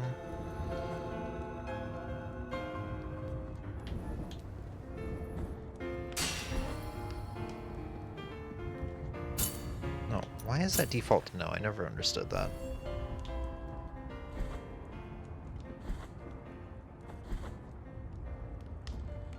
Okay, yeah, this is where the library is. I guess we'll run through here as quickly as I possibly can.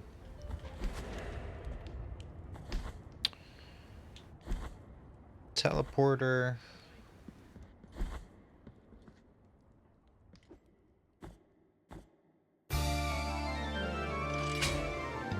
Oh god. This music's actually kind of fitting for, or at least it was, the beginning of it was really fitting for the library, I don't know why. Give me Castlevania vibes.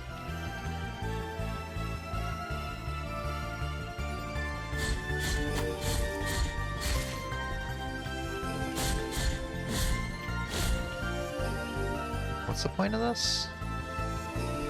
Oh, it's, okay, so you can travel across the bottom of the screen.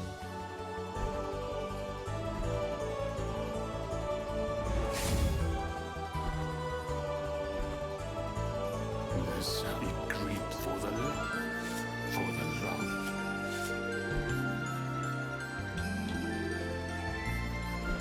Ah. Come on, why couldn't you randomize?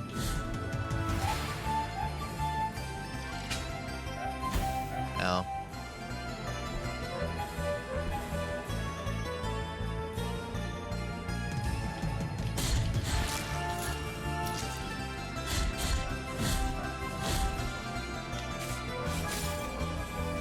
Ooh, medium red wax.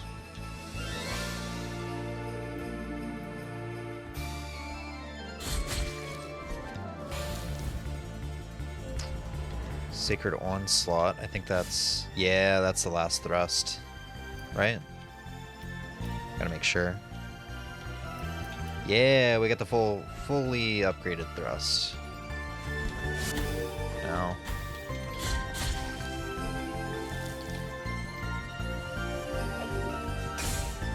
I always hated this library, man. I don't hate the library. I like the area. I like some of the enemies. I like the items you get here, but man, traversing through those ghosts is mad annoying. Mainly because I'm impatient. They're not actually bad, they're just... I don't want to stand around for a million years. Or, you know, slowly walk behind them.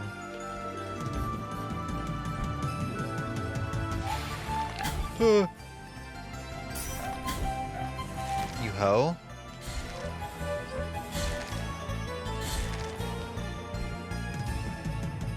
Come on, do it.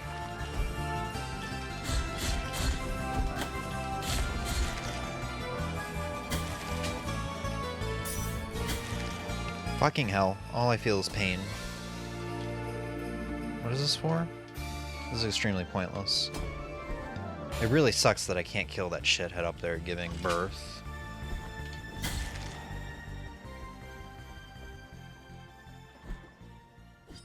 God, I fucked this puzzle all up. I'm just mad annoyed with all this shit right now.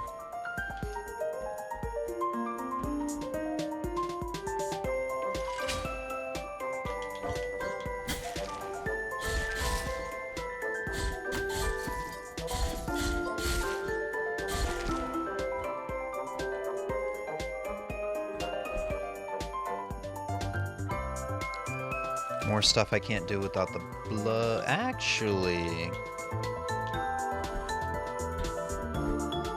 would you stop coming down when I walk away? No, I can't reach that.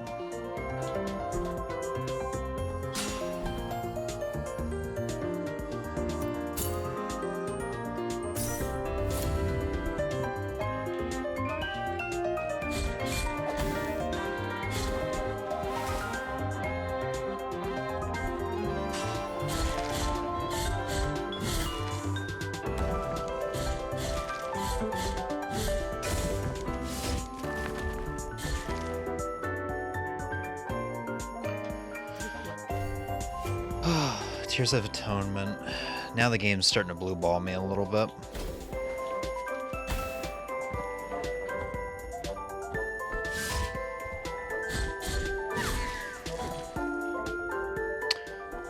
This one... What is it? Femur, tibia, kneecap? Tibia... Kneecap. Do I have those? Can I finish this? I have the kneecap.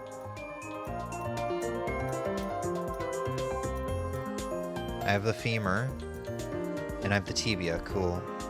I just have to go... I have to get naked.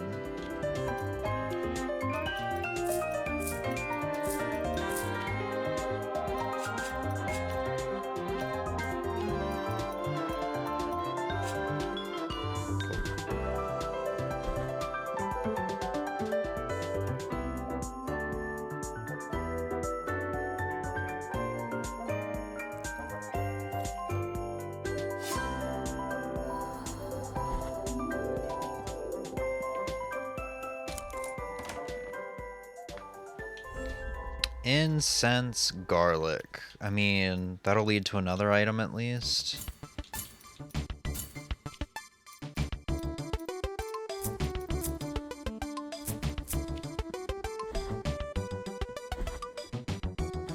You know, once I get back to the doctor. I guess they did have to stop the, it makes sense that they had to stop the patient from dying because you get the stuff out of order anyway, and you can't give him the stuff out of order in the vanilla game. I think the incense garlic is one of the beginning ones. Shit. Fuck that up. Fortunately, I can't get that chest up there because, once again, no blood. No blood sand.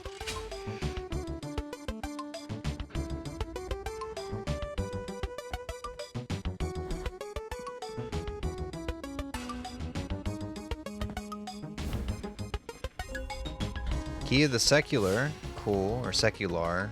That's the last key I need for the prison. So I can explore that fully. Well, not fully, because I think I need... Yeah, I need the blood.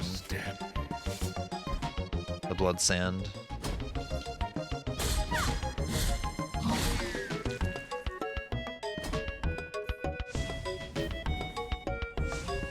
Cloistered sapphire.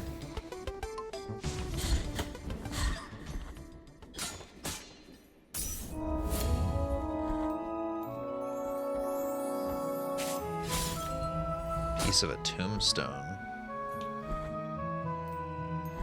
Alright, sleeping canvases. I'm gonna go give the garlic before I forget. Before I forget about it. Surprised I haven't gotten anything to go here yet.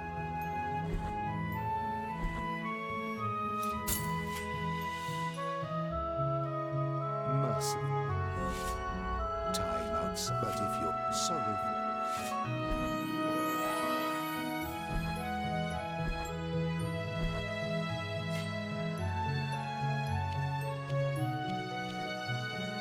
Alright, sleeping canvases. This one's gonna be a pretty short area. We'll get a lot of relatively easy items.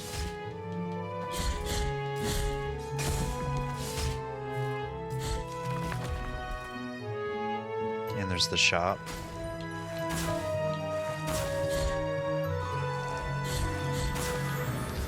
Wait a second. Hold up. Oh my god, I'm so sorry. That was 7 minutes ago. My chat stopped scrolling. The last message I saw was that you had went to Red Lion. I have a bunch of stuff going on. The shops in Square would be open. There was this old-timey candy shop growing up, and the banks would be open with musical performances. The Square would typically have a DJ and food trucks. Ooh. Man, food trucks have stupidly good food. I'm saying this as somebody who's only been to one food truck. There was a food truck near where I worked. It was so good. I miss it. I genuinely do miss it.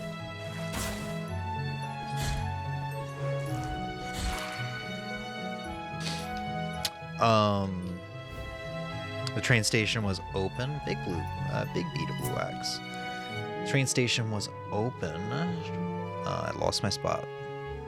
Train station was open with a whole bunch of train models, and the old cigar factory would be open. It's like a museum now. They would raise a lion holding a cigar instead of a ball drop at midnight.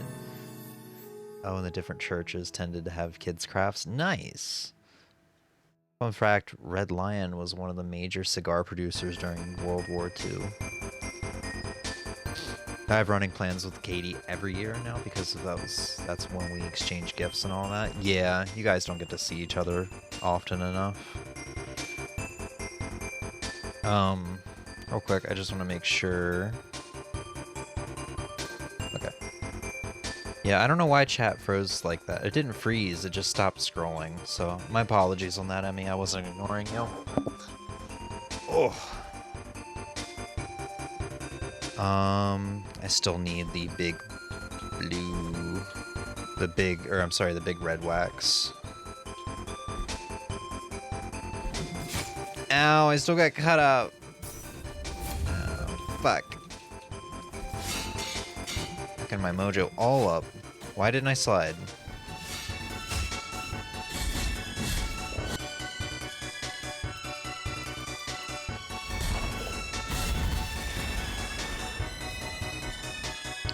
I just figured you were in the game and didn't look yet. Nah. No, I'm chill. I know this game well enough that I don't have to, like, fully concentrate on it. Okay, bone. What is this? Wrath of the Twisted One increases the power. Releasing XPS further away from the bleed. Oh, I think this is the charge attack. No, fuck that.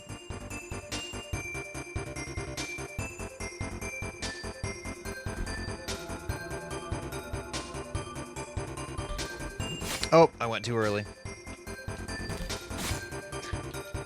Dear God, please have mercy.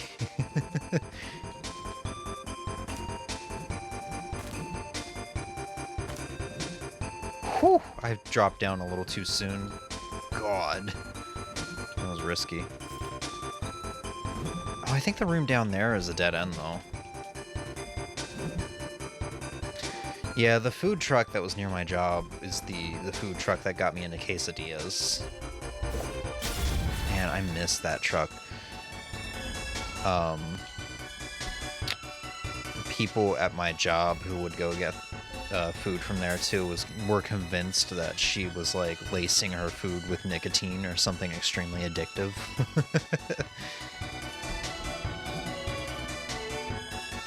I got the Weight of True Guilt, which I think means I can start doing the guilt statues.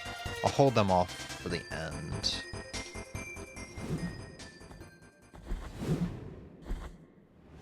God, now I want a cheese quesadilla.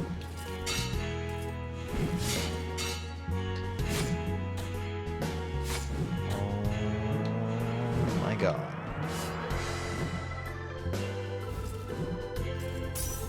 Bleeding Miracle. Which one? What is this? Why do I have such a fucking hard time? There we go. Oh, that's max upgraded range attack. Gotcha. Oh, I don't know if I've ever max upgraded that before. I didn't know it does that. What are you doing? Sorry. Cat was making noises. That sounds so weird. I'm just like... Oh, he's cleaning himself. This cat, he's a little bit older, so he vomits pretty frequently, and I'm like, dude, you better not make me throw up, throw up right now, please. But no, he's washing himself.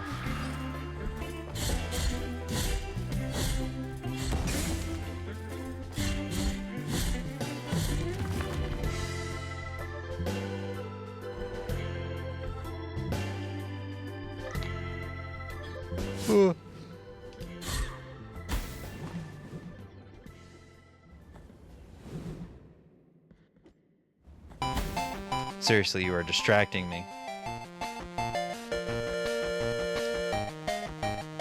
You are distracting me so much. You are very loudly cleaning yourself.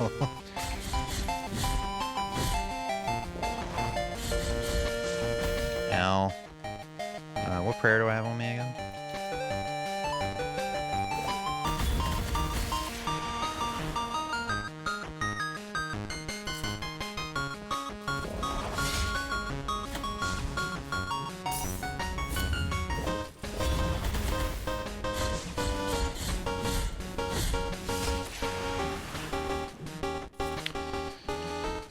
Ow.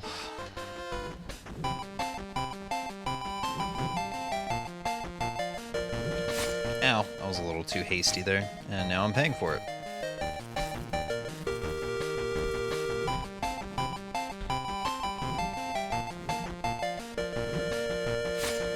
Dude, what the hell? It's like a mile away from you. Alright, we can go deliver our cherubs now. I think I only have... I think he only gives you 2 guys... Oh, he doesn't... I don't even have enough yet.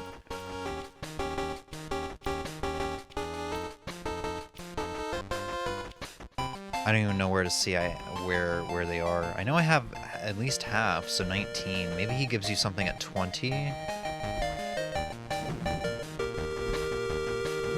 Surprised you haven't died yet. I still don't understand what makes you die, because it's definitely not healing me.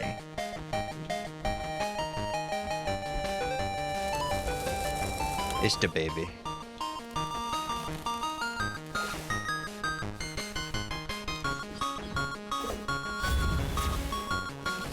Why'd you come out so late? The baby. It's the baby. This baby, fucking creepiest thing in the game.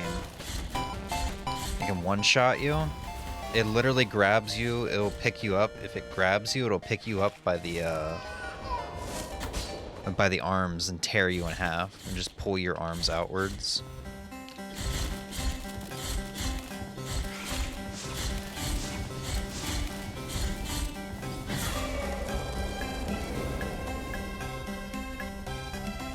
Hi, cat.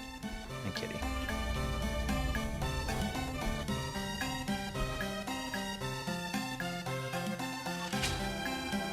Alright, so I can't get the stuff that's up above, because once again, I don't have the blood perpetuated in sand. But I can hop down here and get, I think, 2 items. Not a rosary rope. I'm not gonna go out of my way for that right now, because I don't even think I have any rosary beads that I want to equip.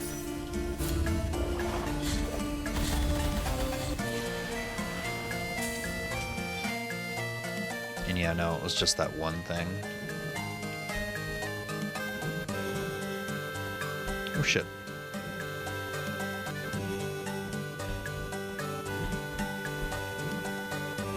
So this will take me back up to the library.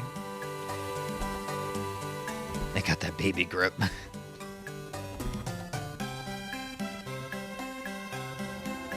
Up in the library. Oh wait, I might actually be able to get that with my prayer. I don't know if it's low enough.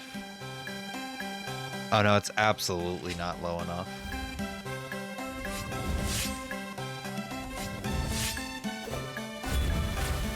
Yeah.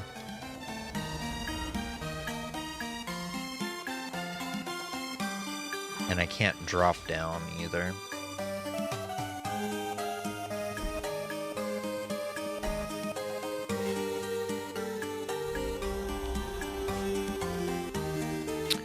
What do we have for the next level? We're at tier 5 now, so I have to buy a cherub. There's not a rosary rope. Screw it. We'll grab it. I don't believe I need to buy anything else other than that Quicksilver.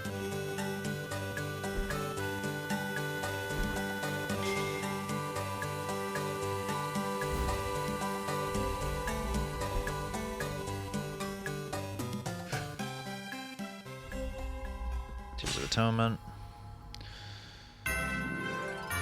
Alrighty then. I'm gonna make my way back to the dude of this area. I don't know what his name is. I don't think I can do his next quest yet. I have one eye. I think I have the left eye of the trader. I don't... If memory serves, I need the 2 eyes.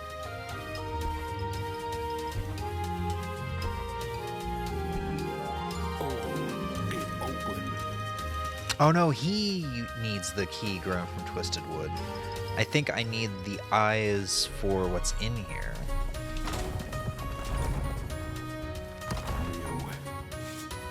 Beware, you're in for a scare.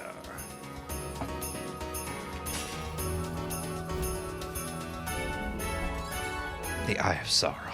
The 2 eyes of Sauron.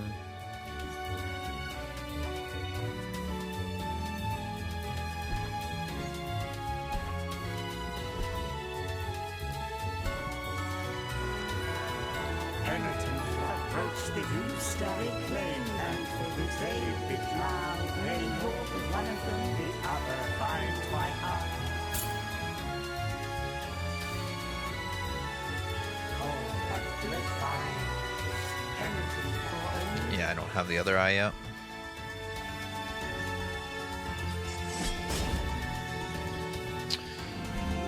I mean, we got a cherub. I guess that's something. Alright. God damn it.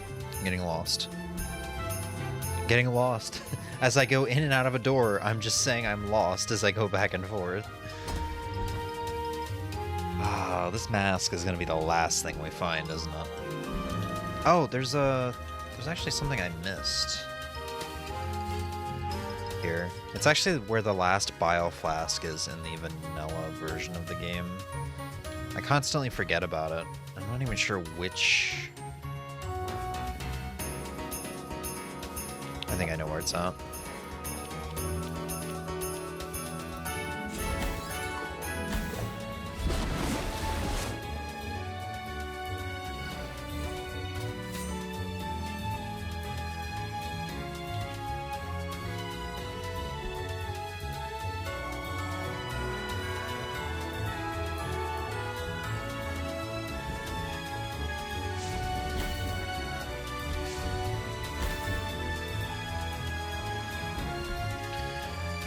Memory serves, it's not this room. It's the next one.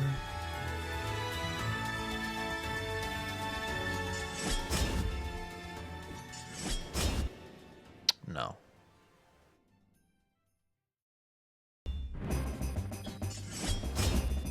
God, I'm so bad about remembering this.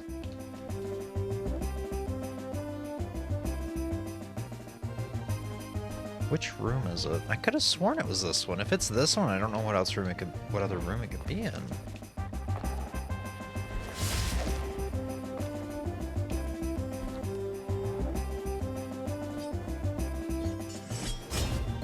Okay.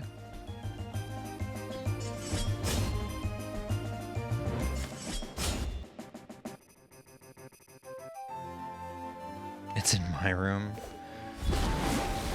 Huh. Unless it's next to the teleporter, unless it's that room, but I could have sworn it was the one right before the sleeping canvas is here. Sorry, I gotta go back and try it again. Is it not a thrust? Is it just a drop down? No? Huh.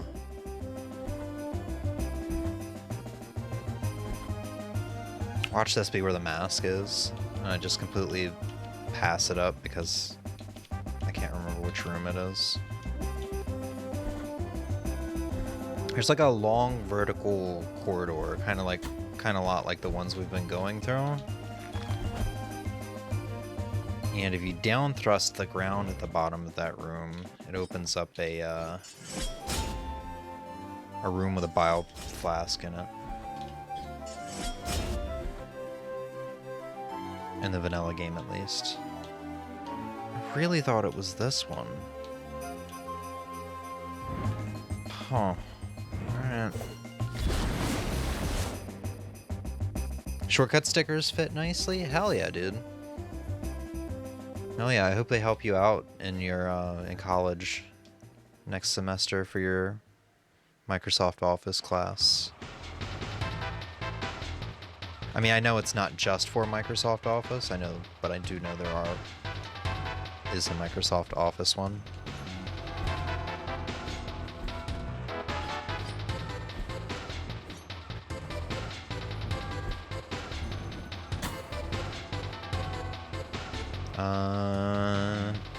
Alright, I guess we'll go all the way over and we'll go up.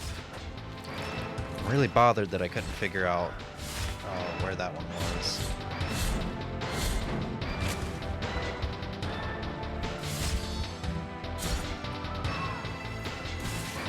I didn't make my Lord of the Rings Miniverse sword yet, but I do know I got Narsil as the sword. Whose sword was Narsil? Was that Aragorn's?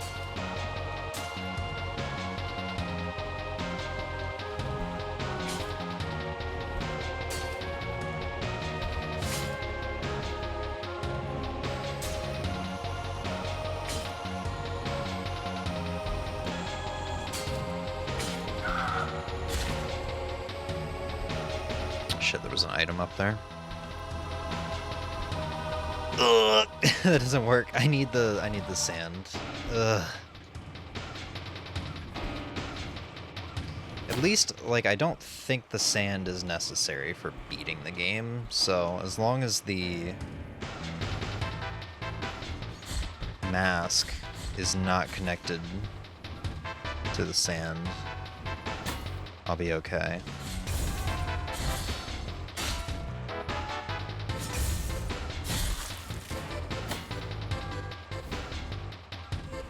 Empty bio vessel.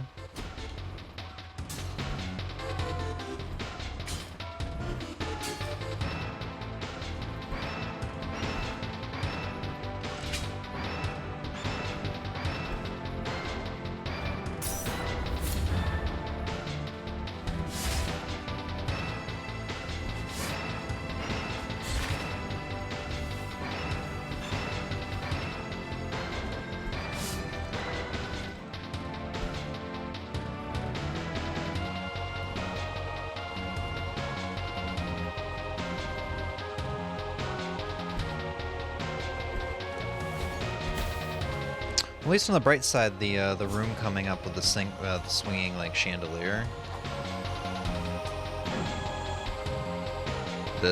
Not this room. I'm all confused. But at least that room I don't have to do.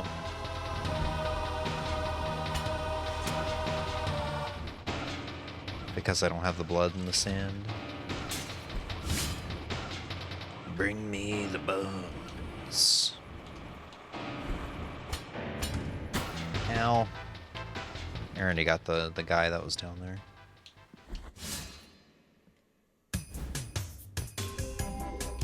Oh, there's the right eye.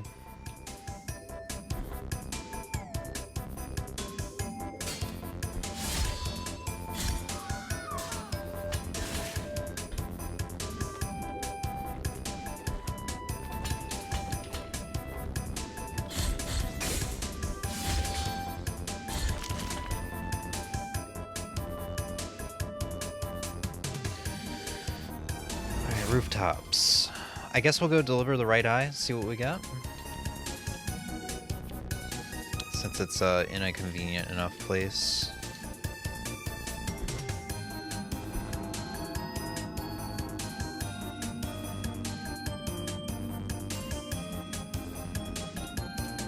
I think as of this play session, my playtime of this game has bypassed Lies of P on Steam.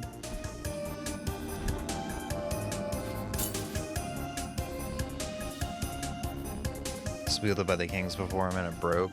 Right, it was yeah, Aragorn's sword at the end.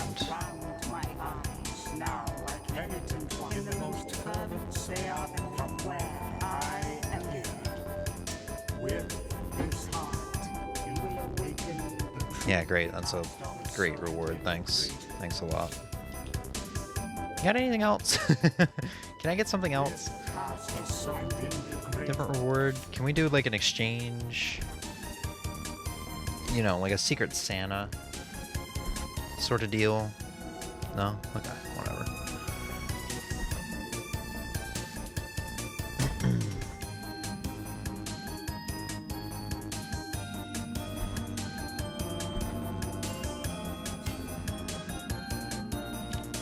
Alright, we'll ignore Mother of Mothers for the time being and kind of just explore around a little bit.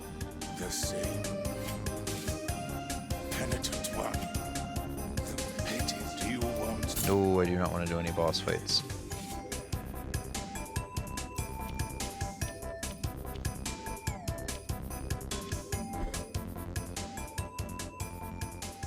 Okay, so this just puts me back down here.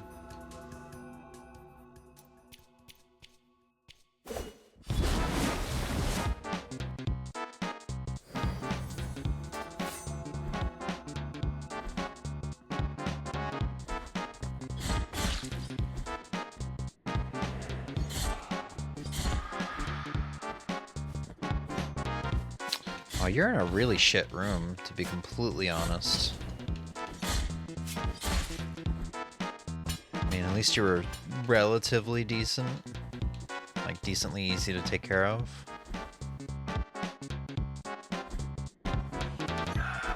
God, fucking slide will come out.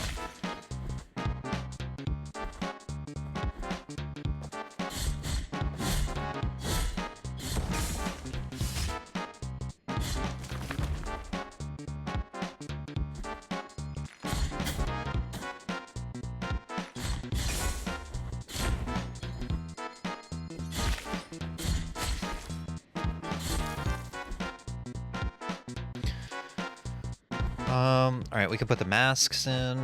There's a lot of stuff we could do up here. Why did you not get randomized? Actually, I don't think you do get randomized.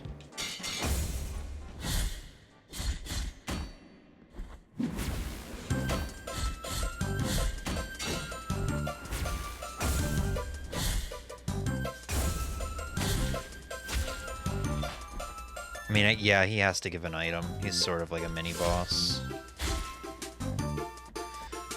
I can't do that. I can go all the way up, though, to at least unlock the gate.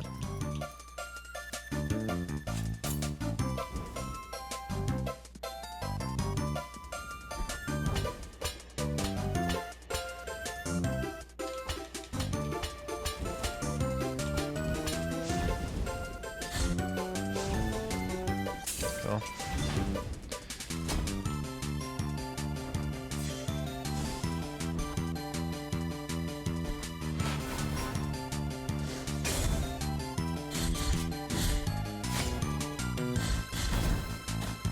Ow, I gotta say, I don't remember you hurting so much, man. You're like nothing. You're like a nobody. No offense. You should not hurt as much as you do.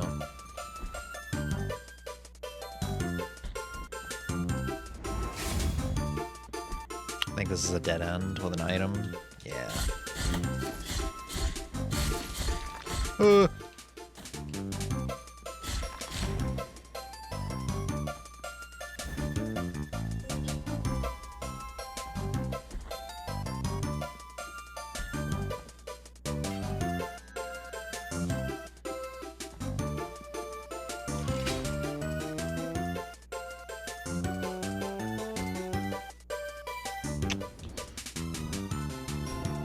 Back in Mother of Mothers. Yeah, this is the room we can't necessarily do anything in yet. But I guess I can go over because there's plenty of stuff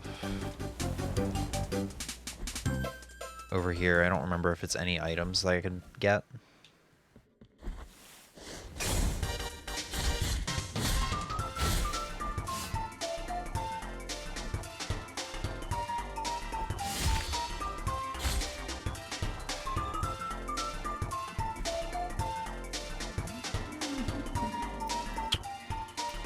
I don't have...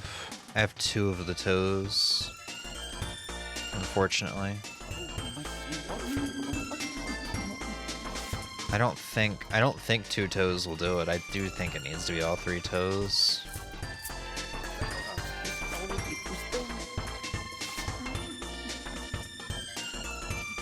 Yeah.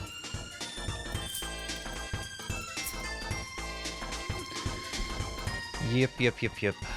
So we have to find another toe before we can do that. I think that grants me 2 items.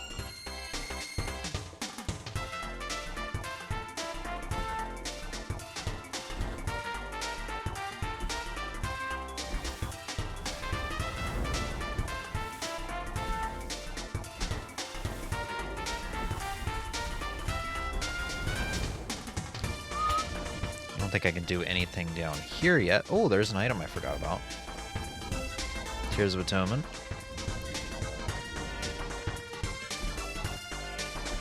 I don't think I have any of the marks of the refuges.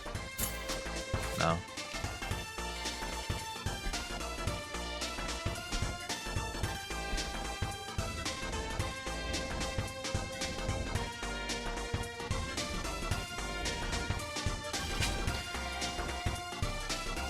Where does this go to again? Like, obviously the bottom floor. What is the bottom floor? Oh, okay. Okay, yeah, I know. I know where this is. That was stupid of me. Are we just on a Kirby playlist now? I think there's a Kirby playlist in this. Or a Kirby, video on this playlist.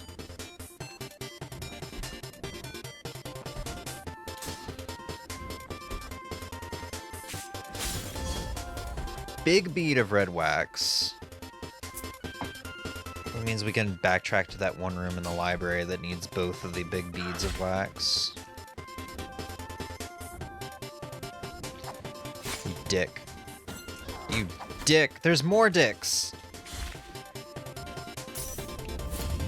Fuck all of you. God, sniping me from off the screen? Can you not? Oh, you motherfuckers are gonna get it. I'll teach you. Fervor upgrade. Last fervor upgrade. So we have max fervor because of the blue bead of wax.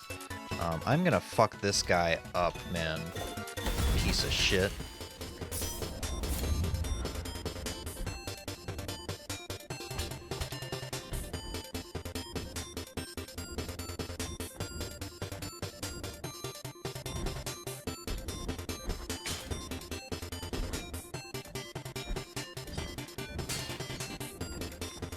Big beads of wax. There's more dicks. I think they're...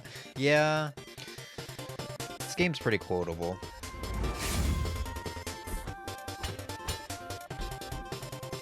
Or weird to hear out of context, I suppose. Whichever way you want to take that. Also, that woman just will not turn old and die. I don't understand, like, what's wrong with her.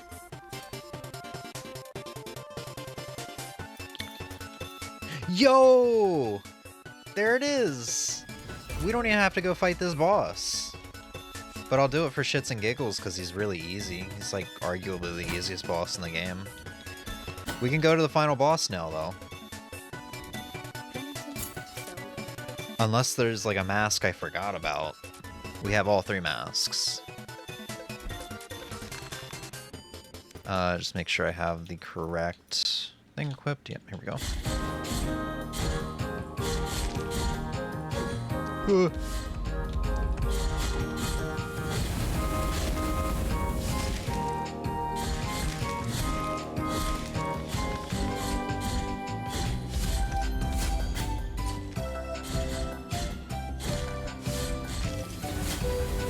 Damn, I got fucked up.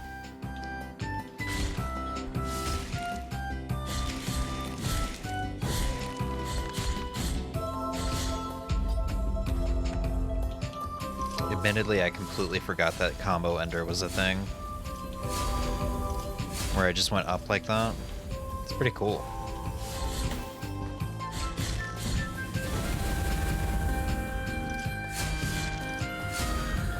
Ow, my slide.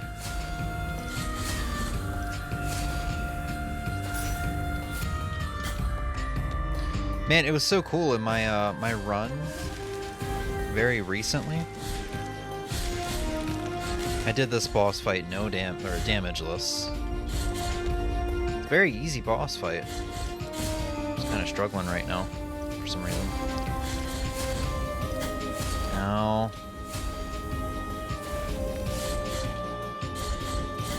Ow, he gave me an extra jab. Thought he was gonna go back.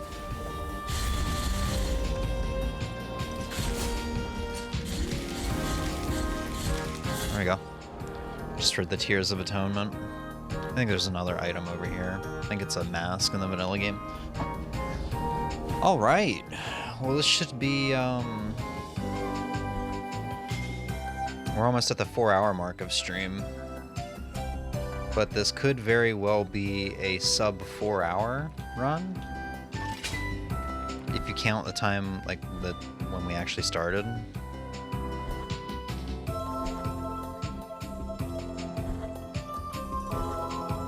Because I think I can warp to a shrine directly next to the bosses. Or directly next to the elevator.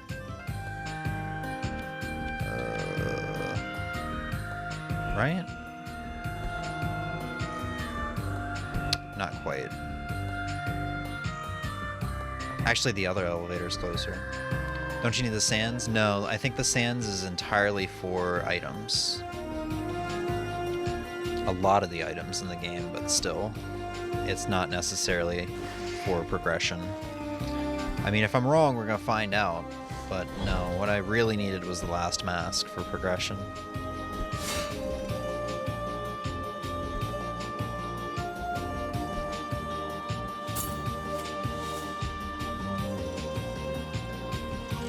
Correct.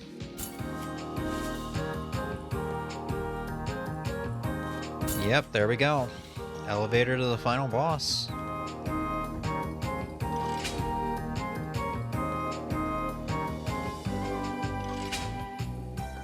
I don't really have any amazing prayers, I guess aside from the one, but okay, what I mean is I don't have any prayers that I usually use in my playthrough.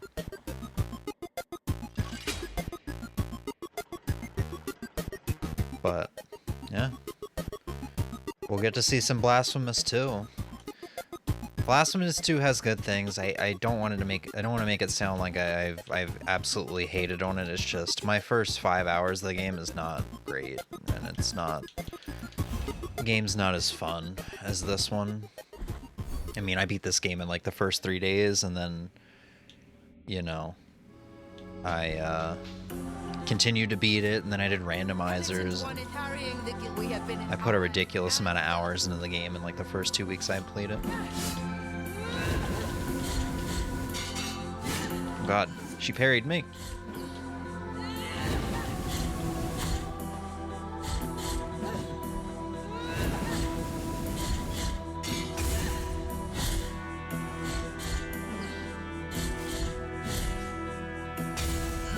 I tried to parry her parry.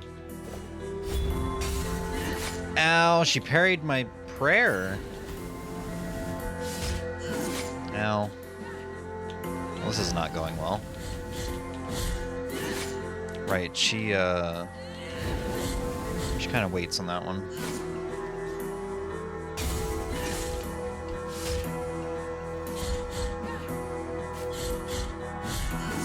God, it's like...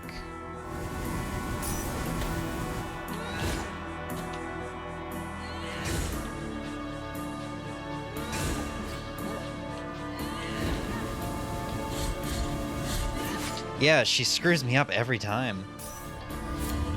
Because she doesn't do it immediately. We're definitely gonna have to do this boss again.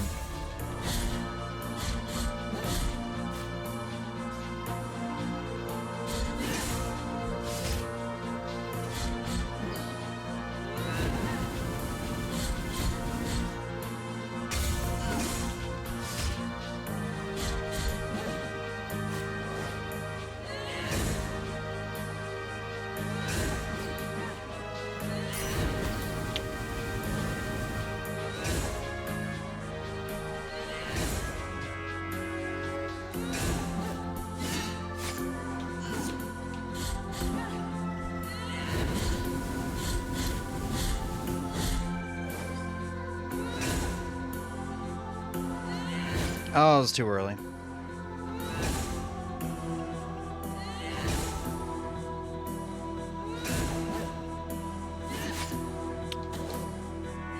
Can you stop?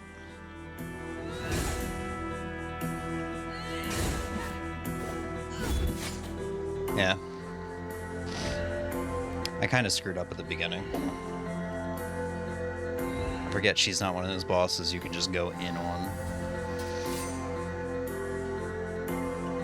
I still don't understand the story, even though I watched you play this several times, and neither do I. The story is too confusing for its own good. Basically, I mean, if you have a pointy hat, you have to kill each other because you can be the only one. Yeah. I think ending A basically says... Oh shit. Great, I just did a loop-de-loop. Did a giant circle. Ending A, which is like the original ending, basically shows that there was a ton of people like us, I guess. A bunch of pentient ones. Because the first boss you beat is in a room full of, or is in a area full of our helmets. I don't know, there's some kind of symbolism there. Am I... What the hell? Am I locked down here? I say it every time. Every time I do a playthrough of this game, I discover a new glitch. Is this a new glitch?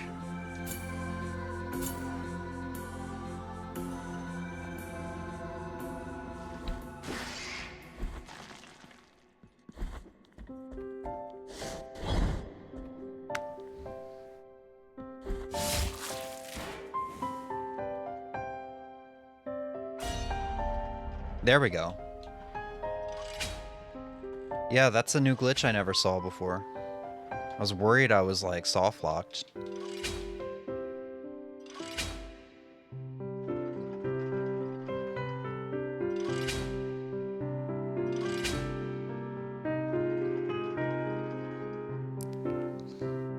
Alright. It didn't really seem like that prayer did me any good. Maybe we'll use the cherubs?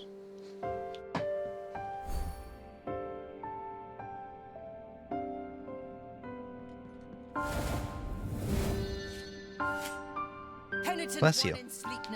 You can't hear me blessing you, but you're blessed, small child. Ow.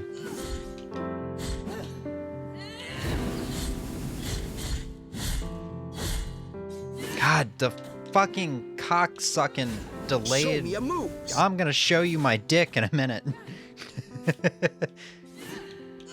Ugh. Ugh. I just... That delayed attack pisses me off so much.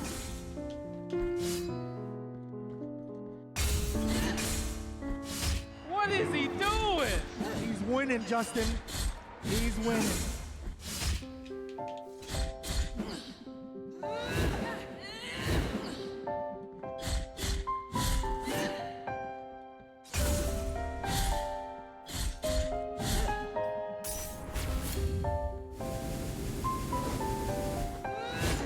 I wasn't ready.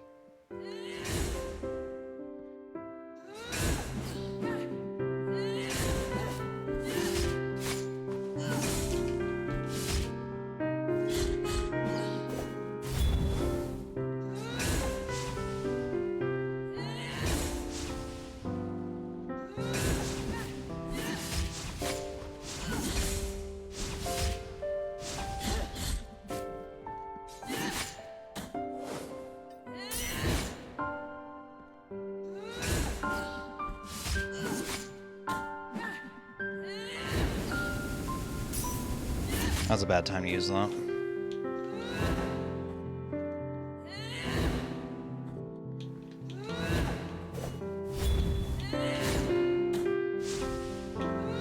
Yeah. I was gonna rely on the cherubs. It was stupid of me. I don't know why I'm having trouble with this boss. She's not that bad. It's the fucking... I'm getting frustrated by the delayed attack. Which there's not really much tell for. She's either going to do a quick one, which you'll need to parry, or she's going to do a delayed one, which if you try to parry immediately, you're going to end up being left vulnerable. Dude, why does this keep happening?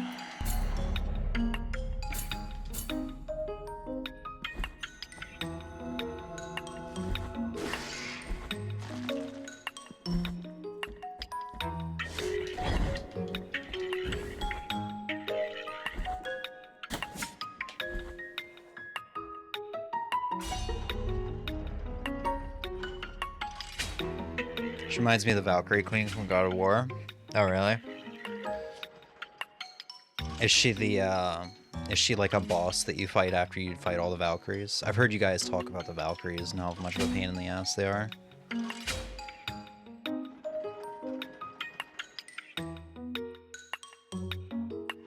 Okay, the cherubs are pretty good. I just kind of have to... I should use them right off the bat so that I can keep accumulating, fervor. She's the hardest boss in the game. Penitent carrying, we have been and Shut your fucking face.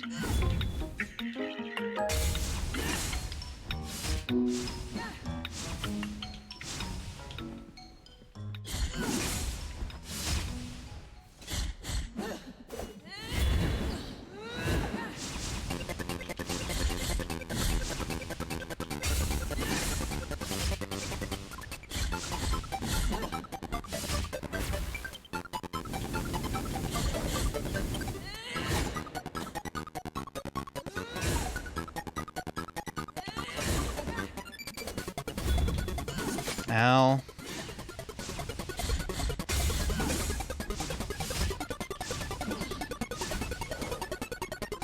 Ow.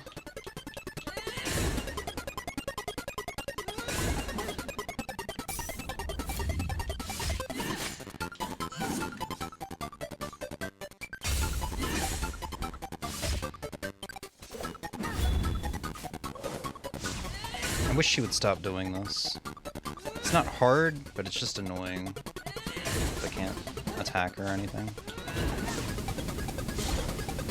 Dude, you literally heard me talking to you, didn't you?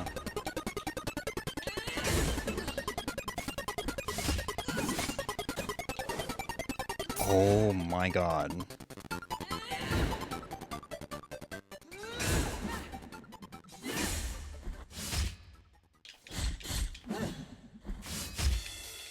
Just fuck off. God. Yeah.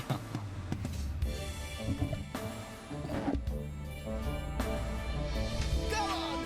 Purge my soul, beaten by the miracle! That's not even a hard fight. That's like the easiest fight in the game. It's her second phase that sucks.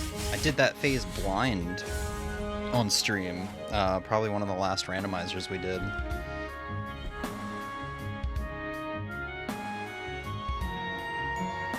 It's funny because in Ragnarok they all praise you for freeing the Valkyries, but I'm always just like, I did not do that, but alrighty.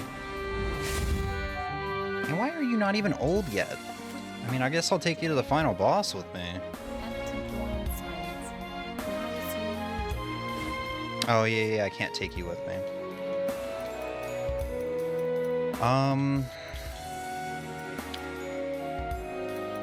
I don't know what's going to be better to take with me to the final boss. I'll just take this one. Now, if I die on the final boss, I need someone to be very upset with me. Because I think me being upset with myself is not going to be enough. The final boss, both phases, not the third phase for ending C, is not easier than the boss with arms that we did earlier, like 20 minutes ago, that I said is the easiest boss in the game, but it's like the second easiest boss in the game. Like, genuinely, the first boss in the game can cause more problems.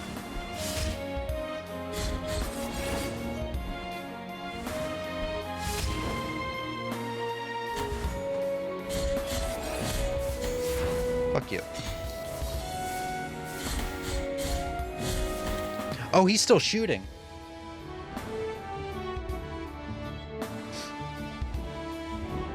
Wow. Wow.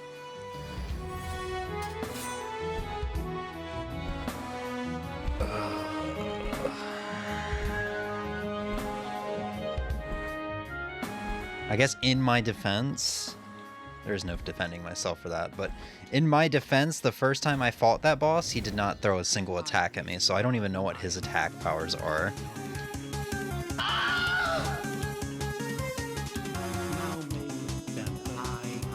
The second one's actually the interactive one, but still, there's no exception. He did something, and I got hit by nothing. Okay, he's doing this again.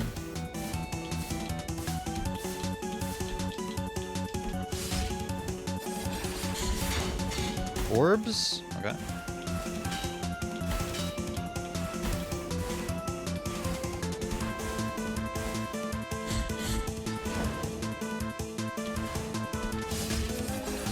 He's actually putting up a fight. Interesting.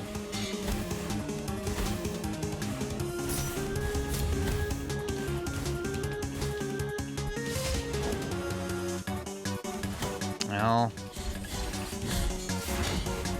put up a fucking shield when he had no health left. What a dick. Watching your health bar go down and you just stayed there and I was very confused. I didn't realize he was still shooting. Yeah. Like I said, the first time I fought him, he never did any spells. Like most times I fight him, he doesn't do any spells, so I don't know what his attacks are.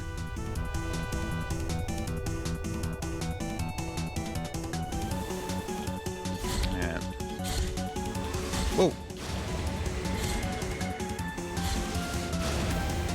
Ow. Came out a little bit further than I thought it was going to.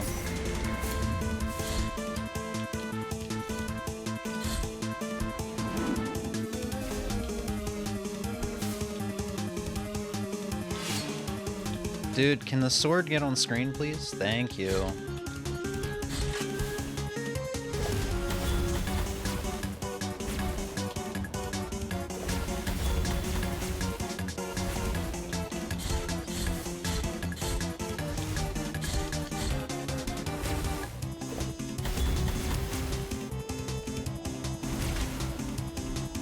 Wow, it did not give me a good opportunity to hit it there.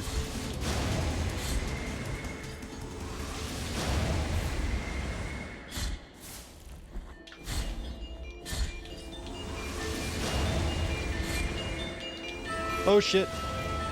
Oh, I actually can... Wow. I can hug the edge of the screen there. I don't know.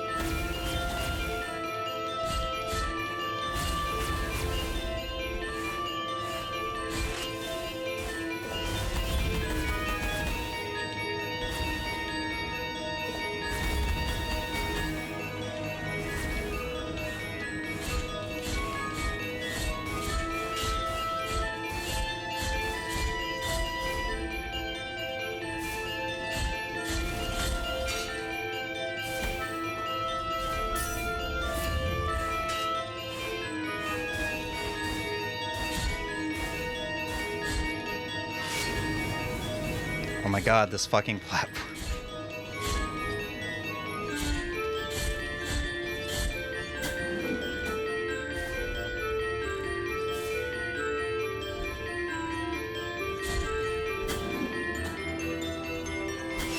Dude.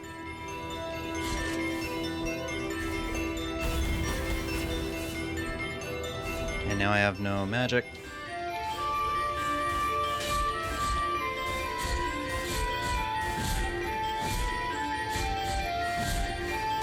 There we go.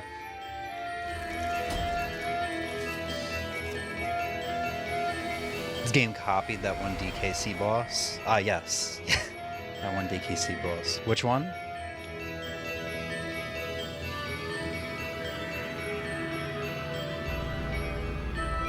The sword one? Wasn't there like a sword one in DKC 2? You thinking of the sword one? Yeah, the flying sword where you need to like throw cannonballs or something on it. God, I'm a little flustered right now. That second that boss before the final two bosses, annoying, absolutely annoying.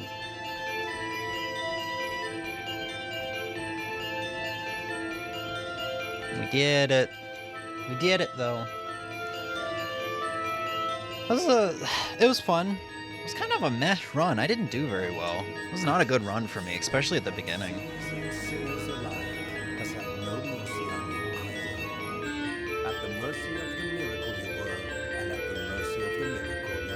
Oh man, and we have time to check out maybe an hour or two of Blasphemous II. Let's see if maybe I can change my opinion on it a little bit. That would be nice.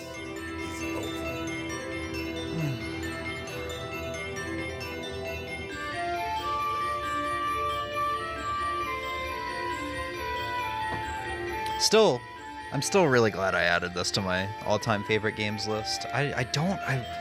When we're doing reflection on New Year's Eve and we're checking out all the past streams, I'm gonna find my exact reasoning on why I didn't want to add this to my game of the year, because I had not my game of the year, my all-time favorite game list. Because I know I had a reason, I just don't remember what it is. But it's not valid. It deserves to be on that list. Did you say where we said Hayo wasn't showing up? I did not.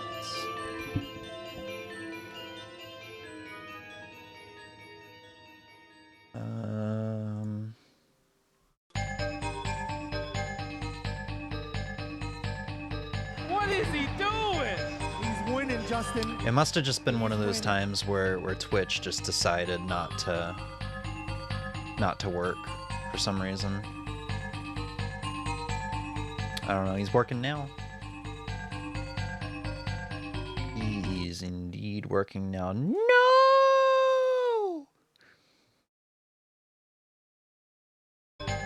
My bad.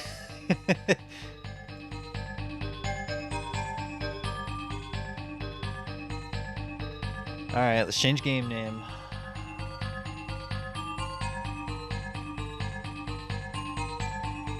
Blasphemous II.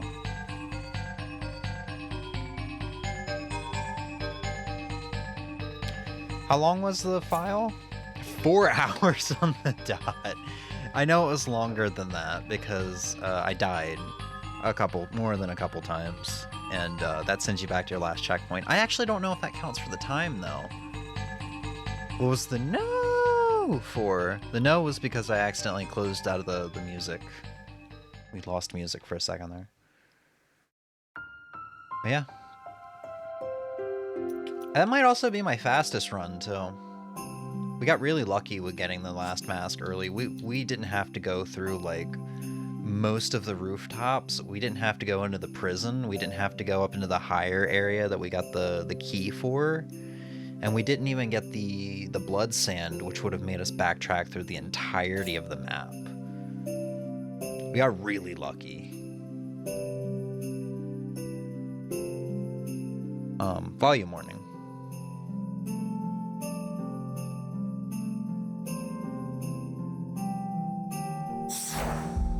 I will adjust volume once I get in the options.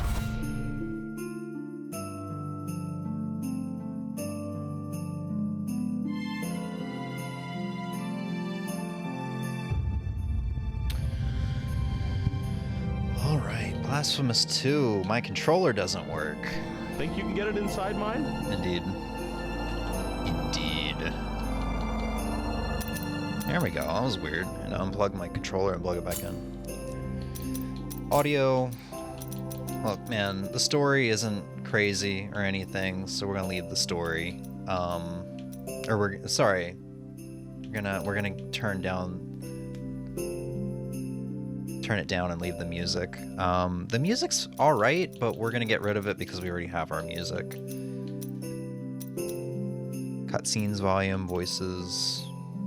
Yeah, we just really want the music down and then the main volume down a little bit. A lot of it. Video, all good. Extras, there's no skins. Well, I guess I haven't unlocked any yet, but yeah. Nearly 6 hours into the game, and yeah, I'm not crazy about it. Let's go ahead and start a new file. And right off the bat, if memory serves, we get to look at these cutscenes. In Blasphemous 1, we played the randomizer, so the cutscenes got skipped immediately, automatically, except for that final one after we beat the final boss. The eternal dawn of our yes. The cutscenes in Blasphemous 1 were pixel art, which was amazing. In this game, they're not pixel art, but they're hand-drawn, which is also amazing. I love pixel art, but man, if you could show me a good-ass, like, hand-drawn cutscene like this here, so good. I think this game picks up off of Ending C, which was added through the DLC/updates. Mine remains. Normally I would skip these cutscenes, but I'm gonna let us watch them just because of the amazing animation.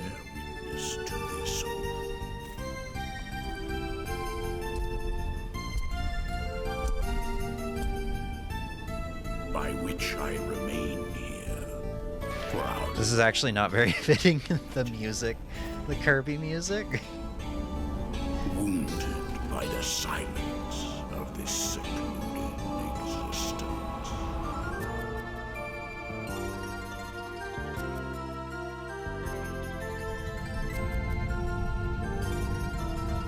Very fitting. And then, oh, I didn't realize Emmy said BRB. She's not gonna be able to see the nice animation. Mighty statues, the resounding beat of a great heart could be heard emanating from the clouds, thundering like the knell of an unseen church bell, raised higher than any other, enchanting us all to lift our gaze aloft in an ascetic call to prayer. For the miracle is about to give birth to a child.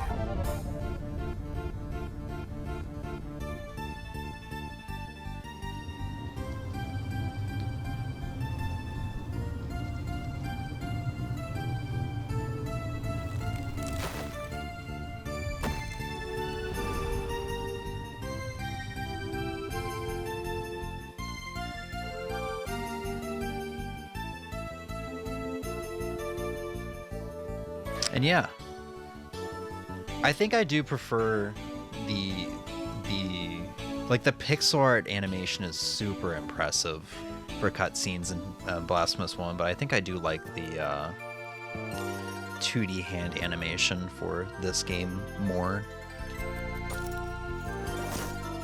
And yeah.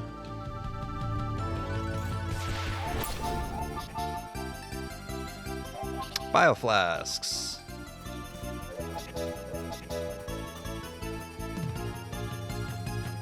So this game starts us off with a choice of 3 different weapons. We got the flail, which I chose on my first playthrough. The dual swords, which has the properties, which has the parry and the thrust from the first game.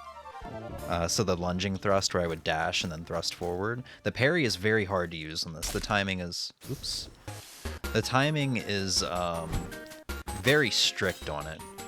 And this third sword, which I don't remember the name of, also has a parry, but it's more like the parry from the first game where it has a bigger window, and it has the downward thrust where you thrust your sword into the ground from the first game. So these 2 swords are a mixture of the sword you had in the first game.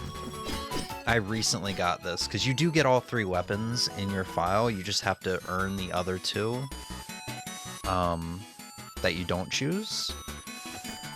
So the flail's nice because you get range, and basically this is a weapon where as long as you're as long as you're kind of far away, your enemy shouldn't be hitting you. You can also light it on fire because it doesn't really have a parry or any other crazy abilities that these 2 weapons do. So I don't know. I don't know what I want to pick here. I'm curious if the game is different in terms of you exploring and what you can unlock depending on what you choose, because like this weapon, your thrust can break down certain doors, and you will see the doors right away. But if you're like me and you chose the flail, or heck, even the dual swords, you can't get rid of those doors until you get this, which is, like I said, the most recent weapon I got probably 4.5 hours, 5 hours in. Welcome back, Em. So you know what, I kind of want to see how different it is, and also I just really do like this weapon.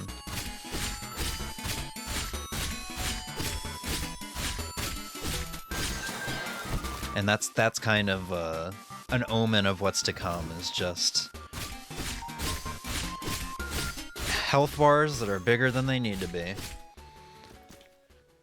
You've chosen thine companion of this pilgrimage. Pilgrimage? Fuck! Only the miracle knows when thou shalt meet again in the presence of her two sisters. Fuck!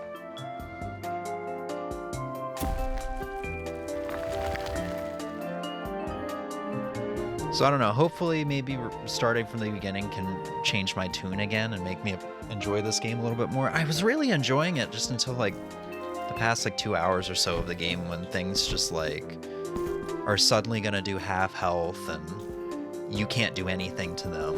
And it's like, yeah, I'm in the right area. It's weird that there's a difficulty spike, which people were talking about in the Steam reviews. But people were saying there was a sudden difficulty spike at the end of the game, and I don't think I was at the end of the game. But, I mean, I haven't finished it, so I don't exactly know. Yeah, and this is kind of where things change. It's like, oh, well, I tried to hit Y to activate the thing here. Nope, it's up now. Thankfully, I did remap controls, because now parry was like, instead of it being right bumper, it was like Y or something. And there was something else that was different, like your bile flasks. It might have been that your bile flasks were Y and your parry was like B or something like that. I don't know. It's definitely weird.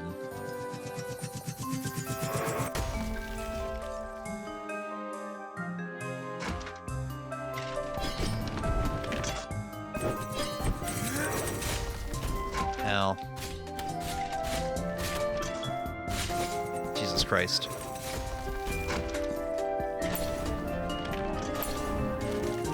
I'm gonna regret not choosing the flail on my, aren't I? Can I parry this shit? I can parry it. Well, I can block it. Ow.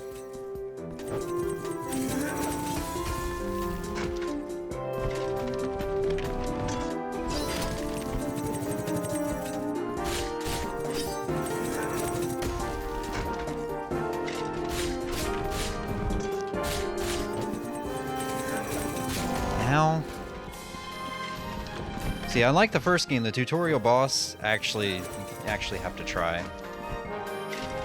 Like, I'm gonna have to die here just to get my flasks back, because I kind of forgot how this boss worked.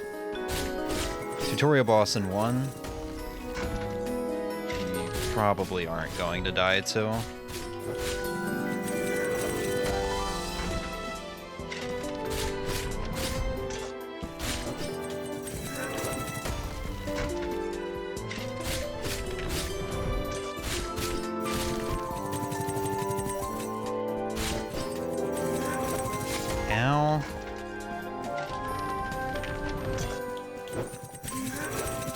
Fuck, I ran right into that one.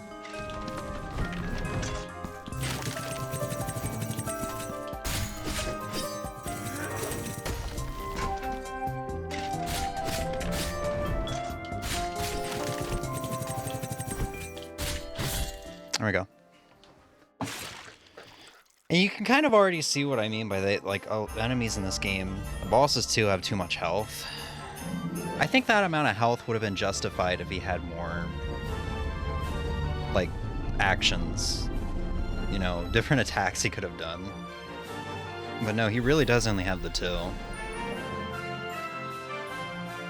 Marks of Martyrdom. I assume that has to do with the story, because, ending C, the, like, I guess true ending that's canon to this game, ending C of Blasphemous 1, that's the canon ending to this game, ends with you actually climbing that ash pile, making it to a throne, and then killing yourself so you become a martyr, and it shows that a very long time goes by and people are worshipping you sitting on the throne with a sword through your chest, so you literally become a martyr.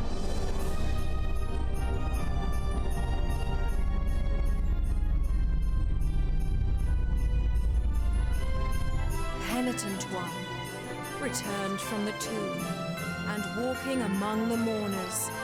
Your awakening is now written on the eternal pages. How we have returned, I have no idea though. Is my name, and I hail from the heavenly mountains on high, the seat and the beginning of all that is holy, so that I may address you.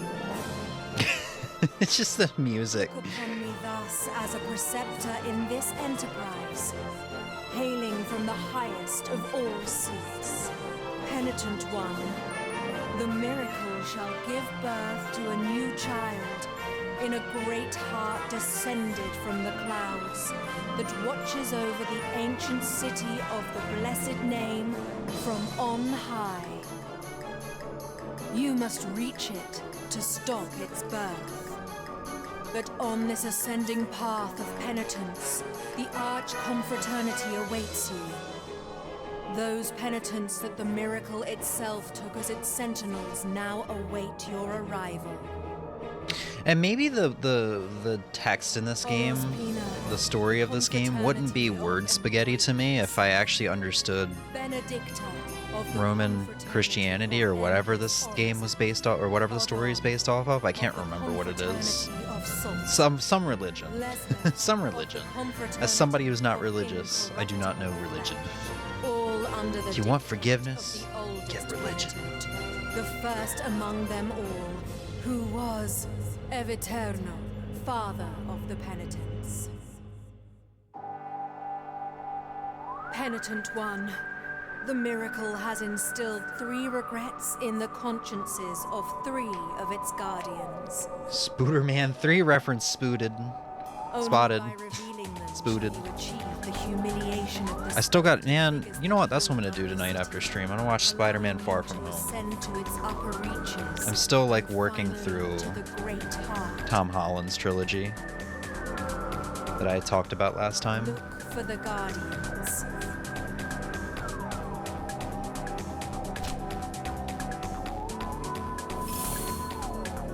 There we go, 3 bosses. So, because I have a different weapon this time, I assume I'm not going to have the same first boss that I had with the flail.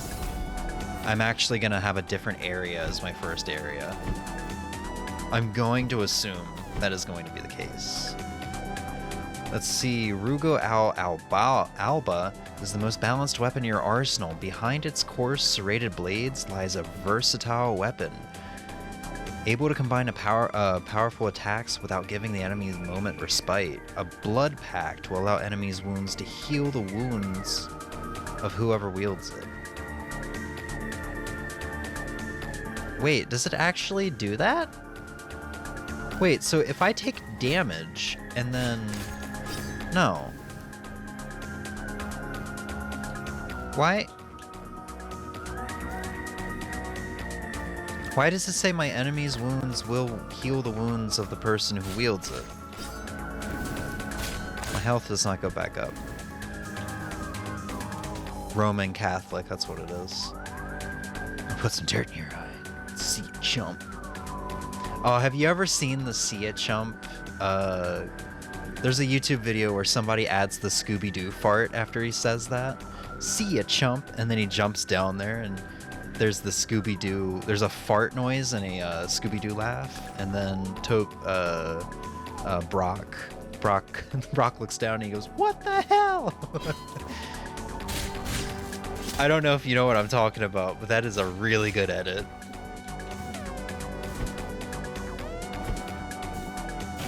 Ow.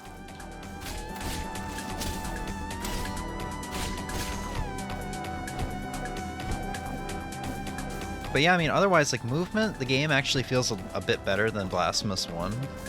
It's just the combat and, like, level design is really what's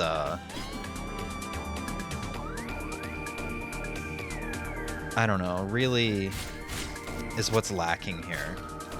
Also, some of the control changes really chapped my ass. Like, it's not a bad game, but when this came after Blasphemous 1, it's kind of hard not to be disappointed. But it's a really good game, regardless. I don't want to hate it too much. I don't want to sound like I absolutely despise it. It's just like, Blasphemous 1 is one of my all-time favorite games. Like, point blank.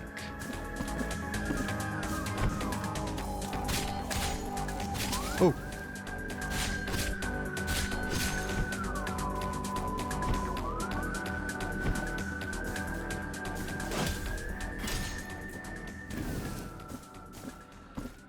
Oh yeah, so I couldn't do this with the flail, and now I can just straight up go to...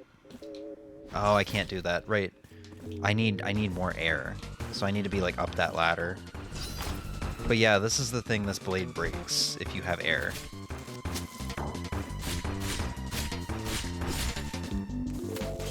Oop, too early.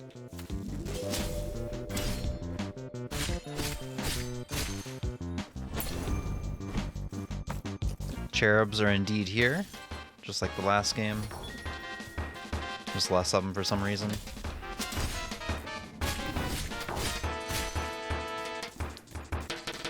Did you gain some health back? Did you do something, or was that a random drop from an enemy? When I was at no health, I used a file flask. Unless you mean I gained a tiny amount of health back.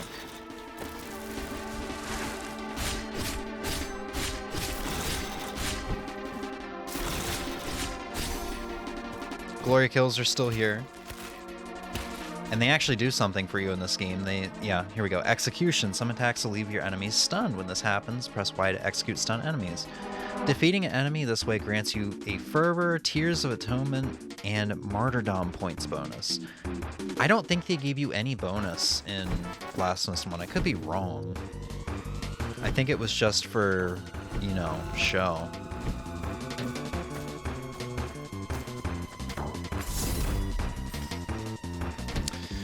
One of the new things in this game that I don't really care much for is before that last time, so if you use 2 flasks, then not a drop.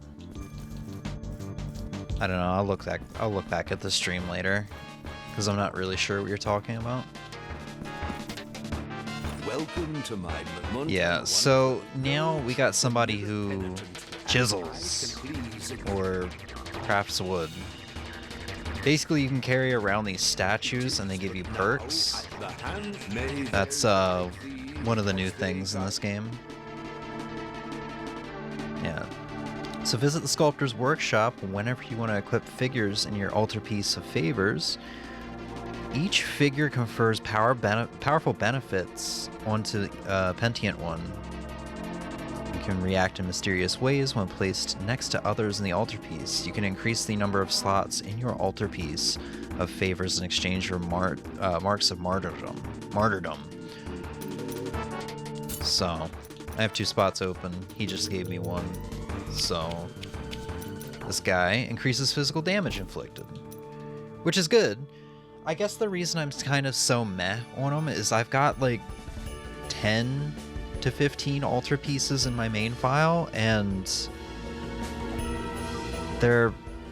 so many of them just have not very good benefits. So I don't know. May the hands of the and then I guess we can hand over tools and mementos and stuff to help him make them. I don't know. There's a lot of new stuff in this game. Well, not a lot, but there's enough that it's just like I have to relearn. I do believe this is where you go to get your guilt removed. Which the guilt is a little bit glitched in this game, and it kind of sucks. This is a Souls-like, so you're gonna die a couple times at least, right? Somewhat frequently. More frequently than other games.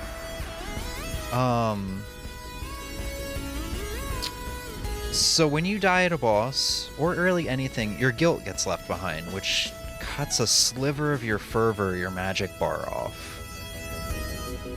Unfortunately, if you die on a boss in this game, your fervor will stay in the boss room and you can pick it up when you make it back there, but you do not get your fervor back. And I'm pretty sure that's a glitch, because once you beat the boss, you still do not get your fervor back, meaning you have to go pay that man to get rid of your guilt even though you retrieved it. So that's kind of one of the things I was talking about when we were playing Blasphemous 1, is like the glitches in Blasphemous 1 are usually pretty minor. Or charming. Can be kind of charming because, oh, you know, haha, I glitched through the wall because I got hit by an enemy. Or whatever. In this game, they're just straight up annoying and very inconvenient. Like, that hurts a lot during a boss fight when, like I said, the bosses in this game are harder than in Blasphemous 1, so you need that fervor. But that just means there's no way to get it back unless you go pay Tears of Atonement to that guy by traveling all the way back to the city. And even if you do so, if you die again, it's just gonna be a rinse and repeat sort of situation, you know?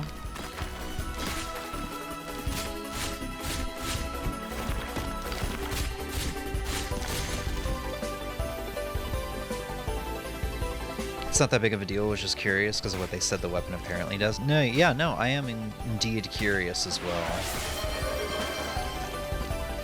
Oh God. Parker, I need a photographer. Hey kid, you want a job? Why would I want a job? I'm just a kid. You're right, I'll give you $20 for the camera. $50, $50. Darn thief. Takes pics, notices no flash. Opens camera and there's no film, films extra.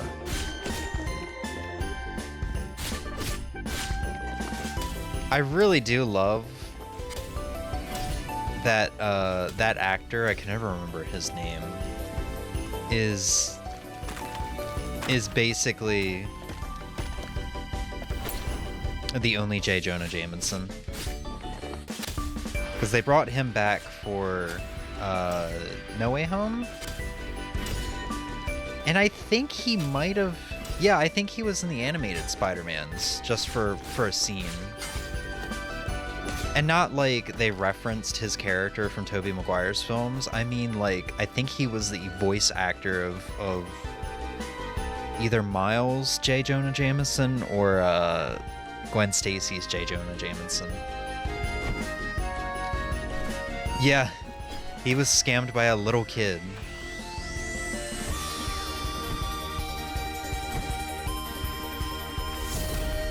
Okay. I described this room to Emmy very recently, and I gotta talk about this, because this is another flaw with this game. One of the streamers that I love watching, Patty, he does a lot of Blasphemous 1 randos, and someone in chat asked him one day, why do you not play Blasphemous 2? And he said, he went on about how the backtracking was really stupid. Like, Metroidvania... So he said that, and I was like, well, Metroidvanias are all about backtracking. What are you going on about? Like, that's kind of the fun part, like going back to areas you've been to and being able to open up more of that map. But then I played this, and I got to this room, and I completely understood what he meant. Backtracking is fun if you get one item, and then you're going to be able to explore a ton more map. This... not so much. So what's going on here is I need 2 items to be able to get past here. I need the flail to activate this, and I need something to be able to let me wall jump here. A ability. So there's 2 upgrades just to get through here. Hitting this will unlock that silver door right there. Then there are the women holding the mirrors, which you need the dual swords for. On top of that, I think there is yet another thing over there that we need a 4th ability for if you count the 2 weapons as abilities.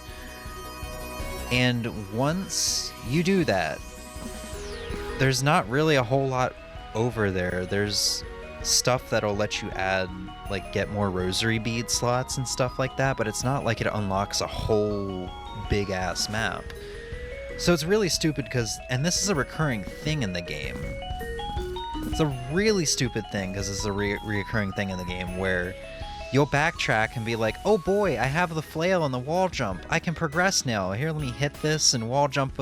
And then you get over there and you realize I can't progress anymore. I need more stuff. That's what Patty was talking about, is there's so many times where you'll backtrack when you get a new item. You're like, oh, I remember that area earlier on in the game.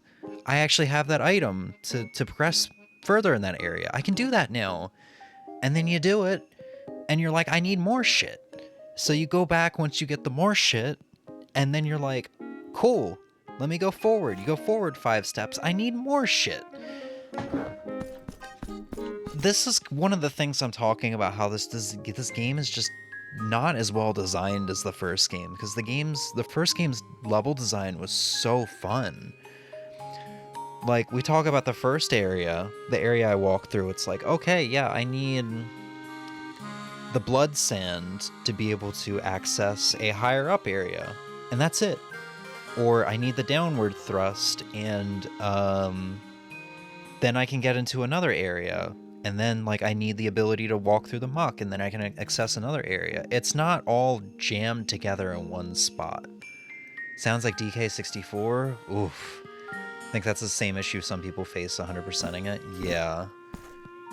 Yeah, J.K. Simmons. Before the scene ends, you can see him getting his wallet. Yeah. Yeah, because Peter Parker is his cameraman, and he's like, where the hell is Parker? Because there's a fight going on with Spider-Man and Green Goblin versus Venom. And I think Mr. Sandman as well. I think it was like a big fight. But yeah, obviously Peter Parker wasn't there. But yeah, off topic, like that's just one of the things I don't like about this game, and it just kind of makes playing this game, honestly, I don't want to be super mean, but to be completely honest, it's the thing that makes playing this game significantly more unfun compared to the first game.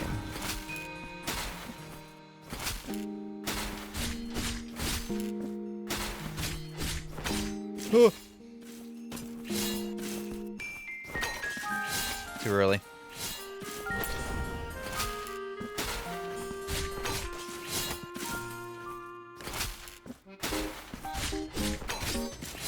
Dude, that one wasn't too early, I didn't think.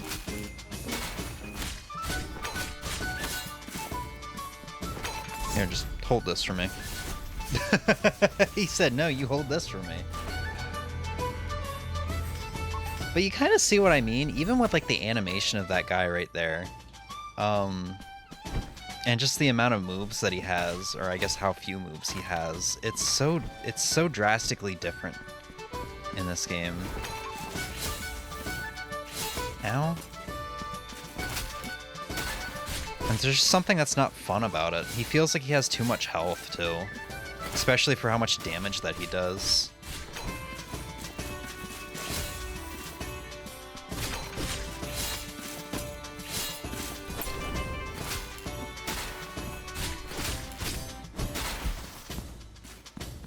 Not sure this is Christmassy sounds. I mean, blame the people who make the video. Not me. It's hard to find video game wintry Christmassy music where people actually don't include random bullshit in it. Who are you, whose face and name you keep hidden? No. There'll be a certain area you need a certain Kong to unlock, and when you unlock it, the area requires you to use a different Kong to do the room, so now you have to go back to the character changer, which is only at select locations. Yeah. But this is not this. So like I was saying earlier, like when I saw a new Ninja Gaiden got announced by these devs that make the Blasphemous games, I was like, dude, there's no way, I have no concern for that game whatsoever. It's going to be amazing. And then after the Game Awards, I'm like, you know what? I'm going to play Blasphemous 2 finally. And I played this game, and now I have anxiety that that game's not going to be good. I'm really worried for the new Ninja Gaiden now.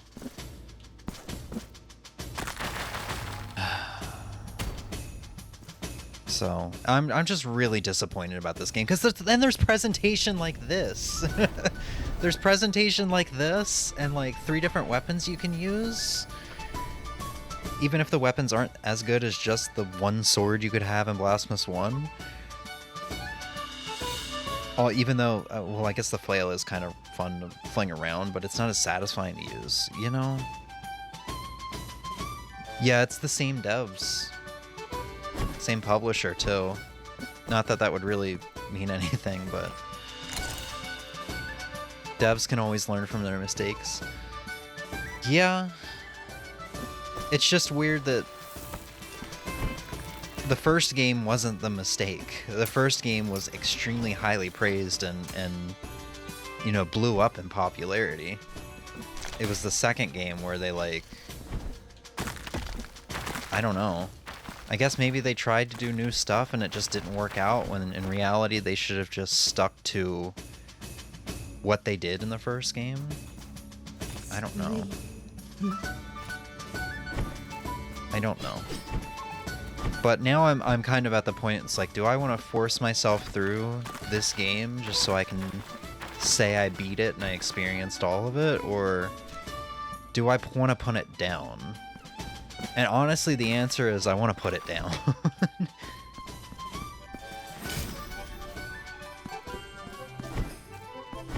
Like, I want to like this game, but there's some good stuff here, but there's just, it feels like there's more bad outweighing the good.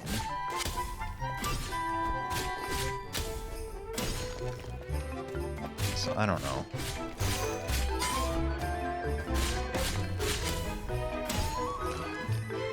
Publishers can affect the game if they don't give the devs enough budget or deadline. Yeah, and while that's true, this is an indie game. Like, I feel like that usually isn't a problem with indie games.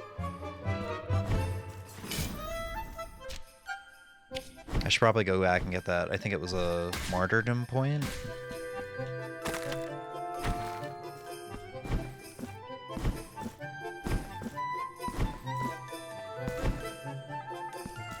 Oh, I can't even wall jump to it. Yeah. I think this game you get a double jump and an air dash, but I haven't gotten far enough to get that yet.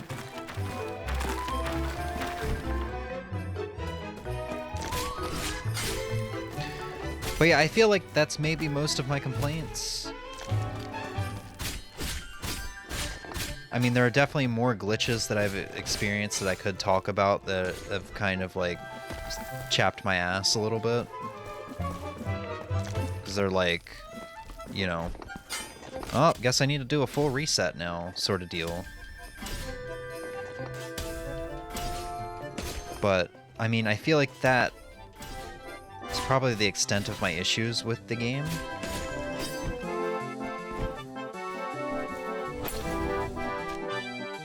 To some extent, I guess. Like, there's an area I'm in right now in my main file where I spent a really long time forcing myself through the area. And it, once again, it was where I was supposed to be, but the area was hard. Very few checkpoints. Enemies did like half health, and this is still kind of early on in the game, so I don't have a lot of health upgrades nor flasks. I'm doing no health to enemies. They have like 4 health bars stacked, and per hit, I'm doing like 1/10 of their health. So it's like I do 2 hits, run away, 2 hits, run away, 2 hits, run away, you know? And I'm just there for a solid minute fighting a single enemy, and it's not even like a boss or a big enemy, it's just like a little guy.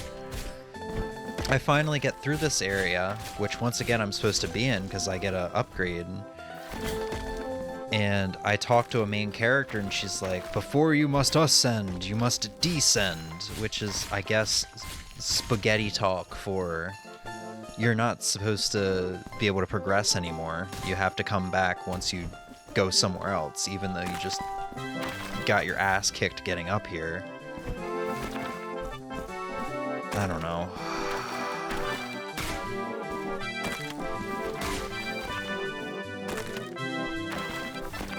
Since Team Ninja isn't making it, it means no booba. Yeah, no booba.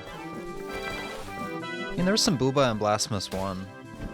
The booba had swords piercing it, but there was booba. Honestly, a good thing Team Ninja isn't making it. Why do you say that? Last couple games haven't been good? I guess they haven't. What, Ninja Gaiden 3 wasn't well regarded. What was the other one? Yaikaba Ninja Gaiden Z or something like that? Alright, this is where you go to get health upgrades and get your flasks. It's in one area now, which I do kind of like compared to the first. It's in the hub world, which is the part I like. Rather than having to go back to actual dungeons or actual areas.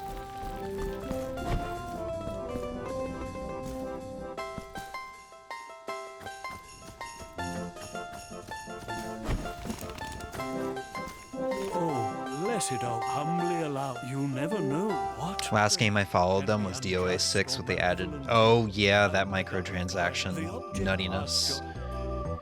Didn't you tell me like you had to pay a ludicrous amount of money to like change your skin color or get your hair cut or something?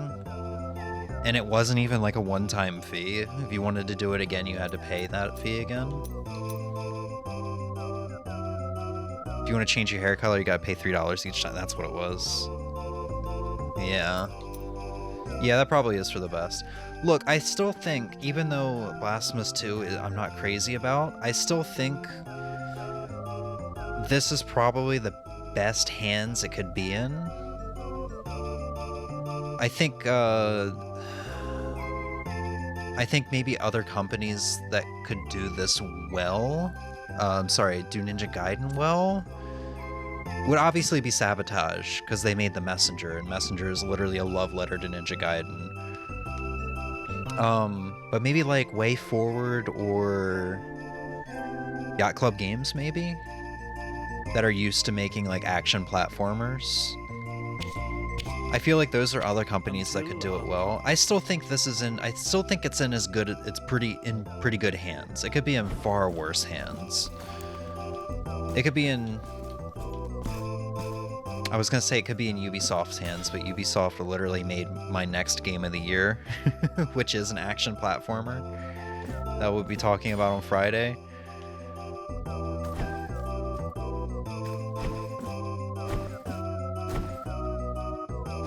But you know, I don't know. I'm just so mixed on this game. And I don't think forcing myself through it is gonna help its case.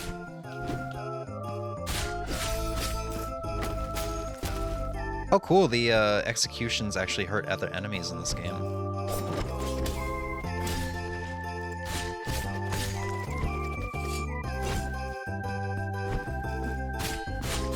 So I don't know, maybe I just need to give this game a significantly more...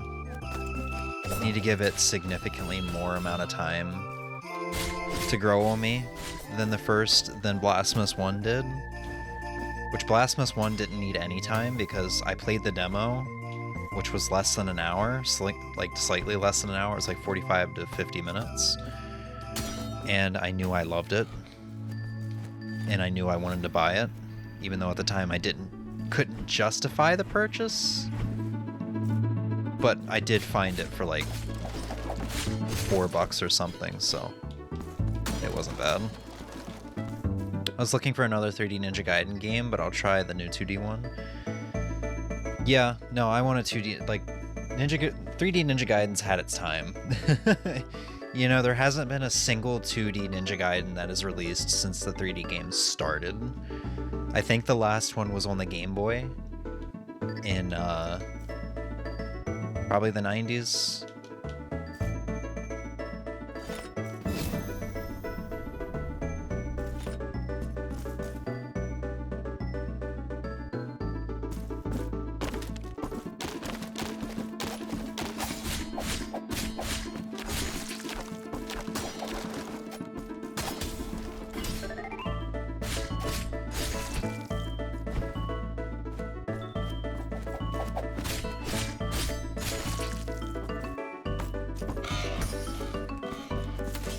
Oh, right, he does an early one.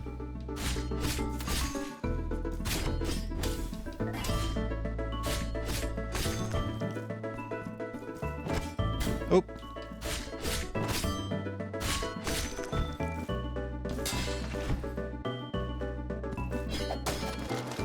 Okay, so it doesn't look like I'll be able to progress in here.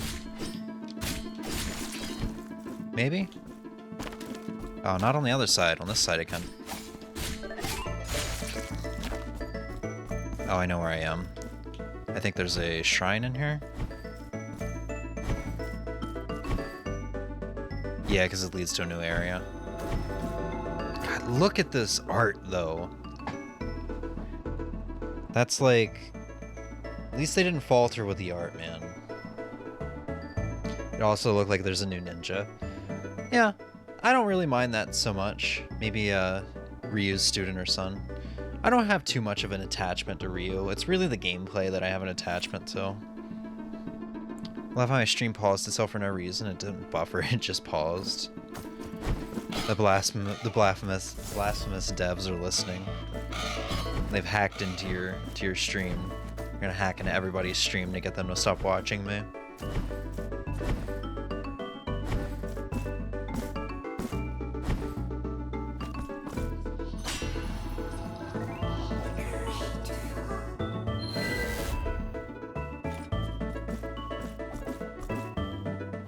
His name is Kenji. Isn't that the name of a ninja from another ninja video game series? For like the PlayStation 2 or something? That sounds really familiar. Kenji, like Stealth Assassin or something like that?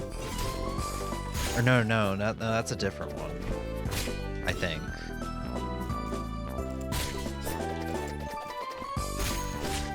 I think I'm thinking of the PS2, the really expensive PS2 game. Blood Will Tell. I think I'm thinking of Blood Will Tell. The one where you start off without body parts and you have to get your body parts back. So like you kind of begin without your eyes in the middle, at the beginning of the game. And so that everything's black and white. Eventually you get your eyes back and you see color. Eventually you get your arm back and you have like Sekiro or Lies of P like arms that you can switch out. That's one of those like games that wasn't appreciated during its time sort of deals. And now everybody wants it and it's stupid expensive.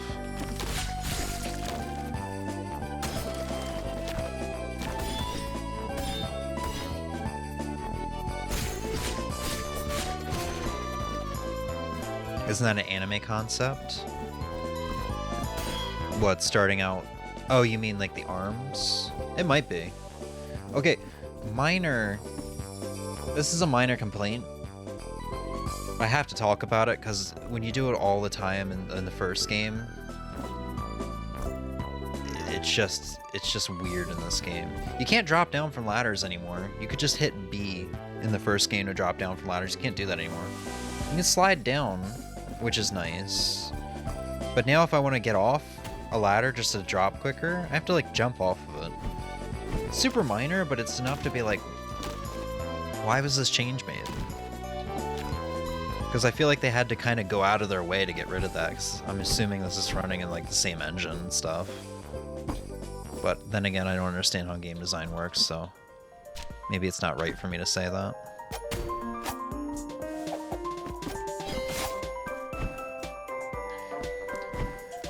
Also, the Tears of Atonement and just like... Yeah, really just the Tears of Atonement feels pretty worthless in this game.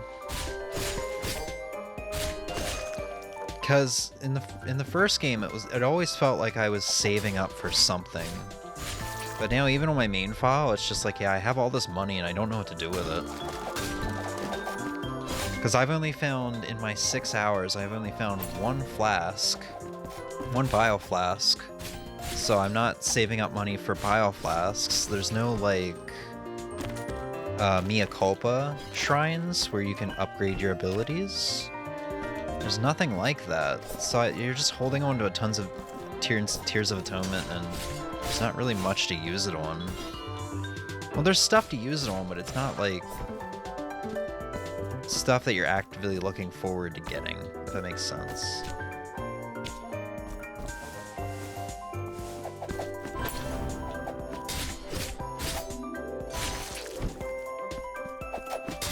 Oh! Oh, I'm gonna take so much unnecessary damage here. Oops. Well, I'm just not gonna get it at all. I should probably clear out these guys first, so that I don't take a bunch of unnecessary damage trying to get to it.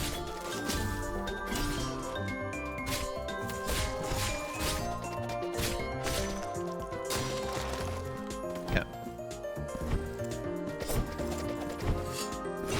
Also, 6 hours into the game and I have very little prayers. It's just like there's so little of everything in this game that had plentiful helpings of in the first game.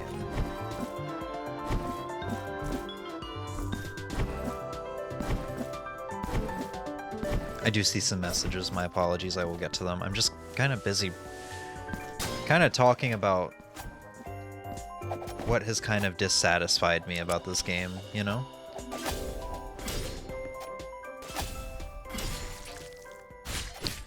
But, I mean, the replayability might be a little bit better for this one, even without the randomizer, because you get the 3 different weapons and you take 3 different paths depending on what weapon you get. What weapon you start off with? I don't know. Let's see.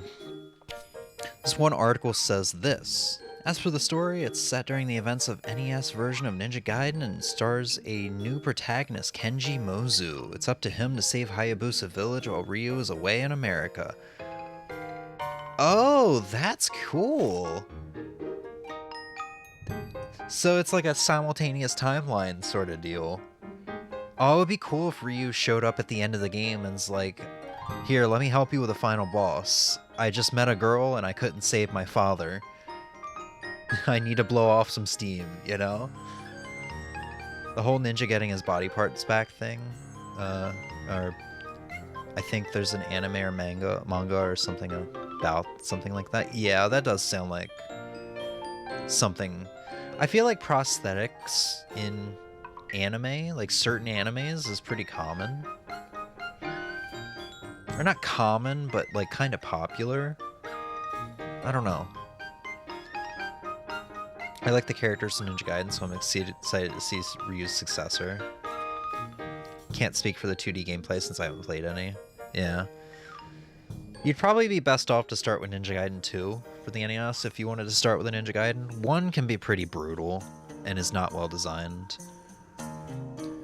I think that also might be the difference between you and I, is you played the 3D ones that actually gave you story, whereas I've played the 2D ones, which are like, which do give you story, but I'm like, I don't know, I'm more here for the gameplay. I don't know how to explain it. Can't reach that. They showed Ryu in the trailer. I don't know if that's just the beginning of the game. Maybe he'll come around halfway through the game and is playable? I don't know. Oh, look, I'm very excited for the game, don't get me wrong. It's just, I guess my experience with this game for the past week that I've been playing it has me a little worried. But maybe, like you said, maybe they've learned some lessons from this game. Like, this game isn't reviewed negatively on Steam. But when you look through all reviews, for me, it feels like it should be mixed. In my opinion, it feels like it should be mixed, because if you look through all reviews, it feels like a good mixture of positive and negative. And the negatives are similar things to what I'm saying. It feels like it just took a step back from the first one. Level design, controls, enemies being complete, you know, health sponges or whatever. Bullet sponges. The game can still be good with its flaws. Yeah. And this is still a pretty good game, all things considered. That's why I said I feel so mixed on it, but it just comes down to the fact that Blasphemous 1 preceded this and is my all-time favorite game, and, you know, a lot of people loved that game. Like Crash 4 to me? Yeah, pretty much.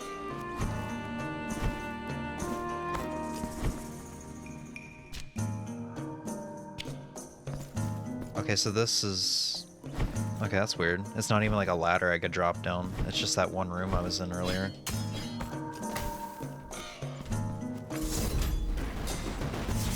Oh god! And now we're being introduced to the enemies that have multiple health bars. Thankfully this guy actually, like, takes proper amounts of damage.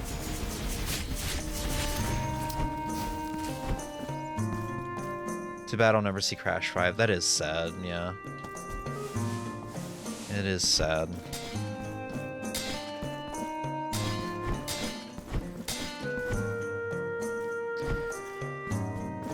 I have some hope. With how big the fan bases are, eventually someone's gonna be like, someone at Activision, Xbox, whatever, is gonna be like, oh, we should do this.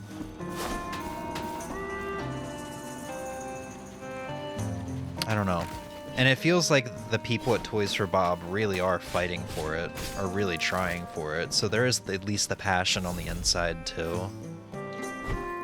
For both Crash and Spyro. I don't know, maybe I'm just overly wishful. Maybe I'm just turning a blind eye to the truth.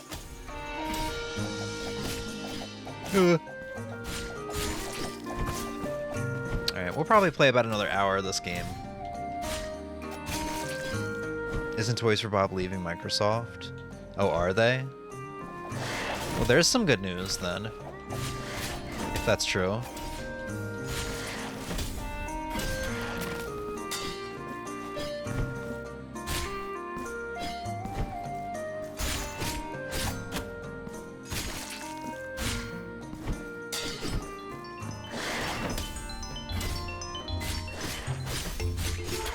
I do appreciate the Monster Hunter music in there that they just did. That was pretty refreshing.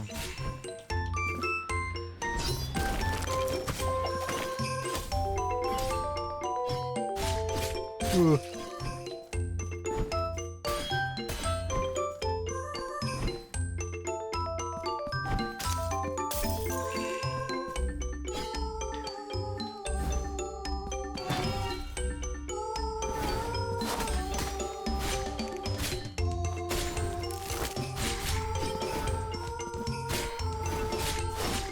Ow.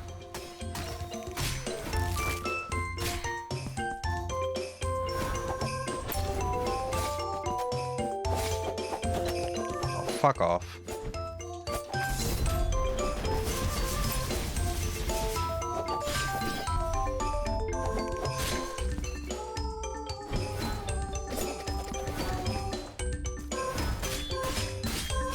Oh, come on, I parried. That's what I last heard around the time Microsoft acquired Activision. Well, that's maybe good. Oh yeah, didn't they? Oh, I think I remember this now.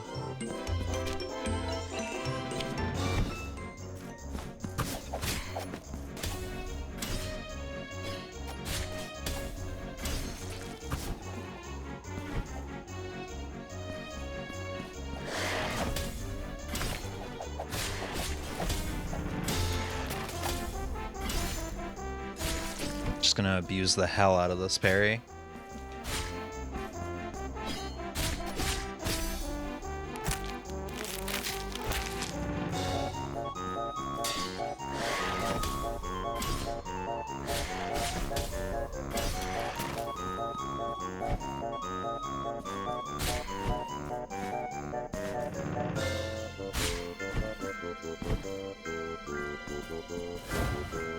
Let's try this again.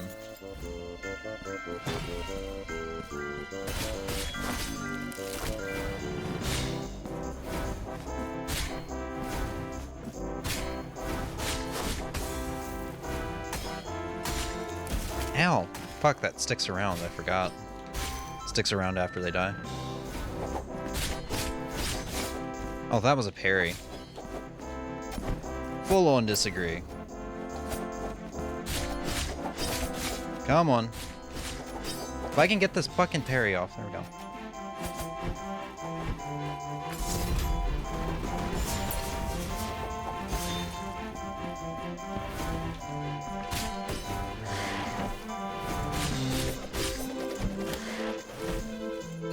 where things are gonna get hairy. Yeah.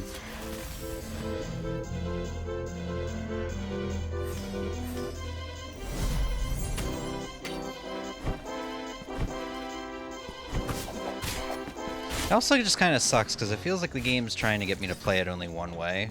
No creativity because it's just the lack of prayers.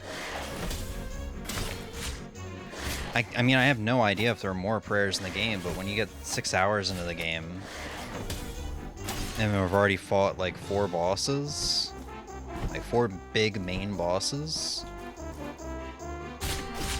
I don't know. I don't know. I just wanted this game to be so much more after Blasphemous 1.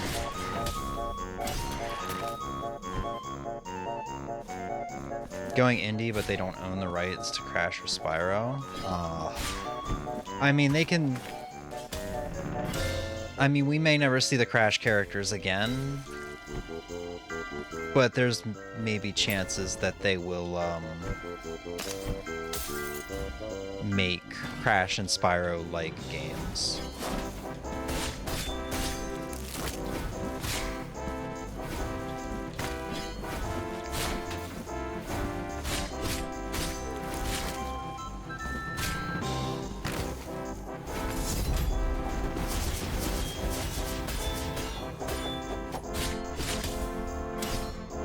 Oh!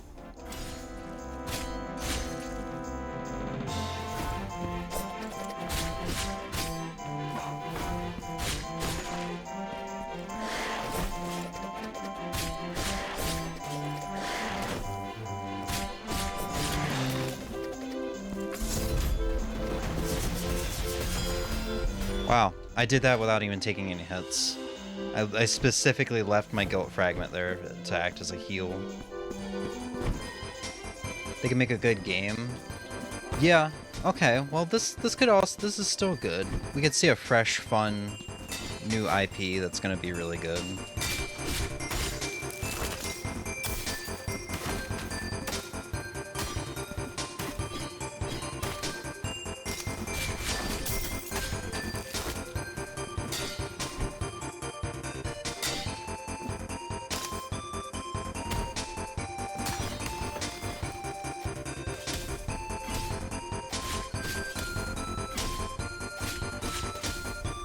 See, like right there, little guys should not take that many hits to kill.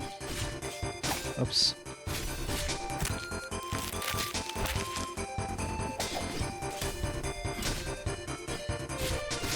Oops.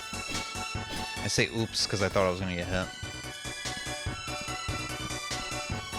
I forgot to tell you what I got today, and I'm not going to spam the chat with it, but just feel free to do that. You got Taylor Swift themed slippers? Great. Oh hey, we made it to dual swords. They're in the same spot as they were in my first playthrough.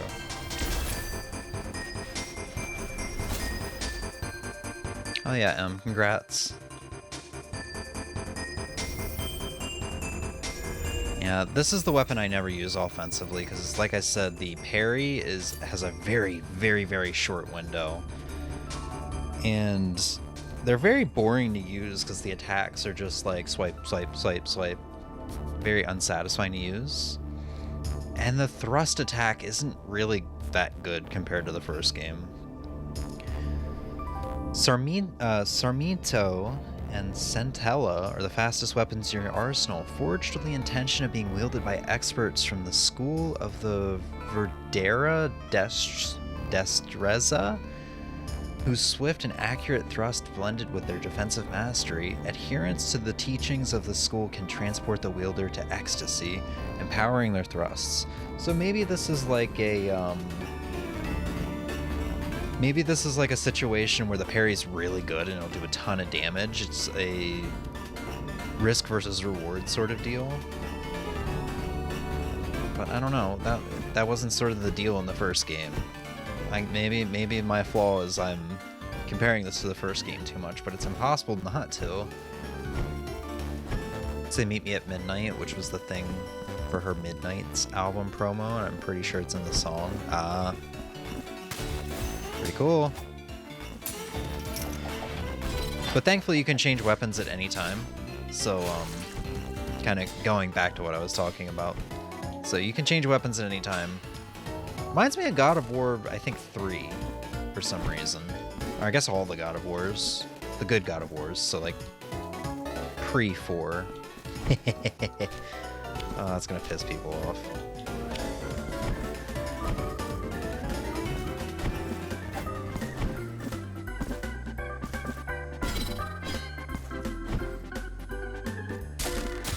And yeah, this is the thing that lets me use the mirrors. I don't know if I mentioned that before. Oh, I'm so dead.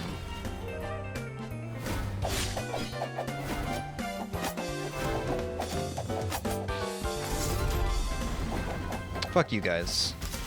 Oh!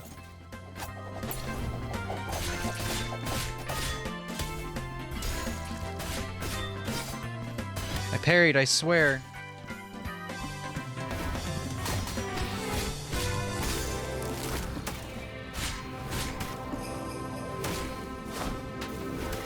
Can I go home now?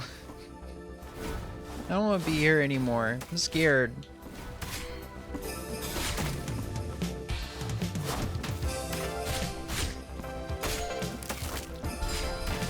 Oh wow. Okay.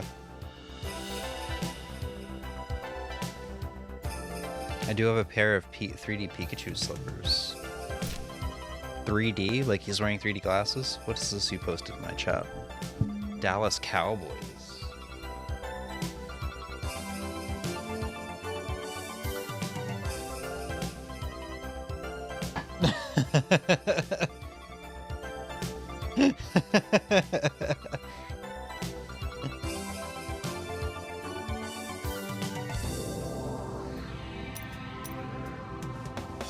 As a quest item.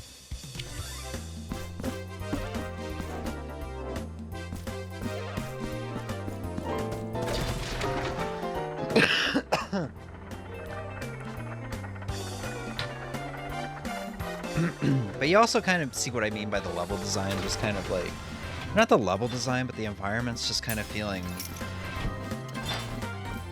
like they have no personality compared to the first game. Because we've been through, what? Part of 1, part of 2, part of 3, I guess part of 4, 5. Like, we've kind of seen 5, and we're going to be in 6 here for now. And maybe aside from this one, the areas just don't feel all that crazy cool compared to the first game. I'm dead.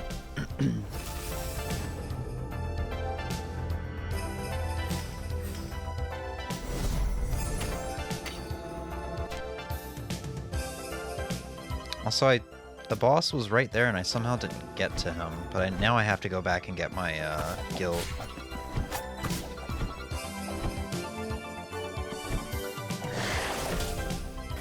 This boss is going to be interesting because I used the flail on him. The flail made him pretty easy, or her, I think, made her pretty easy.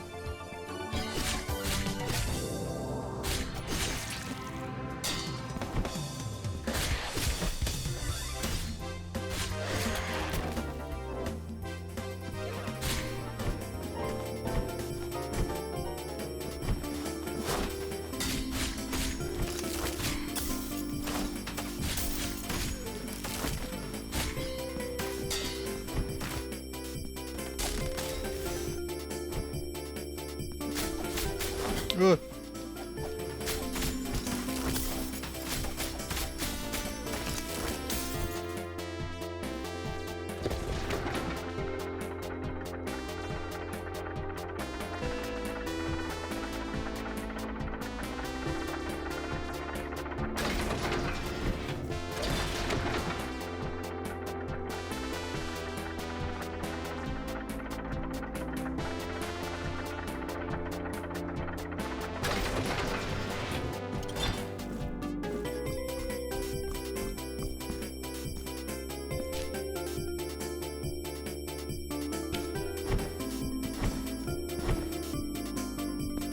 Warp.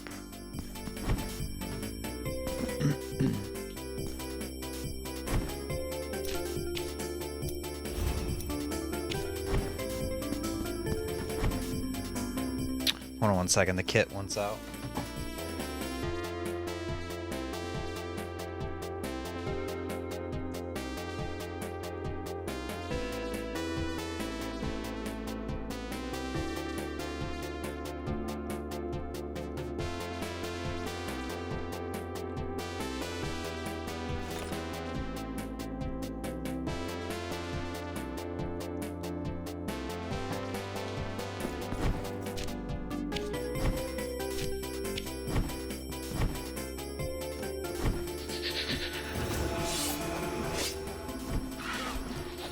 But one thing I will say, kind of adding to the perks of this game, some of the newer enemies are pretty cool.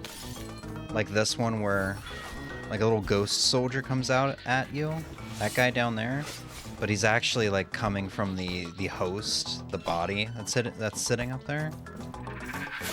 So you get rid of the body for him to go away. Some of the new enemies are pretty cool.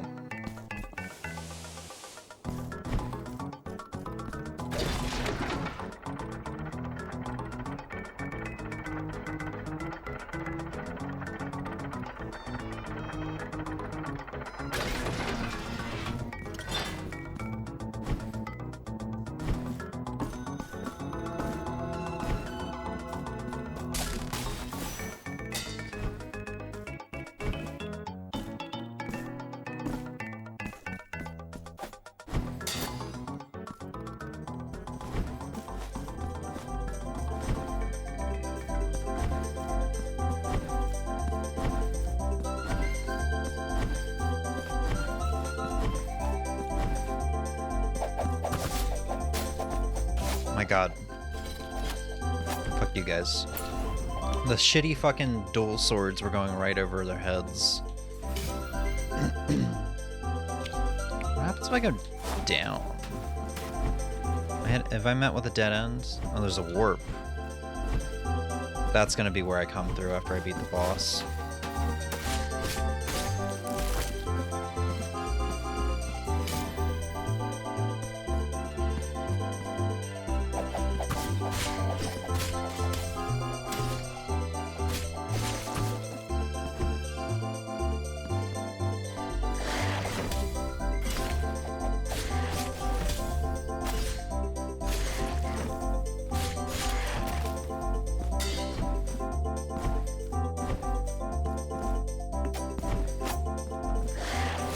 Oh my god, are you fucking... That's horseshit.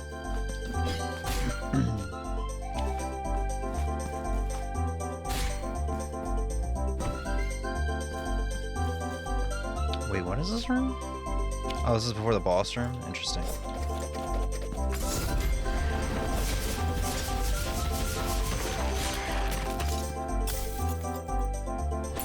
God, I don't want to go in the boss like this, though.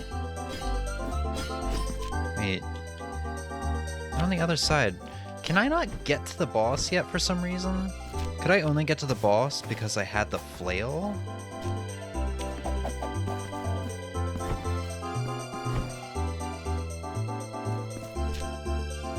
Oh! I remember. But how do I get up? I need to get up somehow and then drop a, like, chandelier or something through the floor.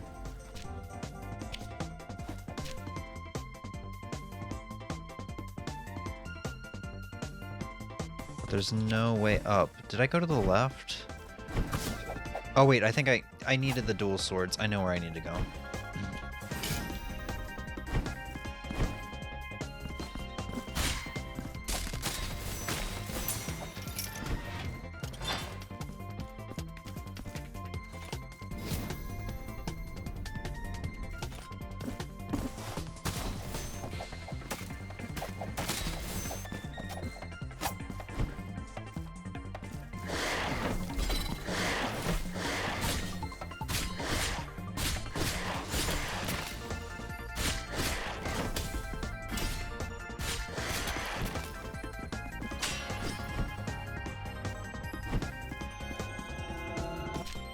We're back out here again.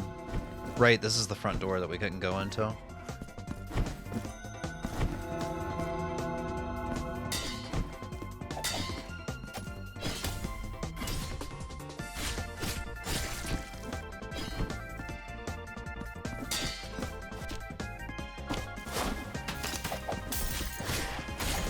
Oh god.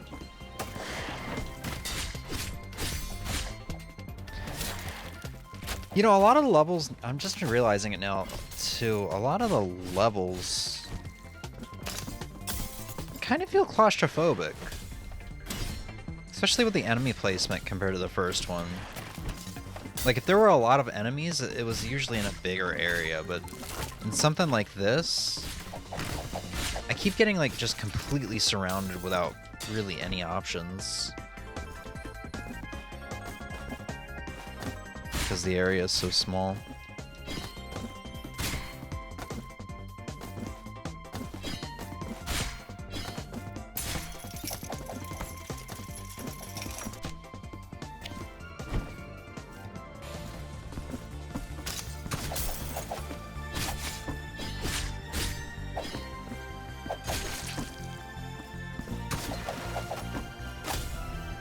Ah, fuck you.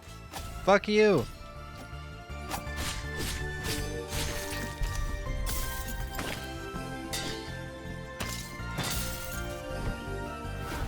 Great. You just stay over there.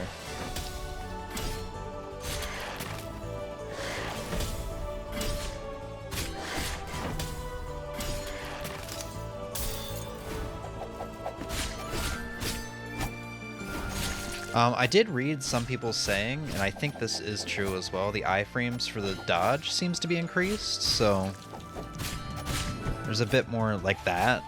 I don't think you could have really done that in Blasphemous 1. Unless it was a fight where they literally intended for you to go through like a boss's legs or something like that, you couldn't really go through enemies when they were in mid-attack.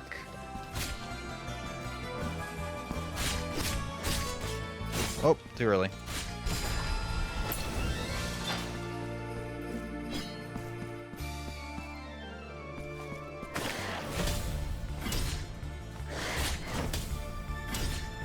I don't know. Like I said, I don't mean to hark on the game. It is fun. It's just you get to certain points where you're just like, I'm not having as much fun anymore, you know? But I don't know, maybe it's just one of those games, like many games have, where it just needs to grow on me.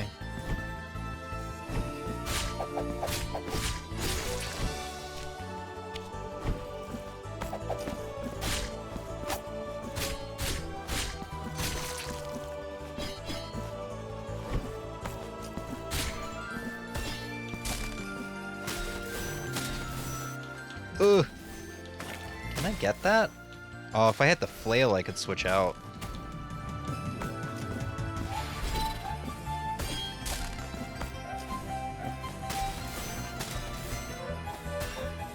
Come back in a year and try it again. I'm not really... I understand why that would work for most games, but I don't understand how that would help here. Because, you know, no matter what, Blasphemous 1 is gonna keep getting replayed a ton over the years. Pretty much forever. It's just not... It's not that I'm not in the right place for it. That's why I don't know why that would help right now.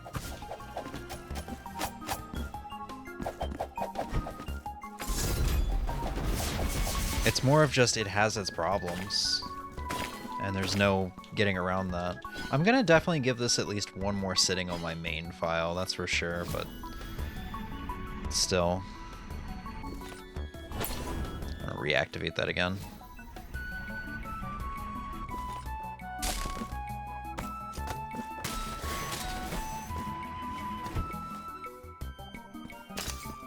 Oh fuck, did I just enter an enemy room? I think I did.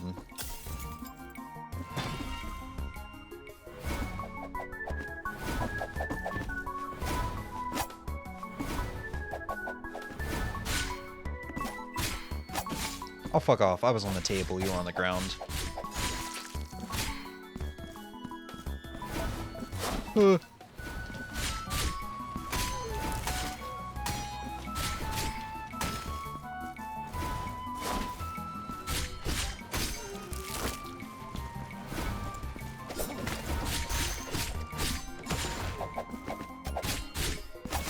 Ow.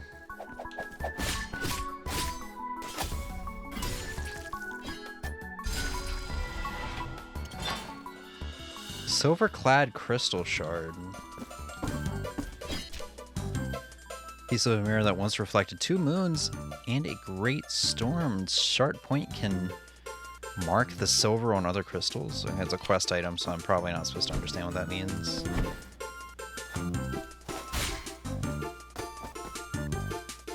Oh shit. Well, I didn't mean to do that, and I'm paying the price for it. I haven't been down here yet. Is there, like... Oh, I know this room.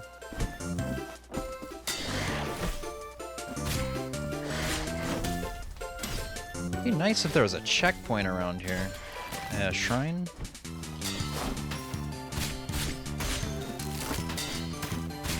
You find the flaws of this game hindering it from being fun? Oh yeah. That's kind of basically what I've spent the past hour and a half talking about, though.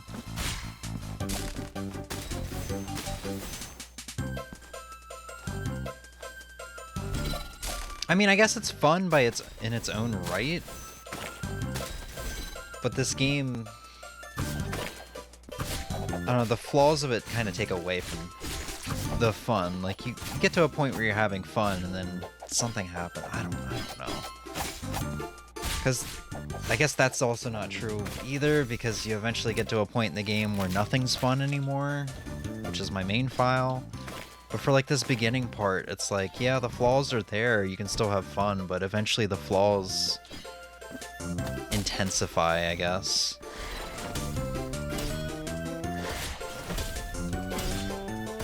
To the point where there's not really much left. I don't know. It's really just a play both of the games for yourself and you'll understand what I mean sort of deal. Because probably the one thing I should have learned is that there's no good easy way to explain this, because you're probably feeling the same way Patty, or I felt when Patty described this game. You're probably like, I don't understand what your problem is. Because that's how I was with Patty describing this game, and now that I'm playing it, I'm like, I understand, you know? Alright. I gotta make my way back down. I've gotten distracted. I want to do that boss. Oh, they can actually drop down. That's kind of cool. Drop through the floor. Figured you'd have to go around.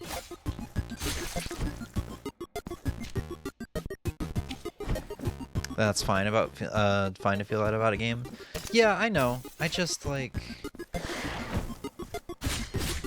I don't know. I go through this with a lot of games where I want to like a game, so I will play it a ton.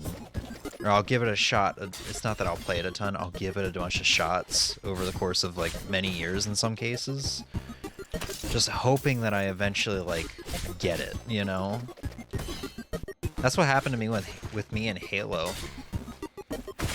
I played all the way through Halo Reach eventually, and I don't know if I still get it. I still don't know if I get it, you know?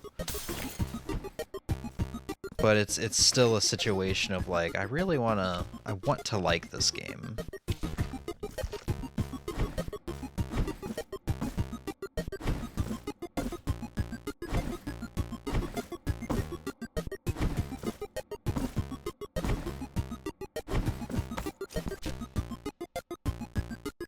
Is that a dead end? I can't remember. It says I can go. That's gotta be it. Yeah, no, that's gotta be something I can do.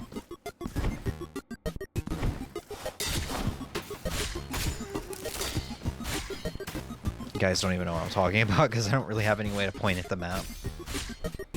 Well, I guess I could have centered in on it, but still. Yeah, this area over here.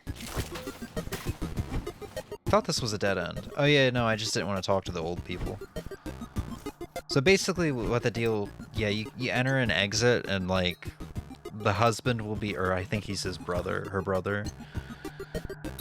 Their brother will be dead and the sister will be alive, but if you go out and come back in, it's the reverse. So you need to do subquests for both of them. It's interesting.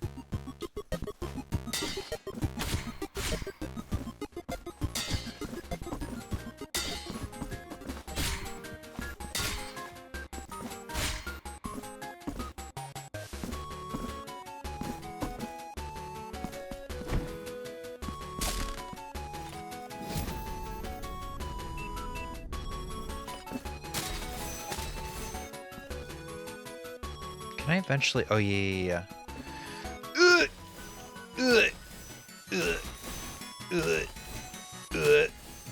One last for the road.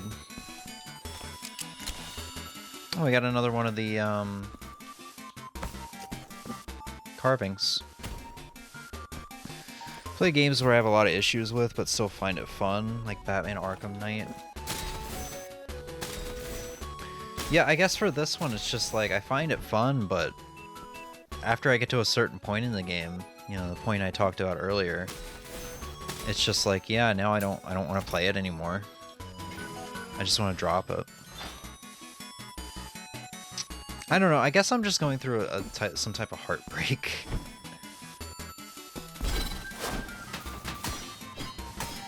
Will you drop from the ceiling, you fucking shithead? It's literally what I was waiting for. Oh my god, my fucking sticky fingers grabbing to the ledge even though I wasn't holding up.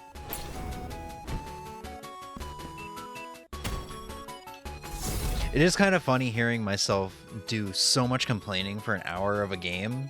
The hour that we've played this game. Meanwhile, I played through its prequel and did like almost no complaining in the series of 4 hours, or in the span of 4 hours. It's pretty funny. Got a thimble.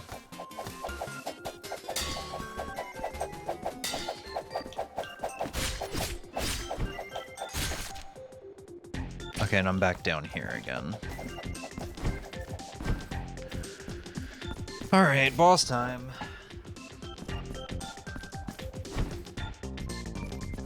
Oh, right, I gotta make a walk up to the boss. I forgot, this game doesn't give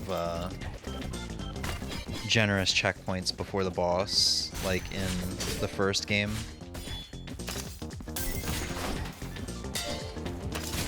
I do wish there was environmental damage for the enemies, and not just me.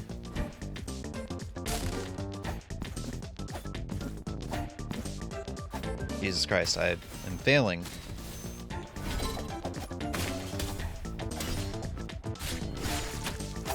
The hell? Oh, there was a second one there.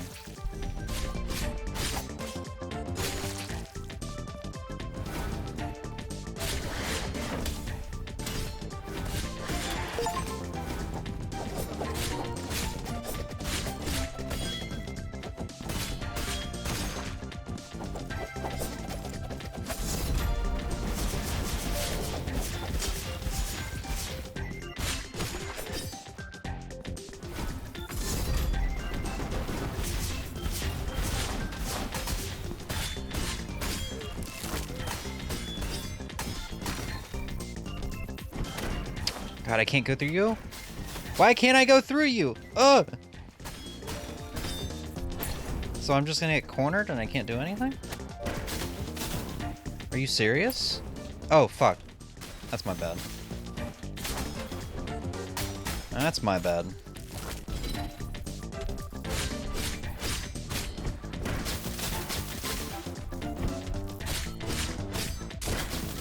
I didn't have enough time to change my weapon size. I'm kind of forced to use these weapons here.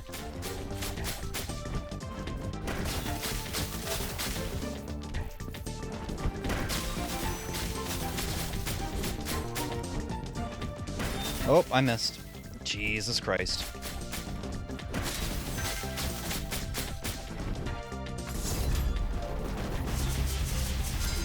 Wow, I barely made it through that. Made some stupid decisions there, didn't realize.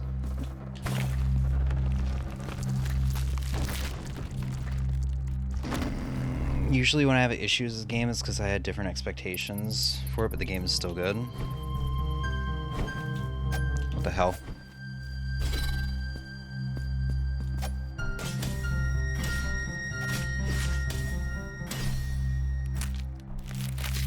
At least this gives some health back now.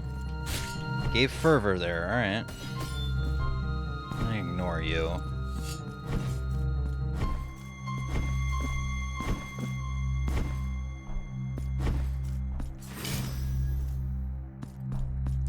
But yeah, I don't mean to sound like overly negative. I just kind of wanted to talk about, like, this is probably the last, definitely the, I don't know. I wanted to get my thoughts out there. After this year I've had with, you know, playing Blasphemous 1 for the first time, falling in love with it, doing a bunch of randomizers, putting 60 hours into the game even though it's only like a 9-hour game in the course of like 2 weeks, 3 weeks. I want to get my thoughts out there before I basically stop streaming.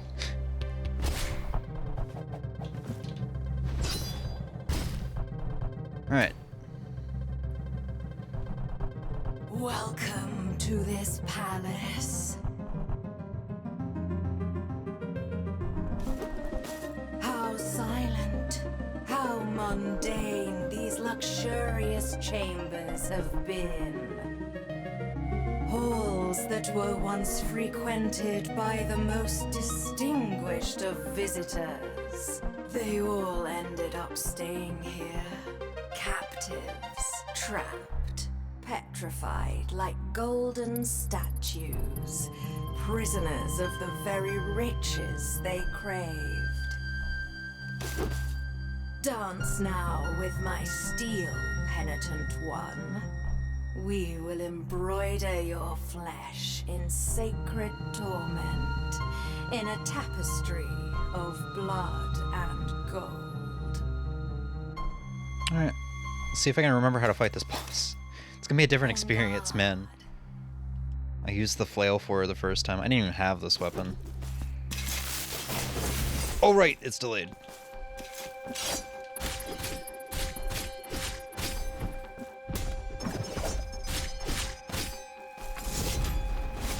Ow. Wasn't worth it.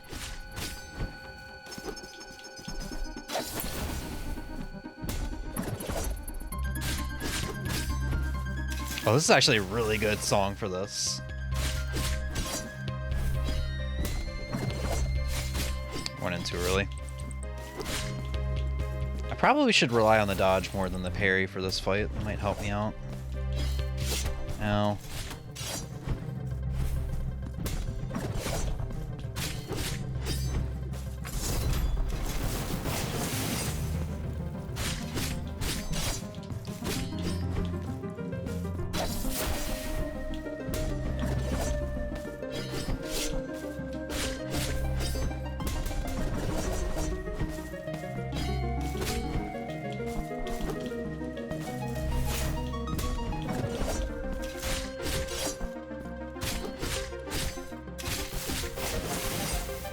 Shit.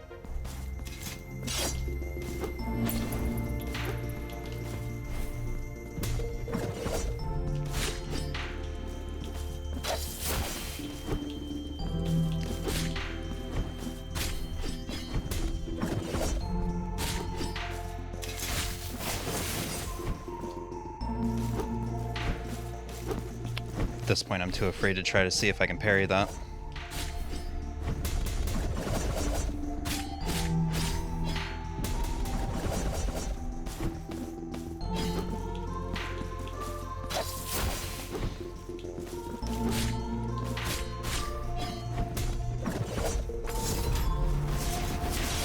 Ow.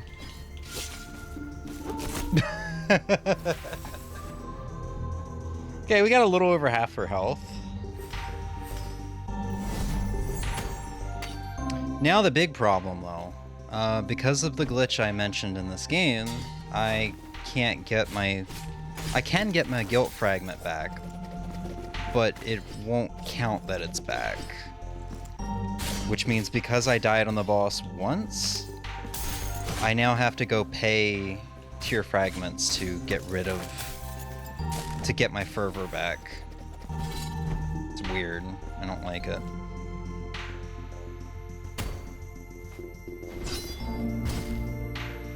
It's like I can walk over there and grab it. Ain't gonna mean much. I should actually leave it sitting there because I think it'll act as a tiny bit of a heal. Oh.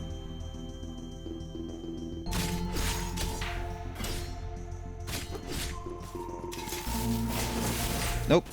I don't think I can parry it. I can parry that though.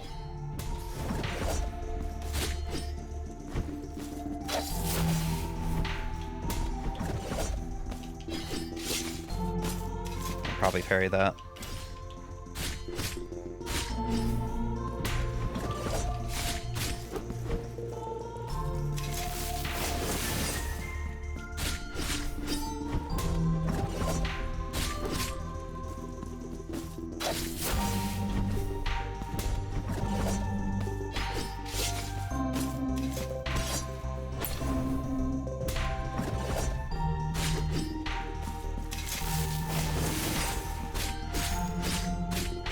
It'd be nice if I could shove her into the pit. Okay, I can parry that.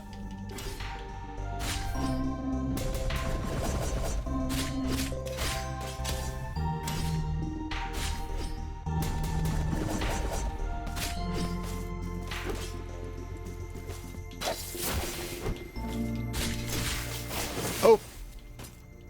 Thought that was just gonna be a normal jab. Oh shit!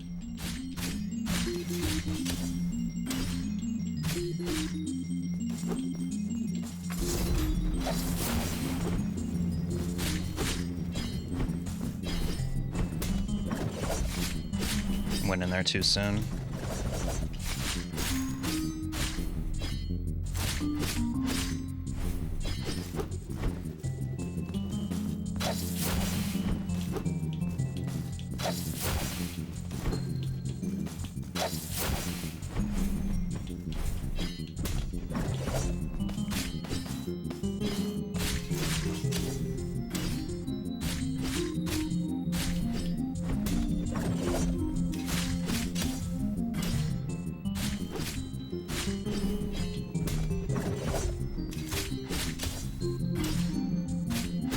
There we go. She was actually a lot easier with the sword than she was with the flail.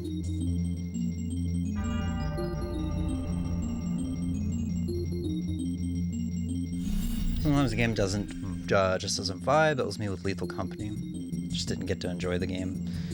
Yeah, from what I've seen with Lethal Company, you really do need like a good group of friends. I'm not sure if you were playing with friends or just randoms.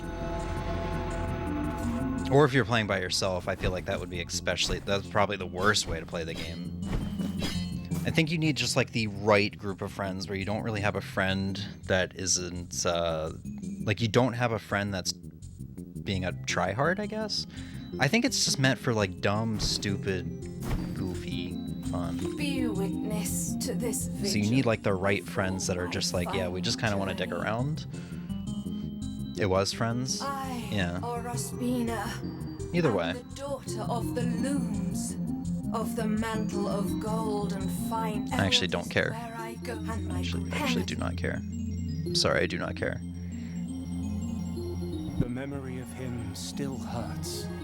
So it was that a humble married couple, torn apart by their inability to conceive a child, entrusted themselves in their utter desperation to the miracle. A miracle whose light seemed to have gone out in all our hearts. For having long ceased to bathe us in its benevolent radiance, we believed it extinct.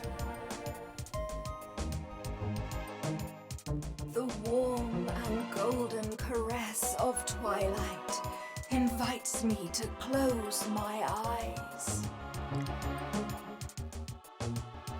Let the miracle cast open its black gates, so I might venture to where that terrible dream from which one never wakes awaits. I was being very try-hard. One kept trolling, like leaving the spaceship before we can get on.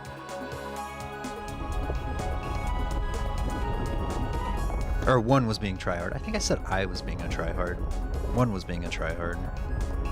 Yeah, so you kind of had that, like, I don't know, two completely different players. Probably that's what didn't make it fun. I'm not sure. I never did play Lethal Company. I never did get around to that. But I do enjoy watching it with the right people, which to me, there's only like two content creators that do Lethal Company, right? Penitent One, the first part of the testament. Okay, find two guardians, gotcha. I think the another thing that's this game does better than the first, at least from what little I've played of it thus far. I think I said I've seen 3 or 4 bosses. I know I've at least seen the three guardians. I think I might have seen another boss somewhere in there. I think the boss fights are better. They're more interactive. I don't know. I like the boss fights more. Like that boss fight we just did, I like a lot.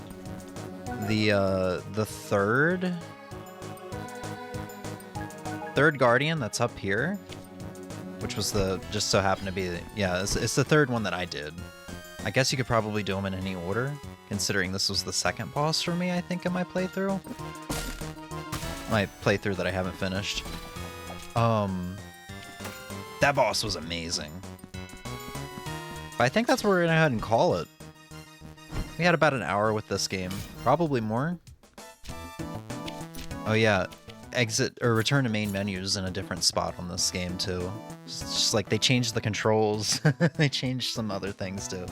It bothers me with how much I've played Blasphemous 1. What are we at? An hour and 36? Yeah. So I don't know. I'm gonna give this game one more shot. I'm gonna sit down with it one more time on my main file, and hopefully I can like fall in love with it the way I did with Blasphemous 1, because Blasphemous 1 has so many issues too, but I mean, I don't know, hopefully it'll click. I want to try to make it click. I want to force it to click. I think I want a mixture of people doing what needed to be done because I would want to keep going, but I feel like I would be mad as hell if someone kept leaving like that. Oh yeah, I'm sure it would get old really fast. It'd be funny once or twice under different circumstances. But if someone just kept doing it, it would get old. For me, Lethal Company, I don't really see the point in, like, going on and on, you know? I mean, I've never seen someone get really high level in the game, but it kind of just seems endless, and not, like, in a good way. I mean, it's all about the experience, right? The journey, not the destination for Lethal Company.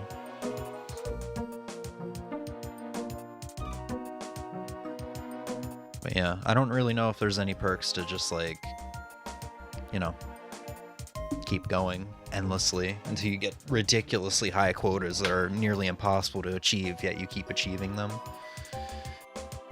Go earn enough money and try to get the cool things, you know? Yeah.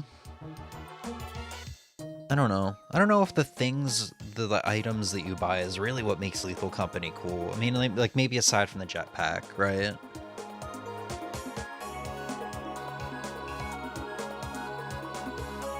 It's more about the experiences. But once again, this is coming from someone who hasn't played it. I didn't mean to boot that up. Keep me out of here. But yeah, I guess we'll play more of this file if we ever come back to it on stream. Otherwise, it'll probably get deleted for a rando run or something in the future if I enjoy the game enough to do randos. I think the DLC came out very recently, like past couple weeks, something like that. I can actually check. We can check Steam. Oh yeah, Blasphemous 1 overtook both Doom and Lies of P for playtime. Over here. Let's see, DLC Balance and True Tournament patch came out December 3rd. Is that the same as the Mea Culpa DLC? Okay, it came out October 31st. So it's still pretty recent. I don't see myself buying this. Oh wow, the reviews are mixed. Because I didn't really do much of the DLC stuff in 1. I wasn't too interested. Wish it was longer. Worst in any single way compared to the first game's free DLC. Mixing up the vanilla map and introducing DLC enemies in the base game is such a stupid idea. All the new cinematics look goofy as fuck, and worst of all, they're foreshadowing a new DLC. No thanks.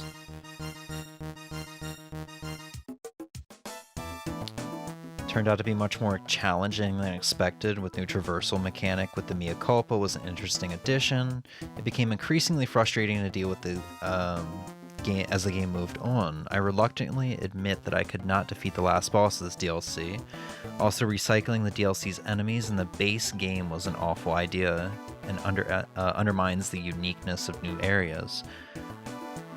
So there's no new areas? Is that what I'm understanding?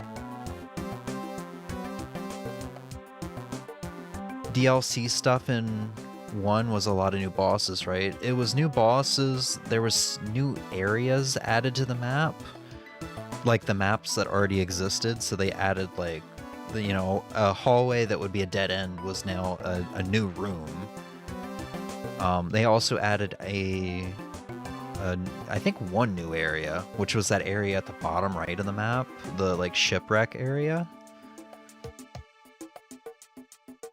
But I don't know, I didn't play Blasphemous 1 until summer when it was already done. Blasphemous 1 came out in 2019, so that DLC was probably 2020. So I don't know what the game was like before the DLC. And I'm not going to say it's impossible to play now, pre-patch, because I'm sure if it got a physical copy, and not like a limited run game's physical copy where they release it once it has all the updates. I'm talking about like a, you know, on store shelves physical copy. I could buy that and pop it in and not update it, not connect the PS4, PS5 or whatever to the internet, and it'll be version 1.0 so we can see what it looks like, but I'm sure there are other ways to go about it. I don't really care enough, to be completely honest. Couldn't experience it, unfortunately, because it makes all of my save files make me take double damage permanently. Please fix. Wow, developer actually responded.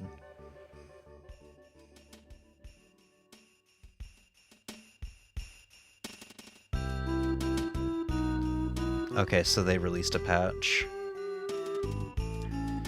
Yeah, the one thing's for sure with these Blasphemous games is they are buggy. They are buggy. Regardless if it's 1 or 2. I don't think we saw any glitches here today aside from the whole your guilt is if you die in the boss room you get your guilt back, but it doesn't replenish your fervor bar that was lost. And games are buggy and it's fine. But the problem is with these Blasphemous games, they never seem to get fixed. You know, like I said with Blasphemous 1, people complained from the get-go, within the demo, before the full release came out in 2019, that you can't continue the game on a controller. You have to, and this is for the PC version, obviously, you have to hit spacebar or something on the keyboard. And all these years later, it still hasn't been fixed. And, you know, that's just one of the glitches.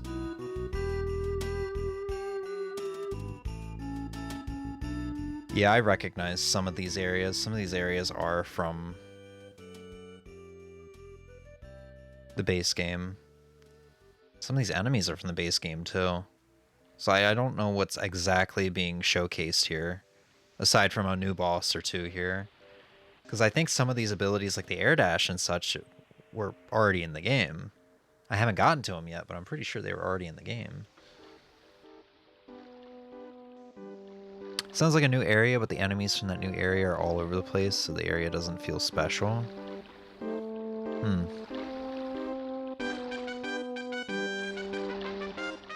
Yeah. But yeah, I'm gonna give another try or 2, or 3 or 4 to Blasphemous 2. It's one of those games like I said, Halo Reach, where I really want to like it. So at the very least, I'm gonna try to force myself all the way through it, like I did with Blasphemous, or like I did with Halo Reach. I was a huge fan of the original Blasphemous. I still am, but the state of its sequel is infinitely buggy DLC is just plain unforgivable. The complete utter lack of communication from the developers or any regard is mind-boggling at best, and when they leave such critical bugs as the music completely shutting off, left unfixed for over a year, does a great job for your immersion. To get a high chance of getting soft-locked and bricking your save at certain bosses with cutscenes, to baffling design decisions such as enemies who punish you for landing the correct time to parry them, by having the end state of your animation right on top of them in a game with contact damage. Yeah, I experienced the music bug. Because I thought it was my... I thought it was my studio monitors. Because recently I've changed up how my studio monitors are connected to my PC, but it's not. It's not them. It's actually a bug in the game. Just to reiterate one final time, I didn't want to make this seem like a, let's bash this game segment. I do like it. It has its flaws, and I really kind of just wanted to focus on talking about the flaws while showcasing what's new with this game compared to the first one. I do like getting my thoughts out there too, especially on stream where I can have this archived and maybe come back in the future and be like, huh, I forgot I felt this way about this game. You know, man, how that has changed, or how I have now view this in a different way. You know, I would love to go back and watch my first Cyber Shadow stream that I think happened on its launch date, because I remember not liking certain things of that game, and now I love everything about that game. There's nothing wrong with it anymore. Maybe aside from the checkpoints being way too far apart, but I guess that's a part of the challenge, and it's just one of those things that I can kind of look past.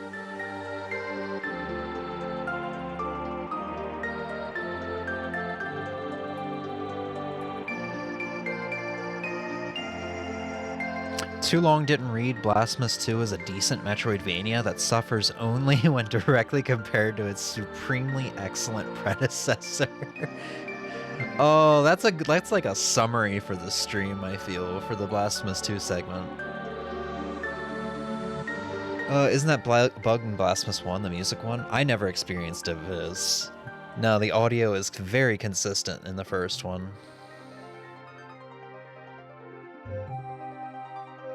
And like I said, the bug, it only happens for like 3 or 4 seconds and it comes back on its own.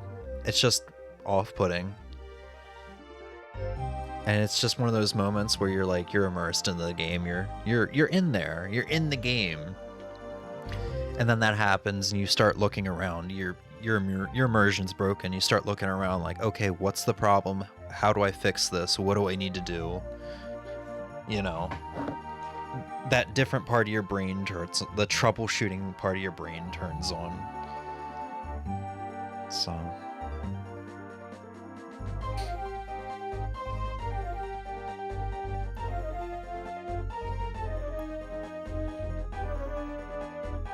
I'm John Blasphemous.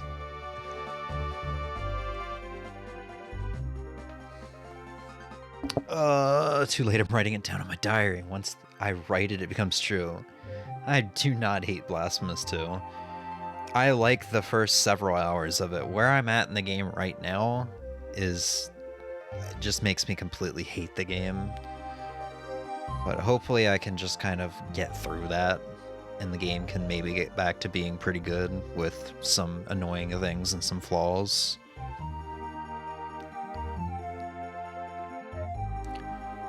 So yeah. Alright, y'all. We had a nice little 6-hour stream. That's gonna do it for us. Yeah, no, that's more accurate, Ozzy. I am, I'm very conflicted, and hopefully I get these feelings figured out in due time.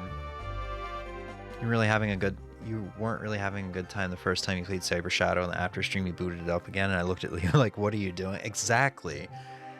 And that was kind of a similar situation like this, where it's like, I want to like this. I think there's something here for me. I'm just not sure what it is. And then I found it.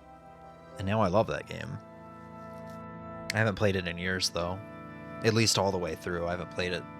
I probably haven't played it all the way through since my playthrough in like February 2021, March 2021.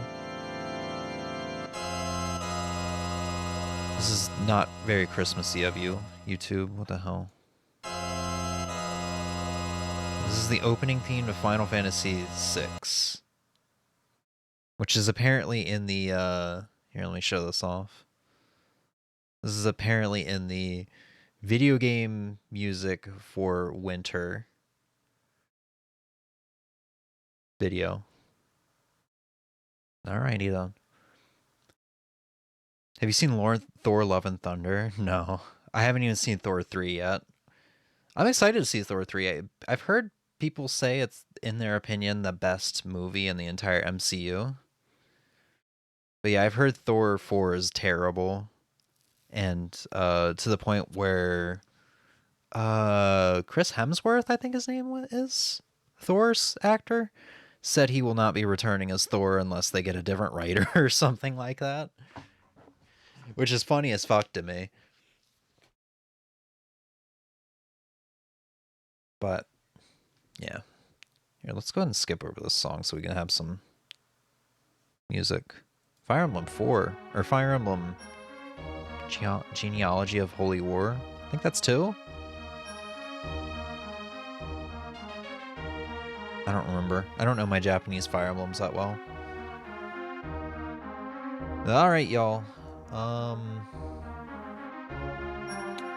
Once again, I am showing spoilers on the screen for future streams. My bad. Thor was having conflicted feelings towards his old hammer, and you reminded me of Thor. Oh, he got a new hammer? That's weird. That's really weird. The meow meow. He got rid of the meow meow?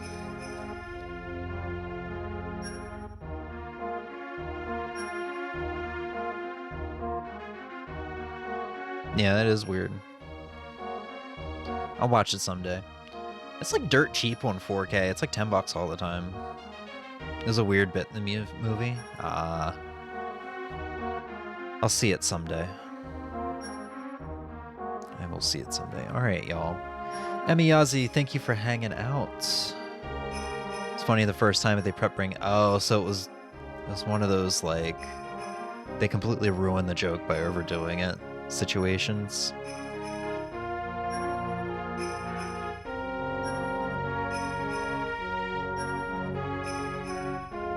It's just a weird bit in the movie.